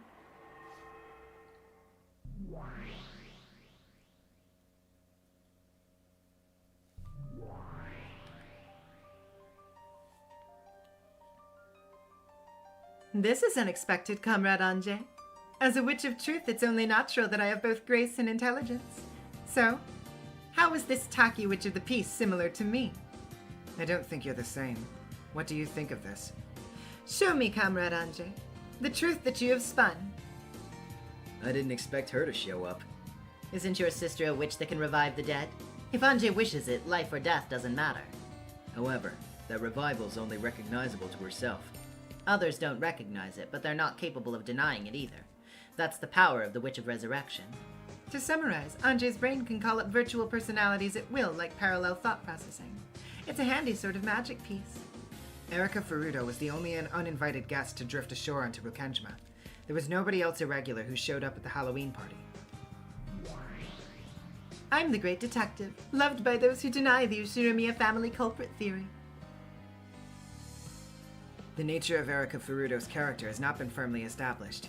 All we know is that she's a klutz who fell off a cruise ship. However, when I appeared on the witch's game board, I had one trait. An intellectual rapist. It was a disgusting nickname. That was an intellectual supremacist who looked down on others and who got the greatest joy from intellectually violating people. After she drifted ashore, they welcomed her as an overnight guest. She acted superior and irritated them, so it's possible the Ushirimiya family all conspired together to create a fake murder case and discredit her pretensions of being a detective. No amount of trickery will allow you to evade my perfect autopsy, so you can't wriggle out of being in the suspect list by playing dead. What do you think of this scenario? During the Halloween party, Erika drifted ashore and was welcomed as a guest. During the party, the family was excited from all the puzzles and quizzes. Then, the self-proclaimed great detective arrived there, couldn't read the room and kept answering and answering, get carried away and making the adults fed up with her. Then, the adults who wanted to clear away their humiliation from being beaten by me planned a clumsy farce. For example, Mom and I suddenly disappearing. The next morning, Dad and Oni-chan would ask Erika about it, and Kyrie would jump out as a prank, in order to startle and tease her. If you look at all the past fragments, the Ushirimiya family is quite good at acting. Or they enjoy it at the very least. She'd be surprised by their acting. Or even better, the servants would continue to play dead, and then they'd act out the serial murder case, you know? This crazy story had undeniably appeared in one of the past game records, whether it was a reasonable motive or not. Even if it was only presently one-sided, there was nothing to block Anje's logic. However, it was decided that all three must agree on our answer, so I'm going to hit you with the one-sided truth that me and Erica came to. Just by imagining that lovely face distorting already has me Erica! Erica! already has me reaching a climax. I see, yes. We're somewhat similar in personality piece. Two similar pieces on the board are really annoying piece. Oh, I see that we only resemble each other in atmosphere. Are you uncomfortable with such a difference in our mental capacities?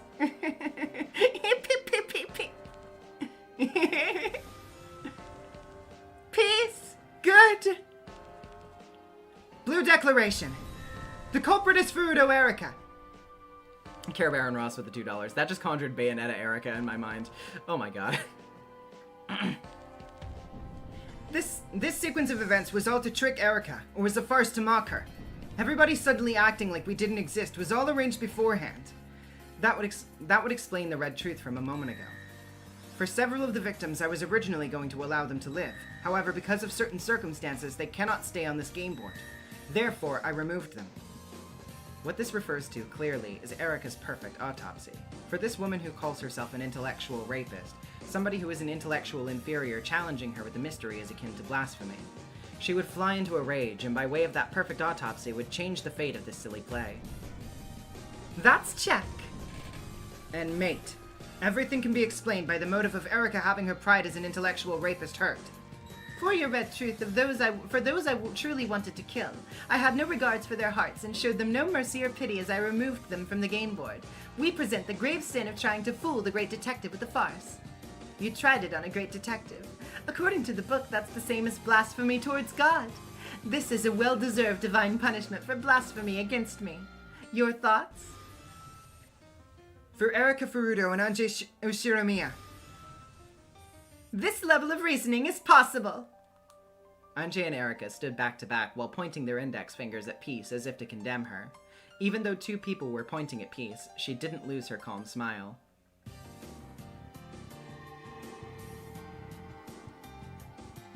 The other version of Anje, the Witch of Truth, while showing off a wink with her signature pose, scatters as a faintly glowing swarm of butterflies.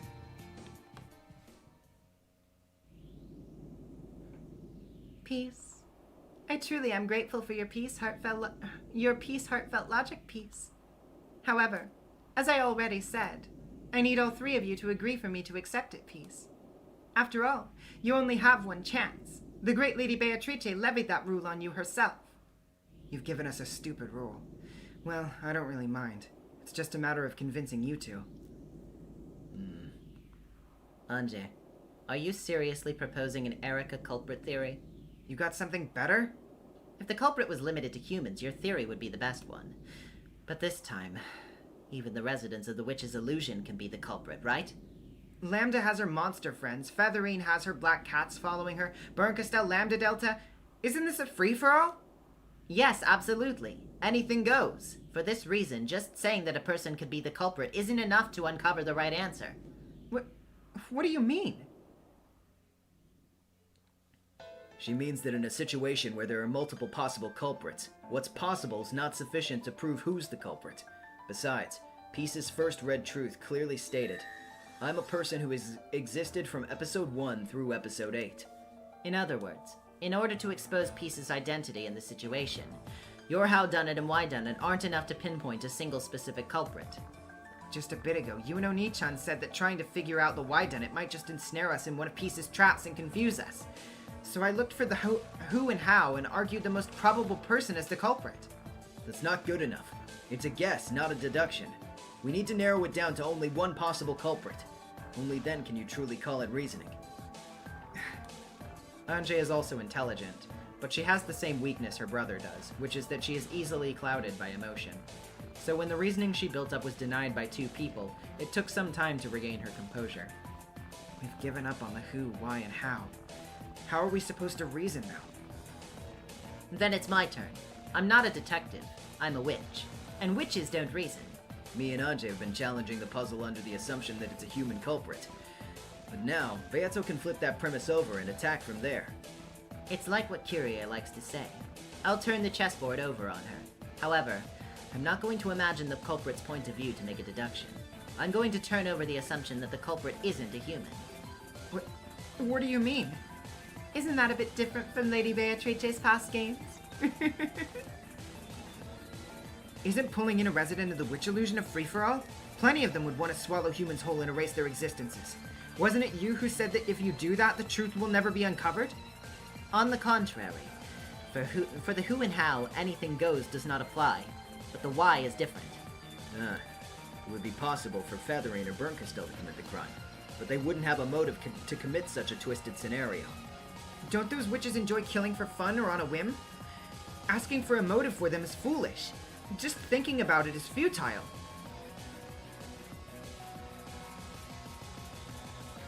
Now that you know all of what happened in the cat box, you really saying that in front of Beato?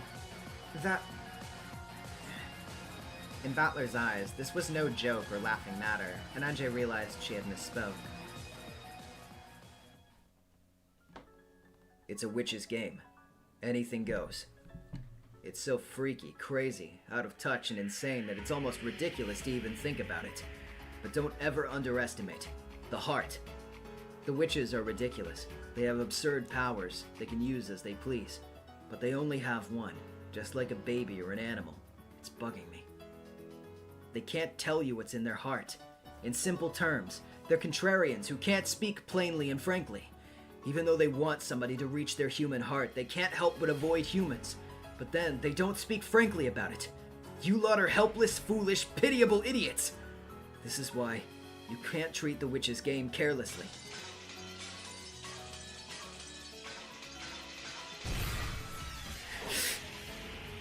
You're a stupid, lonely fool, but you're still doing your best to frantically write out this fragment! So I definitely won't say that just thinking about this is futile!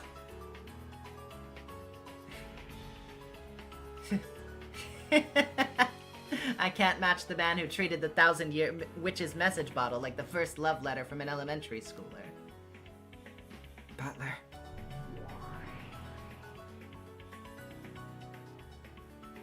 I don't know if your words are spoken from the mouth of a human, or from the mouth of the Lord of the Golden Land and the husband of the Golden Witch. Oh no, wait, that's peace. Shit, sorry. I don't know if your words are spoken from the mouth of a human, or from the mouth of the Lord of the Golden Land and the husband of the Golden Witch. When I got my master's order, when I came here, I couldn't help but think this was annoying. I wouldn't gain anything by coming here. Rather, I thought that I would just be more disgusted with myself. However, this was worth doing.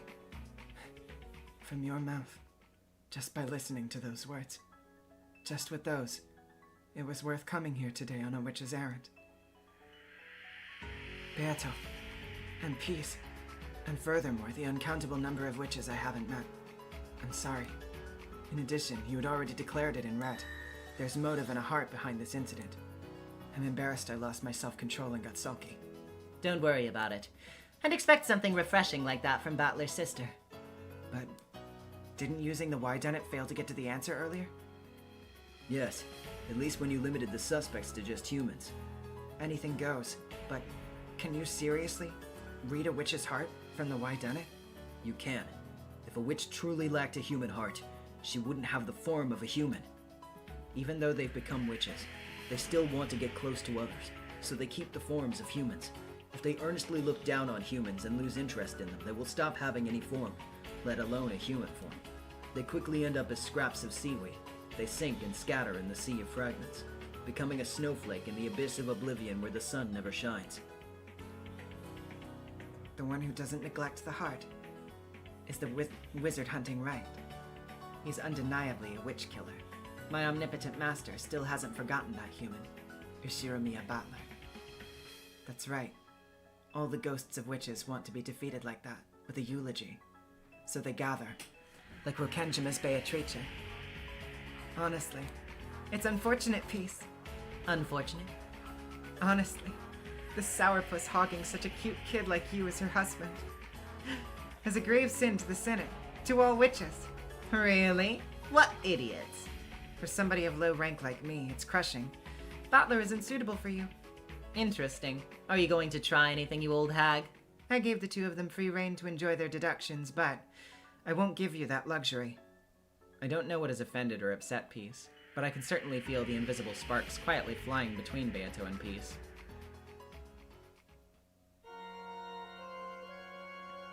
What's driving those two? Well, it's fine. She's crossed a great distance over the sea of nothing to come here, so it's only fair that we give her a warm welcome.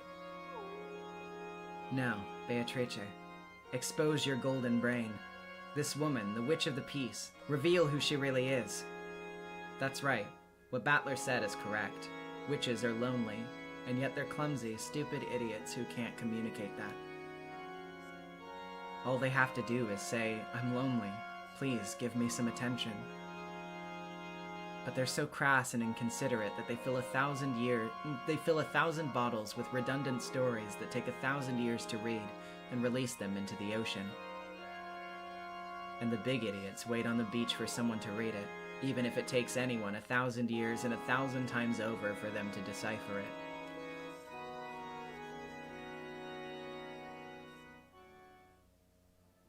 I'll expose you, and then I'll accept your message. Why did Kyrie, Anje, Kinzo, Beato, Shannon, Kanon, and Genji have to disappear? She said, "In order for me to enter this game board, they were pieces that should not exist." What does that mean? If we deny fantasy, I'd interpret it as an unshakable intent to kill them, maybe even against the rules entirely. But since this is a witch's game, maybe there's another way to interpret it? For example, we cannot appear in front of those who possess the anti-magic toxin. However, that rule shouldn't apply to pieces who appear other than you guys. Is the culprit not able to exist at the same time as them? Could it be something like that? In order for me to enter this game board, pieces that are not allowed to exist. Beato, you shouldn't get caught in such stiff logic. Aren't you the Golden Witch who managed to solve that old geezer's shitty riddle? At any rate, Kinzo's epitaph didn't require witty reasoning. It was just childish, self-important wordplay. You needed flexible thinking. You didn't need precise mathematics for these deductions. You attack it with associations, fantasies, and whatever inspiration you can find. Well, well. Are you calling my mystery mere wordplay? This is an important matter, and since it seems you don't understand, I'll state it clearly at this point in Red Truth. I'm a master of riddles, you know. Much better than you are. Ho ho. She's specifically stating it in red. So you were completely immersed in solving riddles. But that's only been for a short period of time, less than 10 years, since you met Battler. Unlike you, I'm not a little girl. Ever since before you were born, I've always loved riddles and am very good at them. It's regrettable that I wasn't able to challenge the riddle of the epitaph. If I'd challenged the riddle of the epitaph together with you, we surely would have easily solved the childish wordplay that Grandfather frantically dreamt up. I know this because, just now for the first time, I tried to solve the riddle of the epitaph, as the Witch of the Peace. It was a piece of cake. What? It is extremely difficult to solve, and the probability of reaching the correct answer is akin to an astronomical miracle. Solving it revived the witch, and resulted in a great number of sorrowful mistakes, which drastically changed the fate of the Ushiramiya family on Rokenjima, and she called such a cataclysmic riddle child's play, as if she found it easy to answer. Right. What you call the revival of the Golden Witch, you, rising up after 6 years from nothing, and lowering your human self to furniture whose body was incapable of love. All that was the trigger for the tragedy. Atropos with the $2. You attack it with train-based fixations, yes. But right now, I am tangled up in intense regret and grief. That grade of puzzle solving. If you could have taken on the challenge with me, we could have solved it much sooner. I would have held in my hand the key that would have saved your life. However, the fact that I wasn't able to do that was my greatest sin. Because of that, you were born. Battler was locked in the cat box, and Anje was left all alone in the future. This is all my responsibility. I gave birth to you. I should have given birth earlier. Then surely everybody would have been much happier. Who the hell are you? She gave birth to me? It can't be. The mom I've only seen in portraits? No, it can't be that. It's impossible. Because I'm positive my mother escaped from Kuadorian with Rosa, then fell off the cliff to her death. That happened right after giving birth to me. Moreover, right after I was born, I was left in Natsuhi's care. If she's my real birth mother, i.e. the previous Beatrice, then the riddle of the epitaph should have been after the important fork in the road of her destiny. If she really was my mother, she should have said that she regretted not raising me herself, or not being able to spend time with me in Kuadorian, or something like that. That's why I don't really feel comfortable with the logic that she's my birth parent. But that line of thinking probably isn't too far off base. Yeah. She's at a place where she can look down on me, but she isn't looking down on me in arrogance.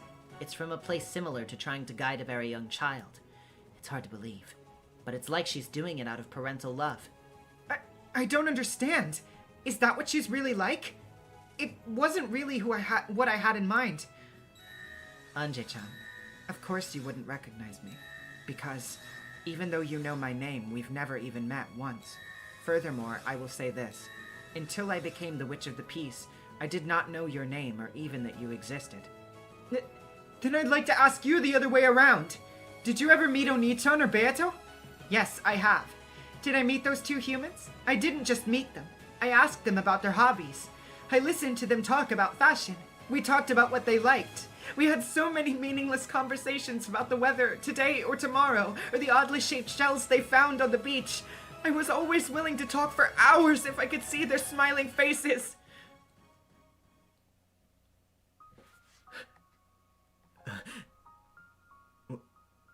What is this witch talking about?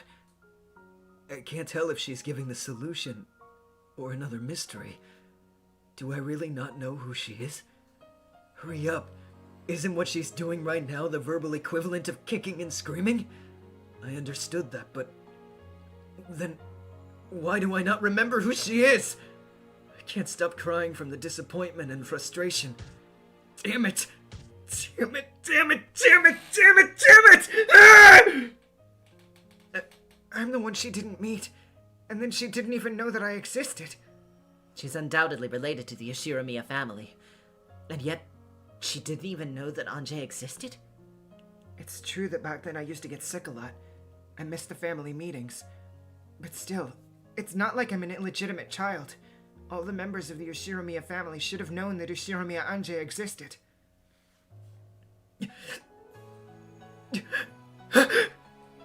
Battler's eyes were wide open. Within his heart, he then was certain he had found the core of this witch's true form. There was no basis for it. There was no evidence for it either. Nor was there a puzzle piece for guessing the culprit's identity. But even so, he was sure of his answer. There is no such mystery where you can be sure of the answer when you can't even form a guess. Therefore, this was fantasy. Otherwise, she couldn't be here. Or exist here. You're... Beato had also noticed that Battler seemed to have seen through the identity of the witch.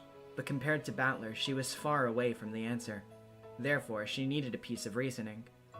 Why did people need to vanish in order for her to appear on the stage? It wasn't just Beato and her friends. Some of us can't exist at the same time as her. I don't understand. Was there somebody else who had created furniture like Beato had? No, that's not what I meant! It wasn't a single person she couldn't meet.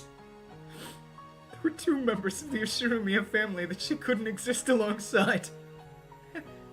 Who? I don't know who that could be. I really don't understand. As tears fell from Anje's face into her teacup, she scratched her head in anger over her own weakness, but she still didn't stop thinking.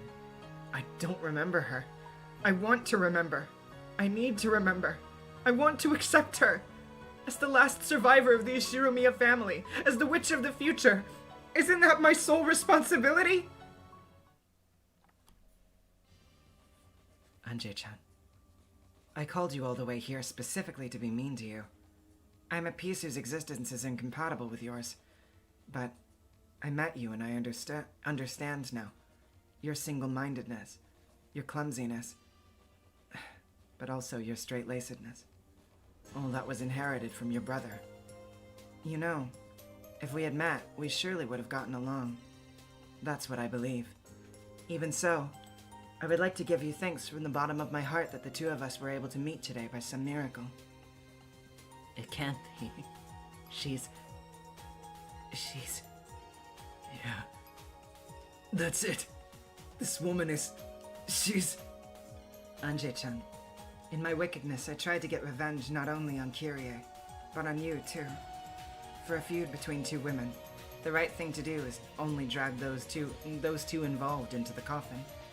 Even though I've never met you, for the trivial purpose of comforting myself by hurting you just because you're his daughter, I've called you here. I'm truly ashamed of that, especially as a human parent myself. I've never met you. I'd only seen you in pictures, but I know. I know who you are. I remember. Yes, I hated you too, just by seeing you smile in a picture. In a family photo without me, Dad, and Oni-chan. We're smiling at the family that I didn't know, in a way reserved for family members, which I detested. I wasn't alive then, but I was still jealous. That's right. We couldn't meet due to the wheels of time, and even if we did meet, we wouldn't have been able to stay together. You and I sit on opposite sides of the seesaw, with Dad as the fulcrum. We cannot exist at the same time as family members. Your name is... Ushiromiya. Asumu! Dad's late wife, who passed away before I was born. Anje-chan, that still is only a small part of the answer, because you still need to deny the terrible fragment I brought with me. Huh? Battler, Anje, and Beato. Since they have already come to a consensus, the answer should be accepted. And yet, why did Peace, no, Asumu, still want to hear it from Anje's mouth? Well then, start the autopsy. Because they say cats can be loved, killed, and enjoyed twice. This was a fantasy about Ushiromiya Asumu never dying, and always being a member of the Ushiromiya family. A fairy tale.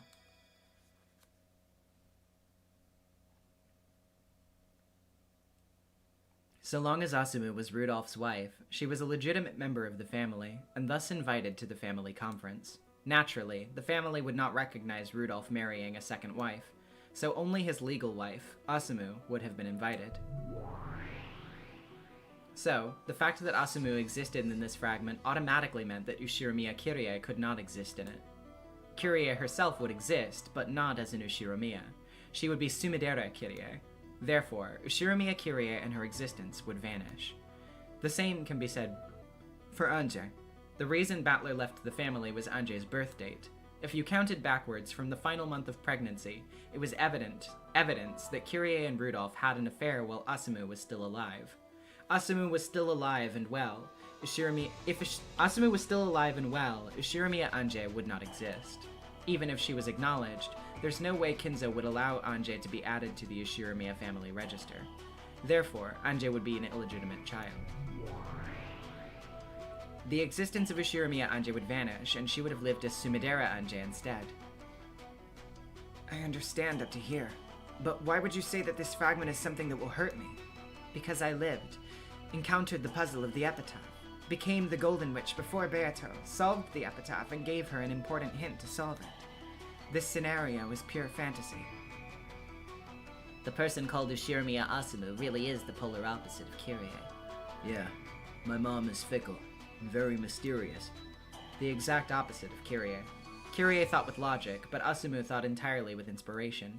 So while Kyrie was by far the strongest with problems involving numbers, Asumu had a talent for solving riddles that could not be solved by logic.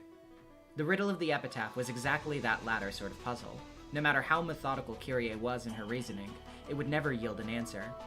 I kept living in this fragment. If only I could have been at the place where your grandfather installed the portrait of the witch and the riddle of the epitaph in his mansion, I'm sure I would have solved it. And not only that, I would have known who your grandfather had wanted to solve the epitaph's riddle, so I would have had Beato solve the epitaph right away. This is that sort of fantasy. And then, when he sees my resurrection, Kinzo dies in front of me. So at that point in time, Kinzo would have already been dead. Wait. Uncle Kraus and his conspirators hid Kinzo's death for their convenience, so even though he was actually dead, they would behave as if he was actually alive. Mom, as I thought, this world's a little too convenient. Isn't that what fairy tale is? A fantasy? Anje, Uncle Kraus and his family only had to hide grandfather's death when they had financial problems. Atropos with the $2, me foaming at the mouth. Epitaph. In that world, I would not live in despair, but in a far-off, calmer, everyday life. Therefore, after I found the gold, everything would change. The trigger that tore up Battler's and Shannon's relationship was Asumu's death. However, in this fantasy where Asumu did not die, the two of them could continue their friendship. The seed of unrequited love placed in Shannon's chest, whose root tormented her with pain during several years of hell, was never planted. After that, as Asumu herself said, it was all a fairy tale. Those two grew up healthy. And then, suddenly, the riddle of the epitaph appeared in the mansion. Asumu's intuition told her that Kinzo wanted Shannon to perform some sort of miracle. Although he was quiet, Genji was poor at keeping secrets, and with just a couple questions, Asumu had discerned that this was settling some sort of animosity with his illegitimate child. Nanjo had told Kinzo that his years remaining were short, and that he should settle his regrets and tell the truth to the girl who didn't even know her own origins. He had hoped for a miracle and left it to time to decide, even though the chance of failure was high. Asumu, who was good at puzzles, encouraged the similar, mystery-loving Battler and Shannon to attempt to solve the riddle of the epitaph. She watched and guided them so they could arrive at the right answer on their own. In the same year in which the epitaph first appeared, the 20 billion yen of gold had been found by a young boy and girl. Anje, I will say it in place of her, over and over again. This is her fairy tale. At first, Anje was puzzled as to why Peace and Beato were so apologetically repeating over and over again that this was a fantasy. But little by little, she began to understand that uncomfortable feeling.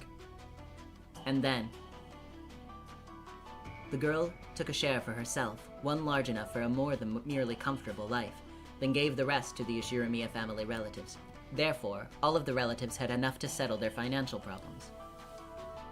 Concealing Kinzo's death was unnecessary. There was no reason to quarrel, leaving just a happy island. So the reason Beato and the others disappeared was that she left the island. That's right. Because I did not have the roots of the seed of love within me, I wasn't tormented by it. So I wasn't tied to the island and did not need to act the part of the Golden Witch. So Genji disappeared because the master he had served died and Beato left the island? He had always decided that if he no longer owed a debt of gratitude to Kinzo and to me, who was responsible for his upbringing, he would leave the island and live out the rest of his days in peace and quiet. Once Kinzo passed away and I decided to leave the island, Genji also had nothing more to tie him to the island.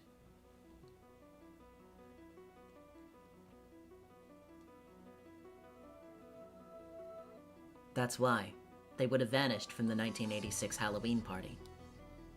In other words, in this game, within the exact moment of the 1986 Halloween party, depending on if Asumu is alive or not, it's staged as if the Witch of Pieces eats her opponent whole, including the fact that she existed. But it's really like a game of Spot the Difference. That's correct. One side of the coin is shut up in the cat box of misery. The other is a world where everyone is happy, with the exception of you and Kyrie. Beato fulfilled her dream. Battler's dream of living with his relatives and going to the same school came true. He wouldn't be hurt by his mother's death and his father's remarriage. He would also gladly accept that miracle. I see. If that's true, then the three of us will agree on that answer and expose your identity. Even so, I'll deny it. That answer.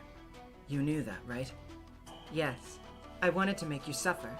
You know the answer, but if you deny it, your side cannot win. I was going to make it that sort of game and torment you through it. I don't get it. Why would you do that? I can't believe my mother would. If you don't want to believe it, you don't have to believe it. That too is love. But if you don't believe it, at least try and understand it.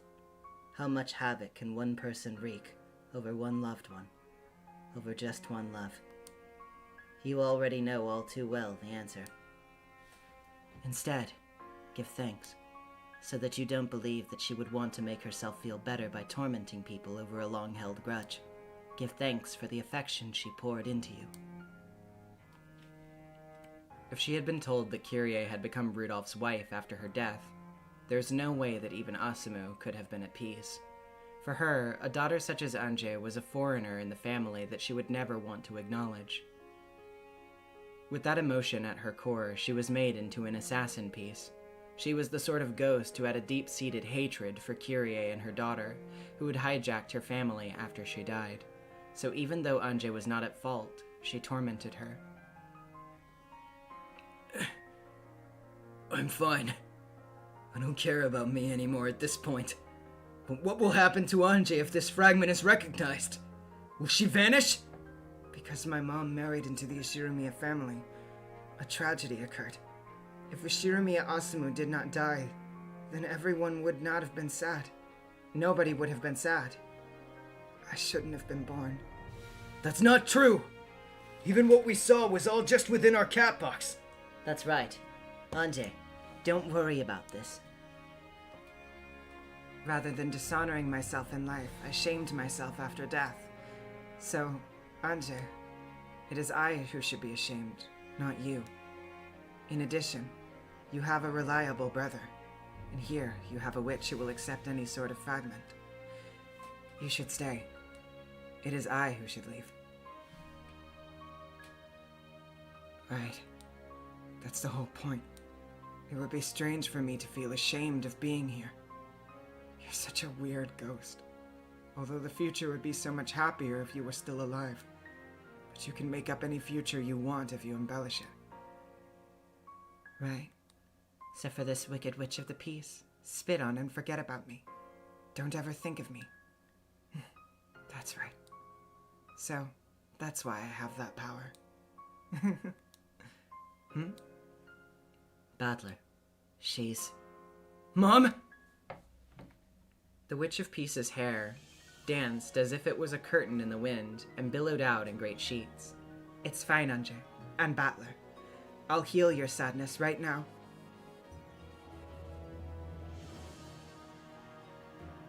A beautiful bundle of hair, growing like the branches of a large tree, slowly enveloped the body.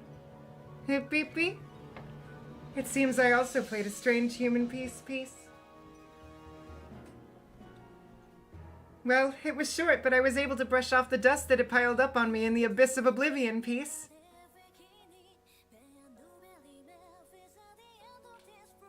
Your role was difficult. Witch of the Peace. We'll be sure to tell your master that you fulfilled that role brilliantly.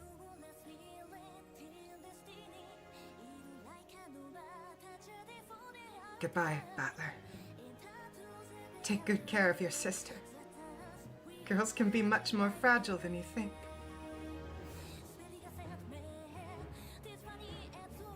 Mom. Goodbye, Anje. If it's our destiny that only one of us should remain in the Ushiromiya family and live a prosperous future, I'm glad that it was you. You're smarter and stronger than anybody else. And I'm glad you're the blood of Ushiromiya Kyrie, who was smarter and tougher than anyone else and was willing to go to any length for the sake of her family.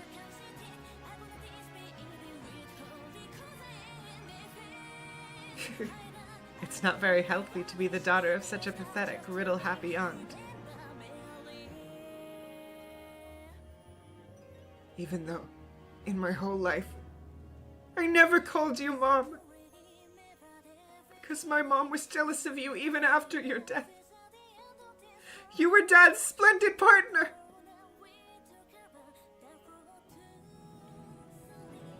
I can say this without a doubt. Thank you. I wish you all the best. With that, the curtain falls. Your opponent was me, Witch of the Peace. Peaceful, lovely peace. May all humanity be at peace. Peace!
Three, two, one.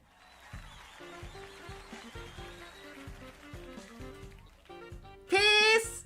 Hi everyone. Thank you so much for your hard work, Peace. With this, the curtain falls on Umineko when they cry, Peace. You just had to turn an emotional ending into something so messy. You can drop the act now. After all, Ryukishi's after parties are always like this. That's right. When I was in Higurashi, it was happy-go-lucky in order to contrast the dark main story. Yeah, I agree. When it was decided that I was gonna be an Umineko, I was told that there would be a party for those who had worked hard on the game and that there was even an after-party planned in order to dispel the tension in the gloomy original story. Sounded fun when I first heard about it.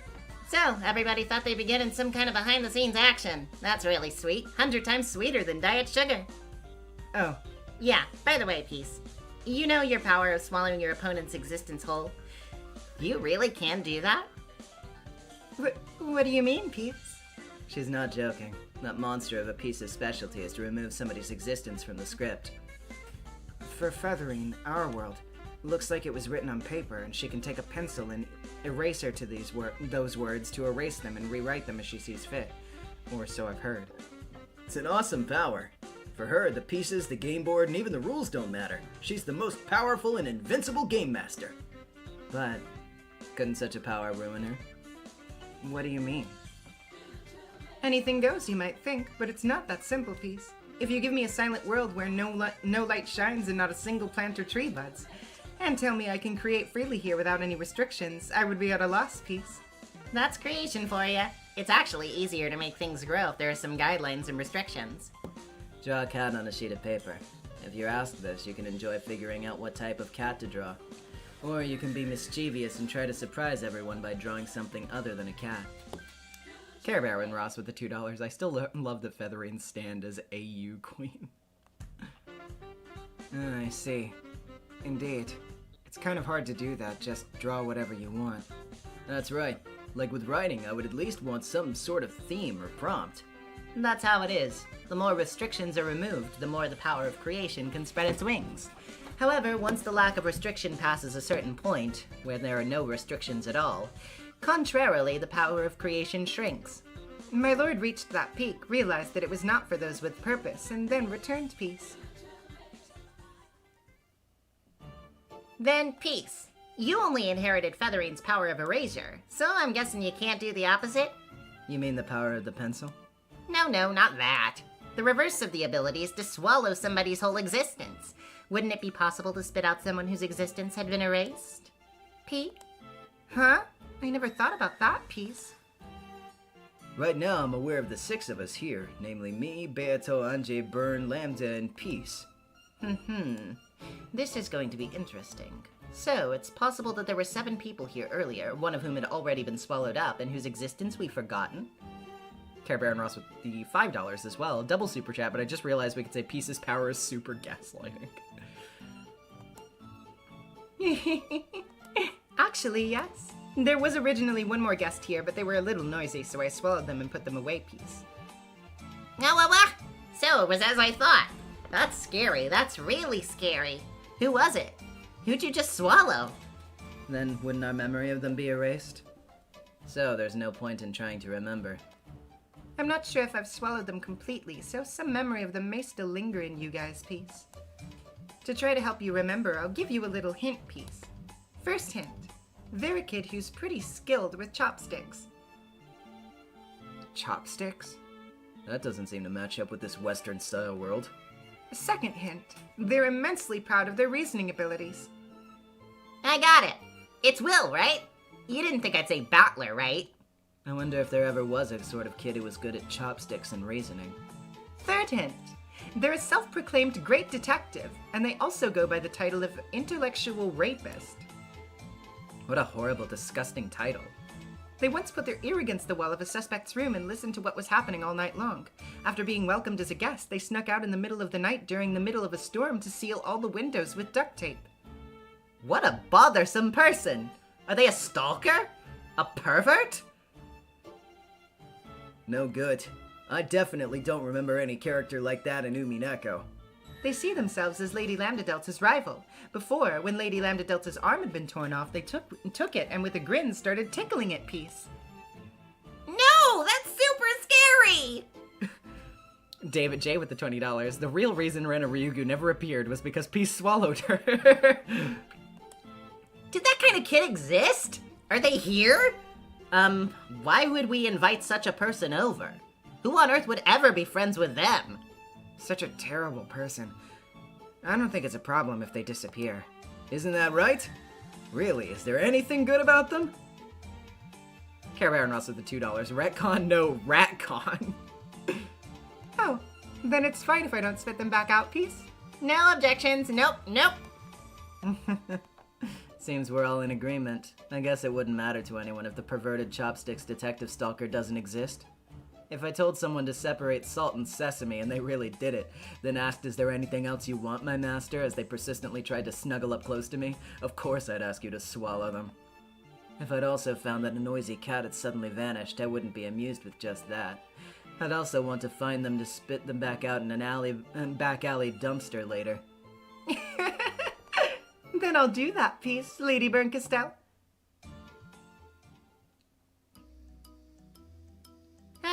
Where were we? Did you swallow anyone else? No, I only swallowed one person today, Peace. I see. So it's as Lady Lambda Delta said.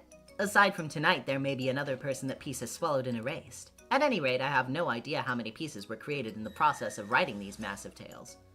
Kitty with the £5. Erica was the one who actually ended up at the bottom of the ocean in the end.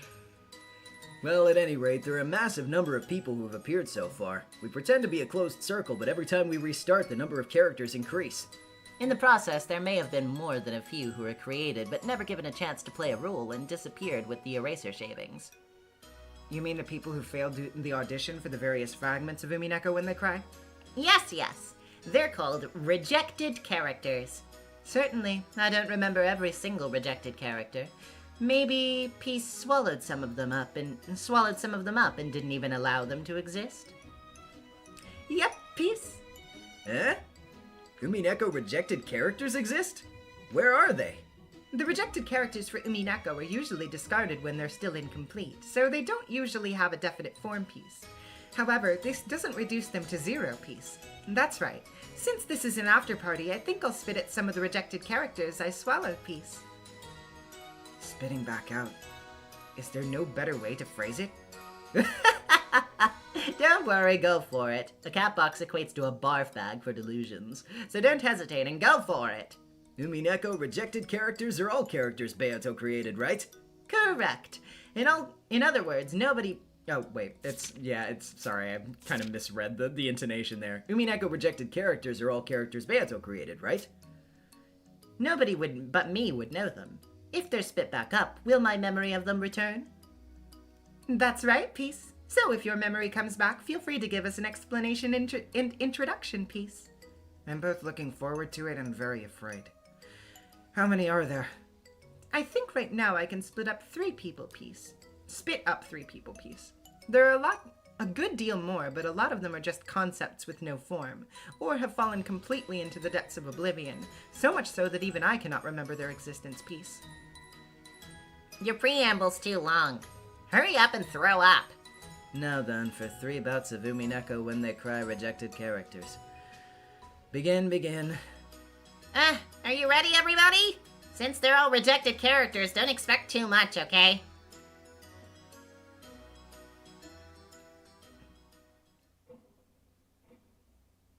Then come on out, Peace. Our first person.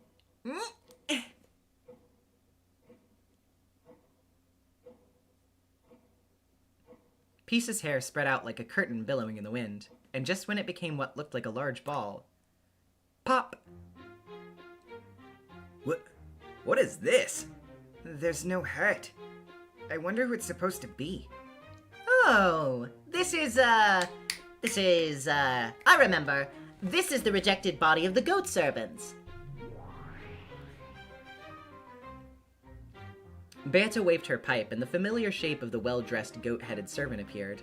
It's common for a character's face and body to be made separately, Peace. So the head was drawn separately, Peace.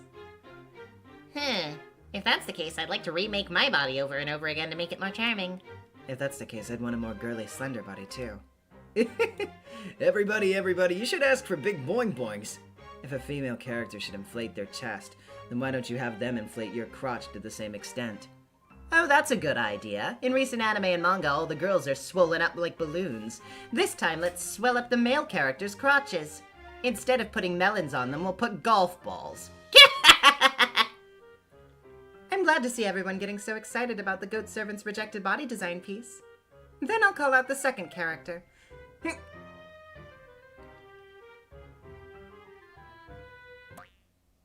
Pop. Huh? What's this? That's just Natsuhi. Hello. I'm Shirumi Natsuhi.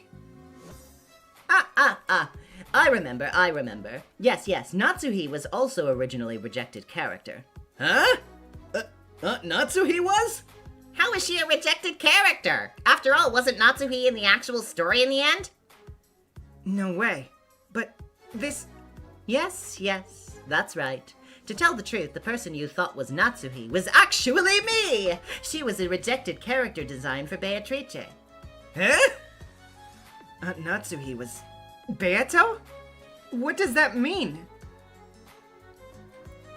Our Hibaki game with the $2, Natsutrice, my beloved.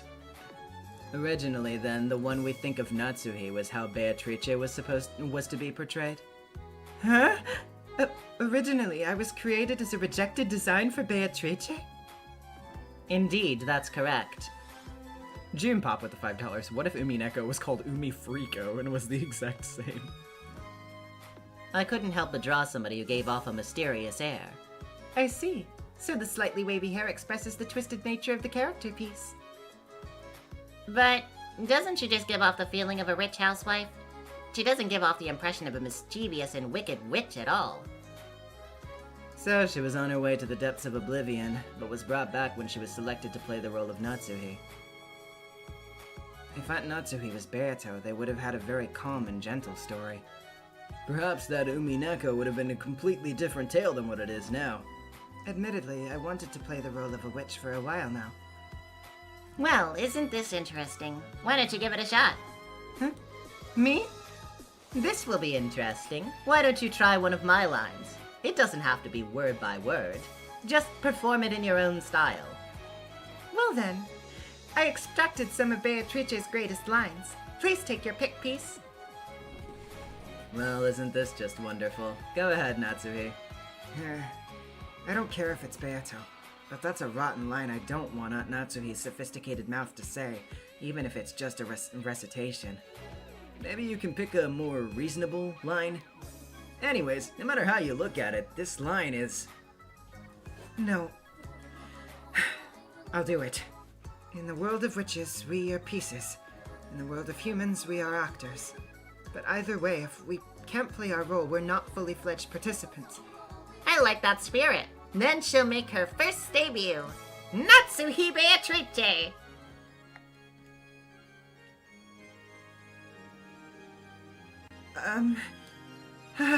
Love is lust. Totally meaningless unless you're sleeping together. Men are mere flies and maggots that get drawn to your female scent and crowd around you. In cases like this, you already know how you're going to evaluate the performance even before it's finished.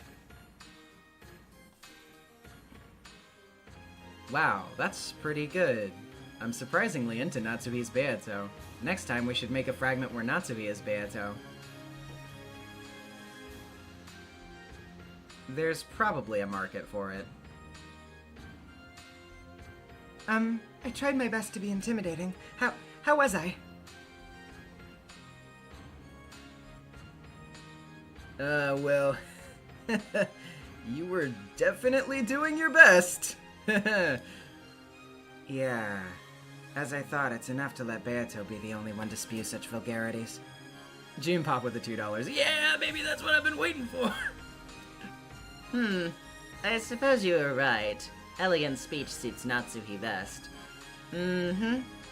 Surprisingly, it wasn't as interesting as I expected. And now, our third and final person. Come out, my trump card. Yeah, there's a fucking weird noise to choose.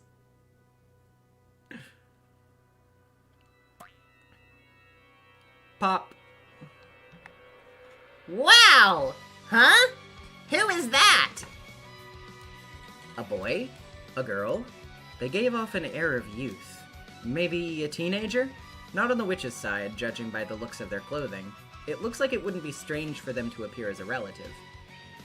Well, well, well. Even though all I finished was line art, he's been cleaned up and colored. I thought it would not be interesting to show him as he was, so I asked the art team to do the coloring piece. You shouldn't judge a book by its cover, but... I'm not sure what it is, but I get the feeling we wouldn't get along? Care Bear and Ross with the $2. Why is Lambda giving by disaster energy? That's right. This man's name is Virgilius. If he'd appeared on stage, I would have called him Will for short. Having two Wills would be confusing. If that's what you say, then we have a Virgilia and Virgilius. They're similar enough to be confusing. Because Virgilia is, as I recall, a name of a character in a play from long ago. As I recall, she's supposed to be the one who leads the protagonist to Beatrice. I see. Her role is similar to the one in the original source, so it makes sense that their names would be similar. That's exactly right. Good deduction. Hey, Beato, can this kid not talk? That's boring. After all, I only drew a rough sketch of him standing up along with 2 or 3 scenes. I didn't decide on his personality or way of speaking. What a buzzkill. Such a pretty sprite and he can't even say hello? Even if he's just reciting lines. You might as well put him in those 2 or 3 scenes and let him talk a little. That's easy for you to say. Even moving just one piece takes a ton of setup. Well, well, well. That's fine, that's fine. We can probably mix something in. But he doesn't feel like he's a piece on the witch's side. That's what I thought too. If you're a witch, you should be dressed eccentrically. He looks more like a human, doesn't he? That's right. Originally, he was created as a human detective. Huh? Then in other words, Huh? Ugh. She was being bothersome, so I spit Erica out in a back alley dumpster. I remember her now. In other words, he was the origin of Erica's character? Erica was a rival piece, created to become an enemy of Battler and then be defeated after a fierce battle, all for the sake of drama. But he's a little different. He's certainly Battler's rival as a detective, but through his extremely misleading deductions, he gets Battler's logic to drift further and further off the path and torments him for quite a while. So you could say he was created to be a fated rival. My debut was planned for episode 3. My role was that I was supposed to completely knock Battler to the bottom after he submitted to the witch illusion in episode 2. Why is he using the Kansai dialect? It doesn't suit him at all. Shut up, Battler. You just wanted to make him say that! Care Bear and Ross with the $2. It's so nice of Peace to deliver Erica to her house. Take this! There are always two truths. Without love, it cannot be seen. That's just the trick end and magic end! Stop making fun of me! Originally, he was designed to appear as a strong rival to fight Battler in episode 3, and would then be added as a recurring character in subsequent episodes, Peace. Really? As your rival, was I supposed to be annoying and noisy? Really annoying and noisy? He really is noisy. I'll modify him to speak normally. I'll do the same for his reasoning. Thank you. What other scenes were you planned for? Quite a few, although the details were fairly vague. For instance, apparently somebody from the Ushiramiya family was Natsuhi's illegitimate child from 19 years ago? It was something along the lines of a mysterious man arriving at the family conference. Ah, so that was the origin of the illegitimate child from 19 years ago in episode 5. I would have been very ruthless and would have had the power to patch together the truth and circumstantial evidence as I wished, in order to fix the world with whatever reasoning I could construct. I see. That seems pretty similar to Erica. The frightening thing about this guy is that he can create any falsehood he wants simply by cutting and pasting the truth. He can create any kind of truth at will, without mixing in a single lie. As I thought, he's similar to Erica. In other words, the scenes he lost when he got rejected were taken over by Erica in episode 5. To me, he seems like a lot more of a powerful character than Erica. Why was he planned for episode 3, not 5? Why'd he leave? Hey! To tell the truth, it was because I was so flashy and violent in episode 2. Fantasy became really violent and predominant because of that. At the time, what's known as forum culture suddenly blossomed. The writer and reader were able to connect through the internet piece. I see. So you learned that you went on too much of a spectacular rampage and great hordes of people surrendered to the witch. Indeed. And so, in the original episode 3, titled Land of the Golden Witch, I was planning to put in a lot more action and gaudiness than in episode 2, but... I see. Since you noticed that your readership was thrown into chaos, you changed gears. That's right. And that's why after leaning too much toward the witch side in episode 2, it became necessary to leverage the situation to lean toward the human side in episode 3, and that's why we had to make some adjustments to make it happen. Is that why you created Virgilia? Ah, I see. Virgilia was really nice and taught me how to fight witches. The name was the same, but the character and role did a 180. Well, I think I only borrowed the name. Everything else was shelved until Erica showed up in episode 5. After episode 5, Erica was just an annoyance. If Virgilius had appeared in episode 3, he'd definitely seem like an evil demon who knocked Battler down to rock bottom over and over again. Unfortunately, that choice was not mine. But even so, I feel honored to have been allowed to have been introduced in this fashion. Speaking style really is important, Peace. He seems completely different than he did when he first showed up, Peace. Will, it was good to meet you, man. Even if it's just for a short time. Maybe the two of us are fighting in some fragment somewhere. There may be a fragment like that. Then I'll make arrangements for us to meet there one day. But I'll be the one who wins. Shut up, Battler! I was just about to say that! The called-up illusions, even if only for a short time, enjoy the fact that they were able to appear on the game board and then disappear back into the world from which they came, praying for their return. Pardon the intrusion, ladies and gentlemen. Preparations for the great Lady Aurora's tea party are finished. Please follow me. I will guide you there. Then, let's get going with the second party. Oni-chan, shouldn't you think up some parting words? You're the protagonist and all. Ah, this is bad. It's no good, I can't think of anything. I also can't think of anything, and I'm the one in charge of these closing sections. I'll just think of something during the tea party. Not so fast. I'm gonna make a lot of noise and not give you any time to think about it. Come on, let's both ad-lib and suffer together. As always, you're all getting along nicely. When Erica moved to open the door, a door appears leading to Featherine's tea party. It was only open a crack, but the sound of hordes of people having fun were overflowing from it. My master? Where are you going? Byrne and Lambda slowly stood up from the sofa, but they did not make any pretense of heading towards the next tea party. Only those two looked as if they were slipping out into somewhere else. You guys go ahead. We'll be there later. What are you going to be doing? Byrne and Lambda's eyes had a strange glow to them, earnestly and mysteriously. Their eyes shone like those of a child's, as if in anticipation of something wonderful that's about to happen. It's a secret. We just want to check something out real quick. We'll be back after they cry. Cry? Yes. Soon. Something. We'll cry.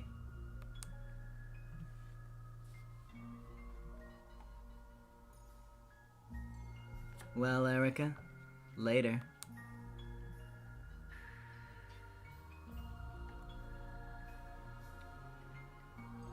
Next time, I hope I get a positive roll. Oh my, being the villain's pretty fun too. I wonder if our roles will be close friends. Or if we'll hate each other. Either's fine. As long as I can play the same game as you, Vern. Our Habaki with the $2. Don't follow them, guys. It wasn't worth it. Trust. Oh my. We don't know if we'll be play or be played. We'll find out soon enough. When they cry, whoever they are.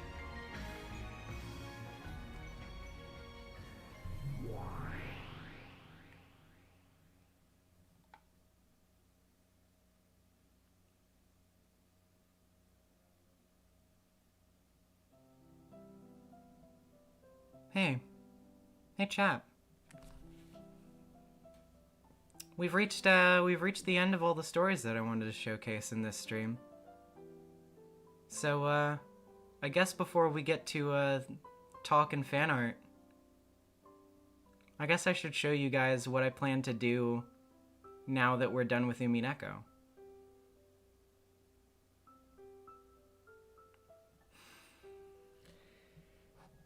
Because, you know, after another week break next week would be when we usually go back to Umineko stuff. But we're done with Umineko, so there's no more of Umineko left to go back to. So I guess we have to do something else. Wonder what that could be.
Yay! So, yeah, I've been holding on to that one for a while. I guess I'm pretty sure that a lot of you already suspected it. But, yeah, after next week's break, we will be doing Higurashi. So, let me read these couple of messages that came in. Love and Life Today, 235 with the $2. Yes, thank you so much. I'm so excited. You are very welcome. Thank you. And Light Blooms with the $5. Let's go! Oh yeah, buddy. It's going. Where in the Discord should I submit my art for the stream? The art channel? Yes, the art channel. Yeah, so there you go. That's everything for this stream. I guess, hold on, let me just like put us on a random screen for while we do other stuff real quick. No, not Kenzo. Wait. Yes, we'll do Kraus. Where should Kraus be?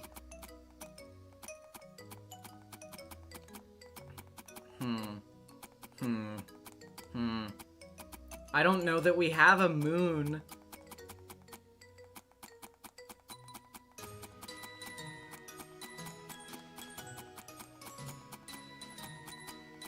It's too bad. We don't have a moon, I don't think.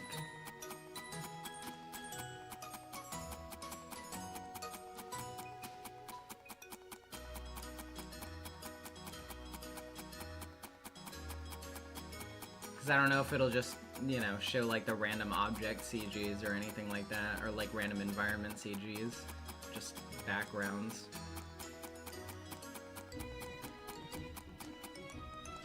Nah, we don't. Damn, too bad. Well, whatever this is, Kraus can be here, I guess.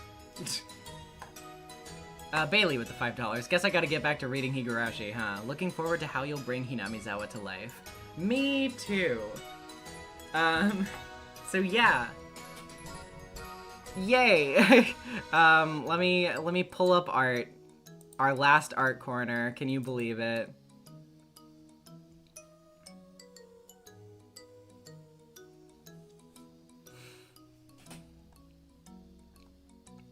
Let's see. Care Bear and Roz with the $2. Oh, the razor store he opened on the moon. Perfect. Oh, boy. Okay, let's see.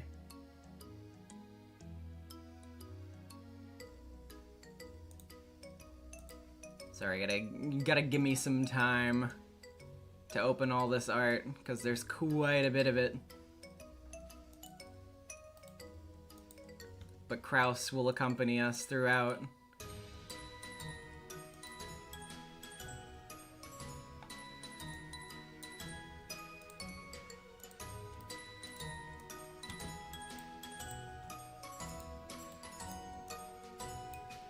Okay, got that one, got that one, got this one,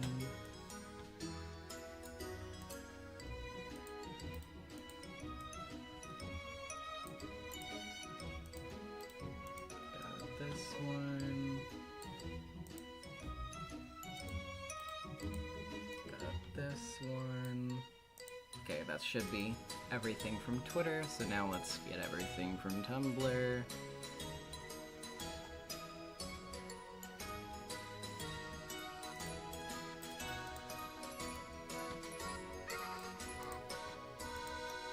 Whomst.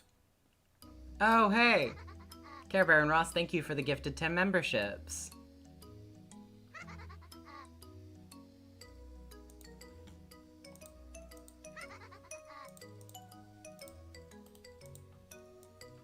So, get this, this.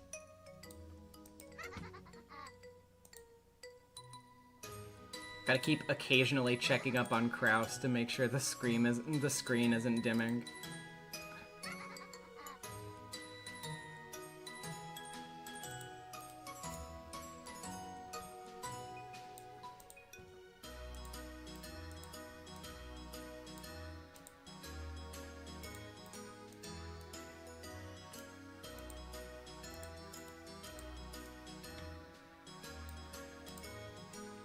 Gotcha.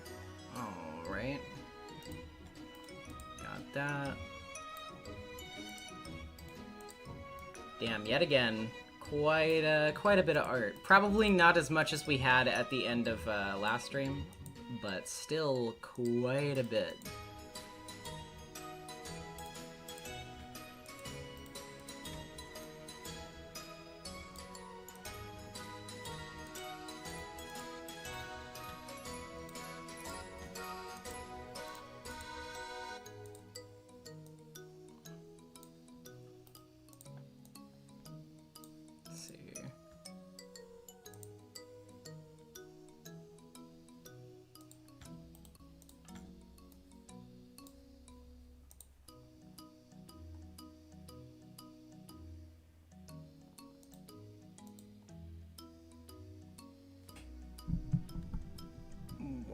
Second. Sorry this is taking me so long, by the way. But I have to open everything manually, so, you know.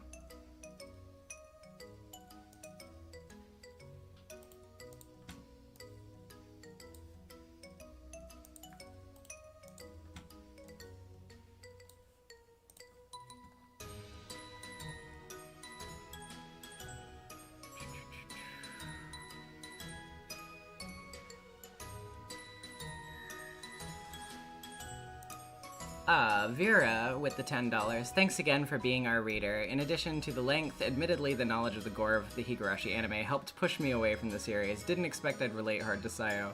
I mean, for what it's worth, the visual gore is not nearly as intense in the VN. It's more so the descriptions, just like Umineko has. It's barely any different in that regard, I would say. The anime absolutely, like, sensationalizes the violence and focuses on it in a way that I'm not really particularly fond of. I think it kind of misses the point. So that's just my take, though.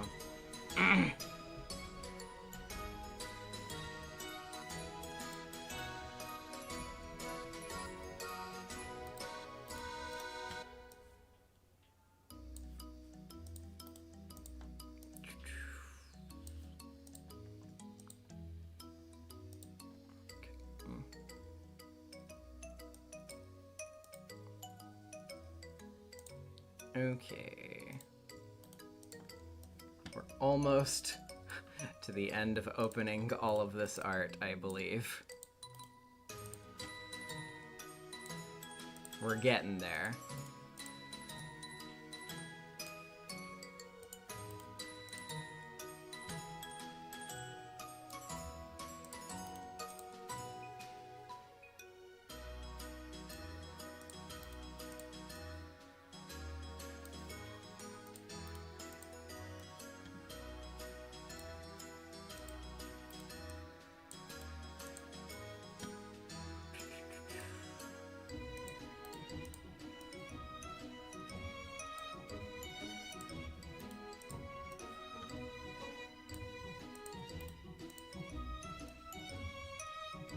Okay, got all that. Whew.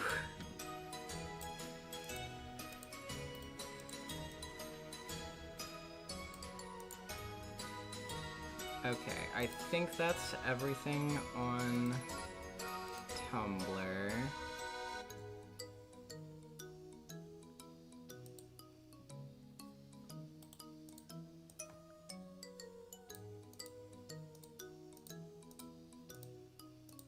And Twitter. And now I just have to get the stuff from the Discord open.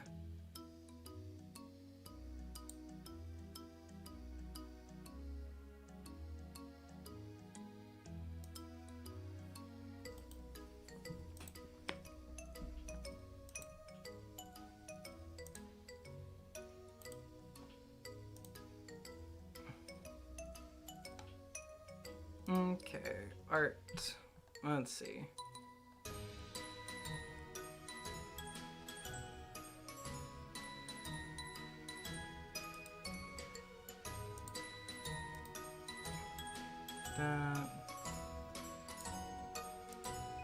That.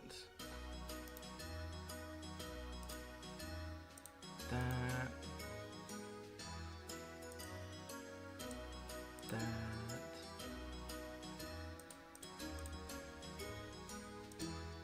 That.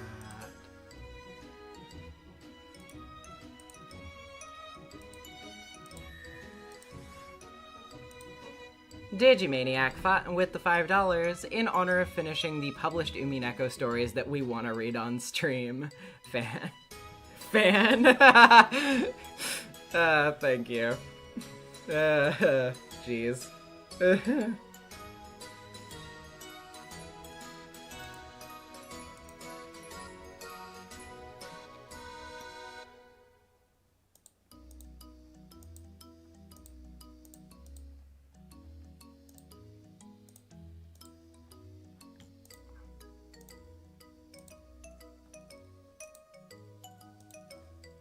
Ooh.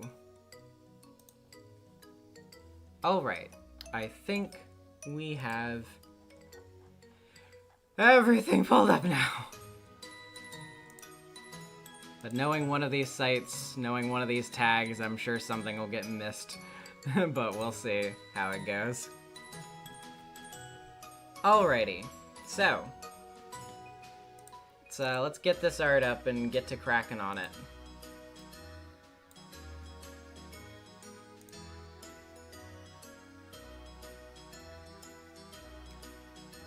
Okay, so...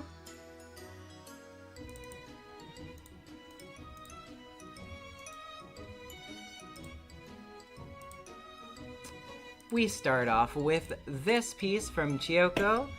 Another sketch where this time it's Heartwolf's OC, Bale the King of Demons. Very, very cool. Really like the little danglies. We have this. Made a sketch of my own OC this time. Thought it would make it easier to make out her hairstyle this way. Very pretty.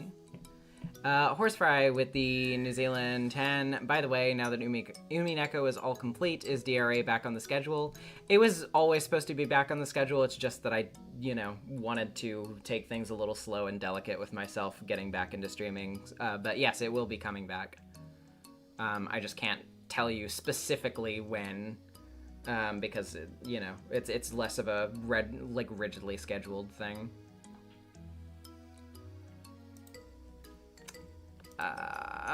We have this. Finally finished another sketch. This one is of Not Mafia's OC, the Witch of Denial, always too stubborn to let go of her arguments. Oh, I really like this one a lot. Today's sketches of Bloody Ballot 235's OC, the Witch of Growth, everyone's little weirdo who loves to pit people against each other, all in the name of growth. Really like the perspective on this one a lot. Got this one. Today's sketches of another OC of Bloody Ballet 235, the Witch of Dusk. She is the yin to the Witch of Growth's yang. They may have different values, but they always have each other's back. Very, very lovely. We have this. Say hello to the newest member of the Umineko Extended Universe, Abaddon the Demon of Destruction. She serves as Elaine's furniture, though they can often be at odds since Abaddon wants to destroy everything, while Elaine only wants to destroy the game boards. No human shall be hurt in the process. As Abaddon is not one of the demons to be classified under Ars Goetia, she does not follow the rules set by that book, and thus the rules established in Beato's game do not apply to her. This makes her the perfect furniture for Elaine, despite their difference in values. Oh, that's very interesting. It's actually a pretty interesting way to approach a furniture OC, actually.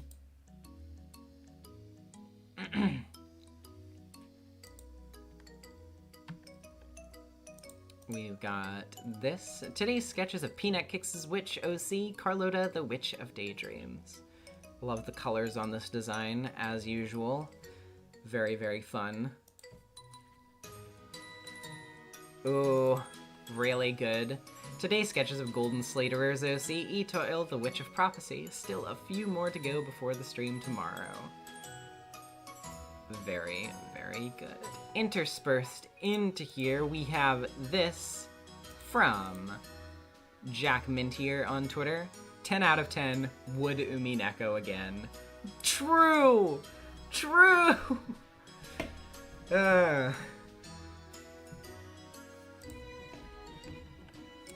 And one more from Chiyoko on Twitter to cap us off on that platform. Another sketch from the Witch of Fan Art, another OC of Normal Gay Bro, Paula. Very, very well done. Chiyoko, you always knock it out of the park every week. You do a great job. And churning all of these out too, like, goddamn. Really, really good. Now we move over to Tumblr. And this one comes to us courtesy of Cringe Moth. Umitober, Day 11, Proof. Heavy spoilers under the cut. Really proud of this one, so I thought I would show it on stream as well. Hope you like it, chat. There are alt versions with text. Beato never committed murder for the sake of pleasure. And yeah, the different, like, ooh. Very, very well done. I really like the posing on this. And also the choice of the text was also really good as well. Very, very fun. We have this from Pining Tree. I noticed that some of my art for my Egotober coping ended up on Nezumi's last stream. While I didn't mean for that to happen, as it was sort of coping from the hurricane, I decided this could be a valid excuse to cross over Umineko with my Nugget Pandora and my fan-made abnormality, a mini cat's demise. What could go wrong? Beatrice, my catbox is curious about your catbox. Please answer as many questions as you desire. What the fuck is that?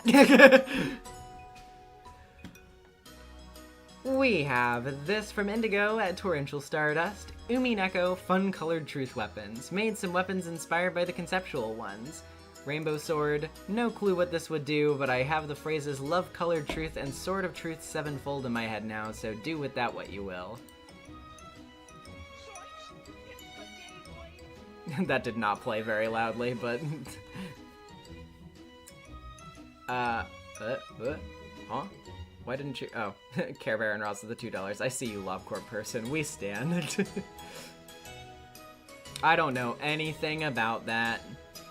You guys will just have to do that on your own. I don't know nothing about that series at all. I get the impression, based on some of my friends, though, that I probably would.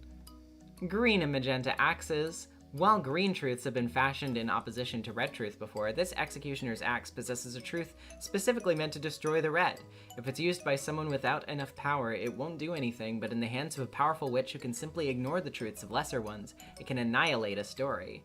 This is similar to what Erika Furuto did during End of the Golden Witch, and what the Army of Goats did to Rokenjima during Twilight, but deliberately worked on and fashioned into an axe that can behead any story, burning away all meaning. So long as someone with the red truth still lives, this truth can only serve to deny and cancel it out. Nothing is left in the aftermath. If a game master is to die, however, this changes, and the full power of the green is unlocked. The axe burns so deeply that the green cannot be perceived. Only its absence, magenta. Ooh. This truth can burn away the previous one, and then supplant it with its own. This is applied to stories where the author has died and new stories have appeared to reshape them. But it also applies to events in more real worlds, original events that have been written over so well that none can find what the truth used to be. This can be used for the worse, but also for the better. After all, even the red can be its subjective and misleading truth. Also, yeah, this makes for the third green truth made by somebody in this read-through. I'm sorry. I actually might try and make a little doodle comic about that in the future if I remember. It's a very interesting concept, though. It's very well done. And also, I love the addition of different weapons as well. We always need more energy swords / energy axes in our lives. Very, very cool, Indigo. We have this also from Indigo. Oh. Care Bear and Ross at the $5. Project Moonlore is absolutely your shit, but I make no such commitment about gameplay. In order, SCP management sim, card game, and gacha game. Yep, gacha game, you got me there. Probably not my cup of tea, unfortunately. Umineko, Shrine Maiden of Purgatory, Redux, touched up this old drawing and made a couple alts, one of which definitely won't be relevant in the future. No, I don't know. Who could understand why that would be relevant? Not me. Very cool. We have this from the Stormy Nobody on Tumblr. Battler in the Daisuke fit, as requested in the mouthwashing stream. Cheated a bit with the shirt, it's just the game texture. I'm sorry. I mean, hey, it works. It works. Very, very good. It fits him. I don't know what else to say. It's his kind of drip. Yeah, this from Indigo. Umineko, the stakes have never been higher. The title says it all. Ah! Good one! Yeah, so this is a fun one. Umineko results screen. Welcome to the after party, folks. We've gotten through all the mushy stuff. We can just relax now. We've still got some drinks in the fridge, I think. Help yourself. I've made a lot of little things for this stream. Sorry to clog up all this time, but I wanted to get as much done as I could before we moved on and any spoilers became risky. Hopefully in future I can knock out some of the OCs the wonderful people made, but that's less plot sensitive. In the meantime, I've made this Kingdom Hearts-esque results screen because I think documenting this stuff is cool. We spent a lot of time on this VN, a lot of deaths happened, and Atropos predicted all of it. It's great. The sin points were calculated from the Deathbird's charts, and Yomie's art can be found on this link. This is on the Tumblr post. I've loved everyone's art, but that one stuck out. Also, I'm not friends with Yomie, so I have no possible biases, like if I gave my special award to Chiyoko's art of me. This will be updated with the reblog after stream 33. Sorry, you're gonna have to wait a little bit for that, Indigo, after I edit this, but yeah. Once again, before we part from Rokenjima, I just want to say thank you to everyone here. You're amazing. Happy birthday, chat.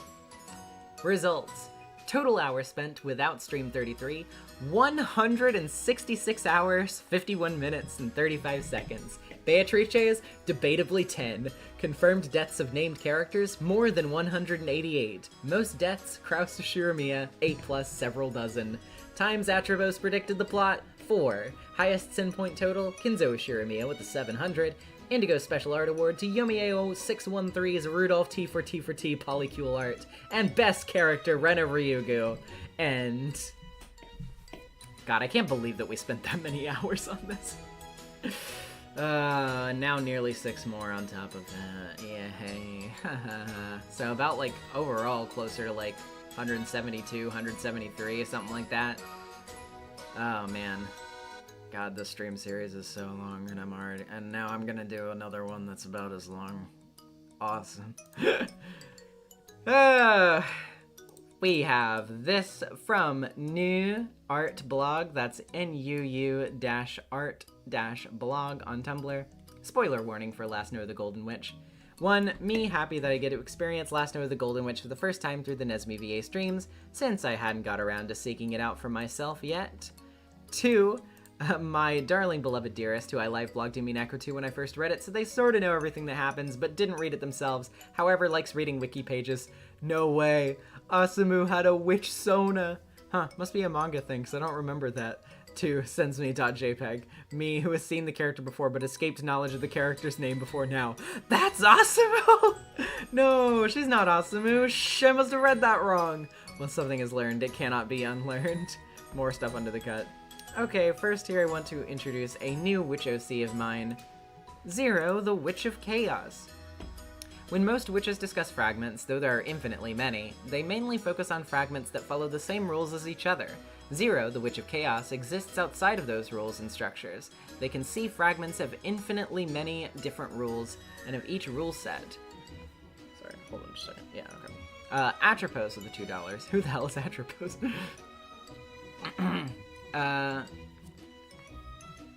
Infinitely many scenarios. Zero fights by creating noise and confusion around the truth, by using the tool they call the magenta truth, statements that have the level of red truth in at least one fragment. Though the magenta truth is easily possible to disprove if it does not apply to the fragment taking place. It is more akin to creating a haystack to cover a needle. Some witches dislike Zero, viewing their inclusion of fragments with contradictory rules as disrespectful to the rules of an individual fragment. However, from Zero's perspective, every fragment is true to itself, and thus all hold equal value to each other. Kitty with the £5. We really appreciate all of that time. Thank you again. Thank you. And now, after rambling about that, I'd like to talk about the design process, too. Their name is obviously the number 0, and I chose it because 0 is both a real number and an imaginary number. Their design also... Oh, that's cool. Their design also incorporates a lot of magenta, because the color magenta technically doesn't exist either. Very clever. There is no wavelength of light for magenta. Then, with the magenta, I also employed a bit of the magenta cyan color wheel, where the left half of the shirt on their design is a darker cyan and the right half of their shirt is a lighter yellow. Even if it might be on theme, I didn't want to use pure cyan and pure yellow, because it would have felt too noisy to me. Of course, speaking about noise in the design, there's a lot of asymmetry, mismatched hair and mismatched attire and mismatched earrings. To be honest, the idea for the theme originated in joke continuation of the theme from the last time I did art for the stream, that being the Sonic crossover stuff. So the thought process was like, Chaos Emeralds, Chaos Control, Witch of Chaos, but despite that, I'm actually really happy with how this OC turned out. I feel like they can stand on their own even outside of the joke. I agree, it's a really neat idea. However, I am hopelessly and endlessly committed to the bit, so last time I did art and related memes, one of them included was this, yes. And now that some time has passed, I can say that I have done this further research and I'd like to report my findings. Canon is not Shadow, but somebody else is. I'm just gonna... Consider the following trades. Of course, one of the very defining things for Shadow's character is that he lost Maria and Gerald, who are family to his eyes, and this tragedy changed him. When he's brought back, all he can think about is getting revenge for the family he lost. His mission is the only thing that matters to him at this point, eventually comes to realize this isn't what Maria wanted for him, eventually comes to and spends the last act of the game helping to avert the disaster he set up. And with all of this laid out, obviously, the real Shadow the Hedgehog parallel is Anjay Shiromiya. And though this also started as a joke, I've thought about this way too much now. If Anjay and Shadow aren't the same character, then what's this? The golden form. Checkmate. So I also drew Anjay in the pose from the beginning of SA2 where Sonic sees Shadow for the first time. It all starts with this, a book containing the single truth. Oh boy, oh boy. And... So anyway, on Rukenjima in 1987, the members of Mariai Sorcier reunited and talked about Sonic OCs. No, they didn't. The first Sonic the Hedgehog didn't release until 1991. Of course, Sonic the Hedgehog didn't stop the tragedy on Rukenjima in 1986 either. Except for this single fragment where it did happen. That's not how it works. Nuh-uh.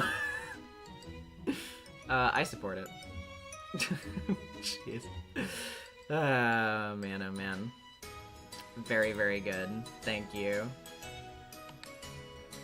We have this from Indigo. Get out! I got a bomb! Bomb's a bad choice for close-range combat! Last-minute doodle after hearing Marcy's full explanation of Barbados, inspired by that one line from Deus Ex. And also from Indigo, some silly OC doodles. Alright, here's what I got so far. I'm worried I might be making victory too attainable, though. What do you think, Quack? Quack? What in the hell? What the hell is this? Cardboard janitor. What? Actually, that's a local expression. It's usually called a cardboard dog. I mean, what is it doing here? Not much. So that was the first one. And then we've got this. Be careful, milady. There are cobwebs everywhere. I'm flattered you asked for our help, but I don't... I'm flattered you asked for our help, but I don't want you to get hurt. If things get bad enough, I'll get Shannon or Canon to take over. Either way, I still want to see what you've made. Oh, right, yeah. Me and Pod have been working on this prophecy for 3 whole months. It should cover all possibilities. And here we are. What the? This accounts for any action taken by you, Battler, and even other witches. I see. We worked really hard on it. I'm sure. So, what do you think? It's a bit abstract. Could you elaborate on its meaning? Huh? I think it's pretty self-explanatory, don't you? Jeez. Jesus Christ. Did a little thing with Trays and Quactillion, also something with my own OCs. Very good, Indigo. Oh my god. We have this from Dapper Snakes, Atropos. Oh my god, it's Clifton! I got lazy and didn't draw the strata on their skirt from the original drawings, damn. Anyway, it's Rukenjima, Cliff Sona, Ushiramiya Clifton, everyone's favorite guy. Well, at least Natsuhi's favorite guy. And, oh, this is so cute. This is from I'm Coffee Cats on Tumblr. Drew this a while ago trying to digest Ryukishio 7's style. Remembered it today while catching the stream. Very, very good. This is such a cute drawing of Peace. Holy shit. I really, really like this. This art style is really, really good. You did a really fantastic job with this, and the colors especially. Like, oh, man. Look at that. It's peak. It's peak. And now we get to the Discord stuff. Starting with this from Bloody Ballet. Here's my art for the Umineko OC Halloween party. I thought it'd be fun and in character for growth a little shit to dress up as other witches for Halloween, so I thought it'd be cute to have her and Dusk dress up as Burn and Lambda while watching the other creatures at the party. Very cute. We have this from Astral Thunder. First pass at a Witch OC is complete. They're the Witch of Space. Likes to lurk in the back of others' games rather than playing in their own. When they do play, though, it's quite the spectacle. Still contemplating the color scheme and name. Well, very fun design. You say Witch of Space and my mind immediately goes to Homestuck, though. I'm very, very sorry. Probably the last sketch of today from Chiyoko, as I am getting tired, but here's Noruoki's OC, Fiona. This is so cute. This is so adorable. I really, really like this one a lot. The soft art style lends itself well to this character in particular. We have this from Pining Tree. Here's a quick whip sketch of what Shax, the 44th ranked demon of Arscotia, could look like. When summoned, she must be chained by a triangle summoning circle, lest she lie and deceive her summoner. Ooh. Wow, that's yeah. That's very cool. I like that a lot. We have this also from Pining Tree, my doodle so far.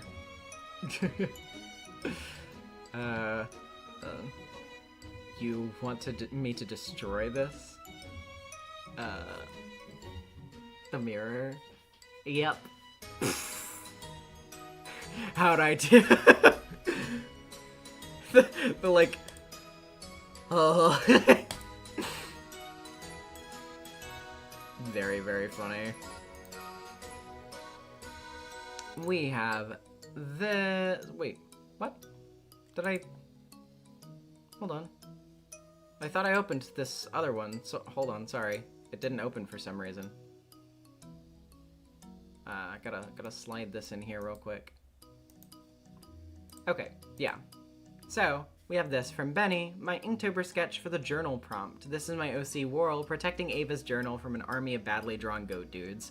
Been fighting sleep for a while, so I'm happy to have her finished so I can sleep. This is really cute. I like this a lot. The ink is very, very good. Like, I really, really like the contrasting on this and the little hatching lines and stuff. Very, very fun. Also the goat shapes, just, ugh. Really, really cool. Yeah, very fun, very good. We have this from Bloody Ballet as well. My and my partner's furniture OC is drawn fresh during the stream. This is B-chan, based on a stuffed bear I owned, and E-chan, a stuffed elephant my partner owns. Kind and somewhat meek furniture who are willing to do what is asked of them so long as they both are treated kindly. However, if one is treated poorly, neither will help the witch in question. They are bound to protecting each other rather than their witch. Okay, very cool, very cool. We have this from Dav, Space Caribou on Twitter. Caleb Scriptoris, the Witch of Revision, is a Voyager witch who, after thousands of years and a few crueler phases of his own, has mellowed and now relieves his boredom through kindness and uplifting of other witches rather than the suffering of pieces.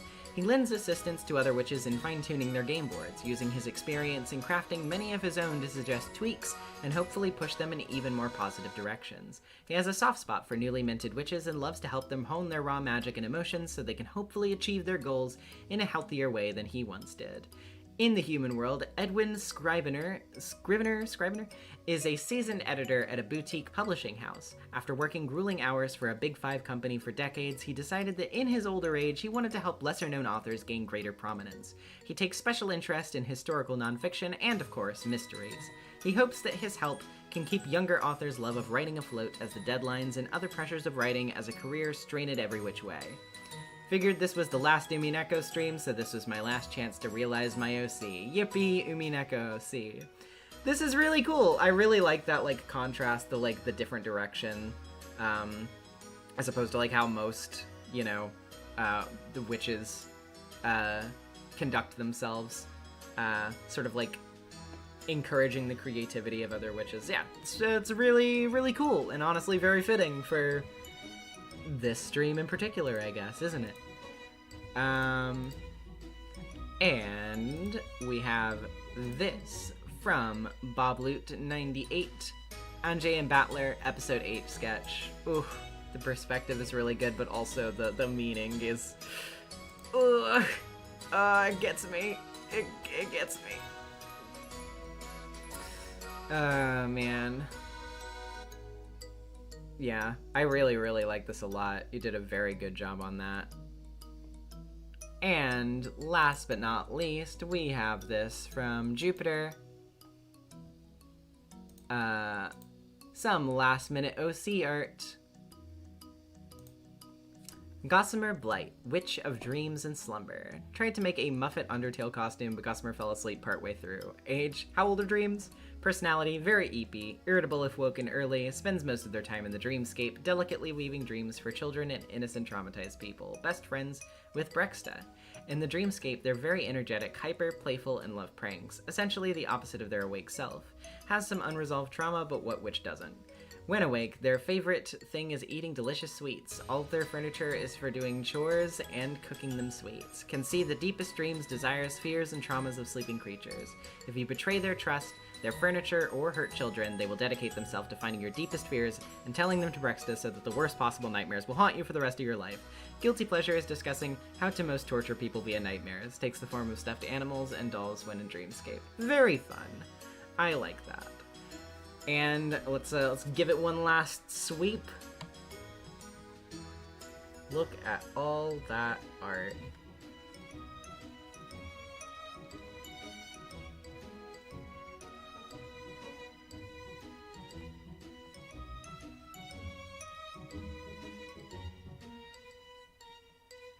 How wonderful. Very, very cool. And with that, I guess we've gotten through everything. That's a wrap. Kraus, no, come back to us. Well, I guess, hold on.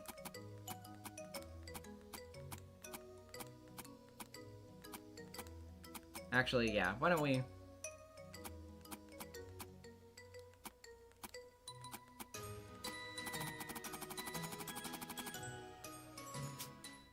Oh, damn, fuck. Hold on. Didn't mean to close it. No, Kinzo, get out of here. You're not who I wanted. Not you. Yeah.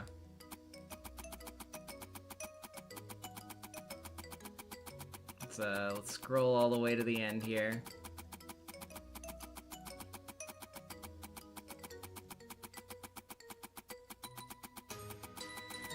Actually, instead of scrolling all the way to the end,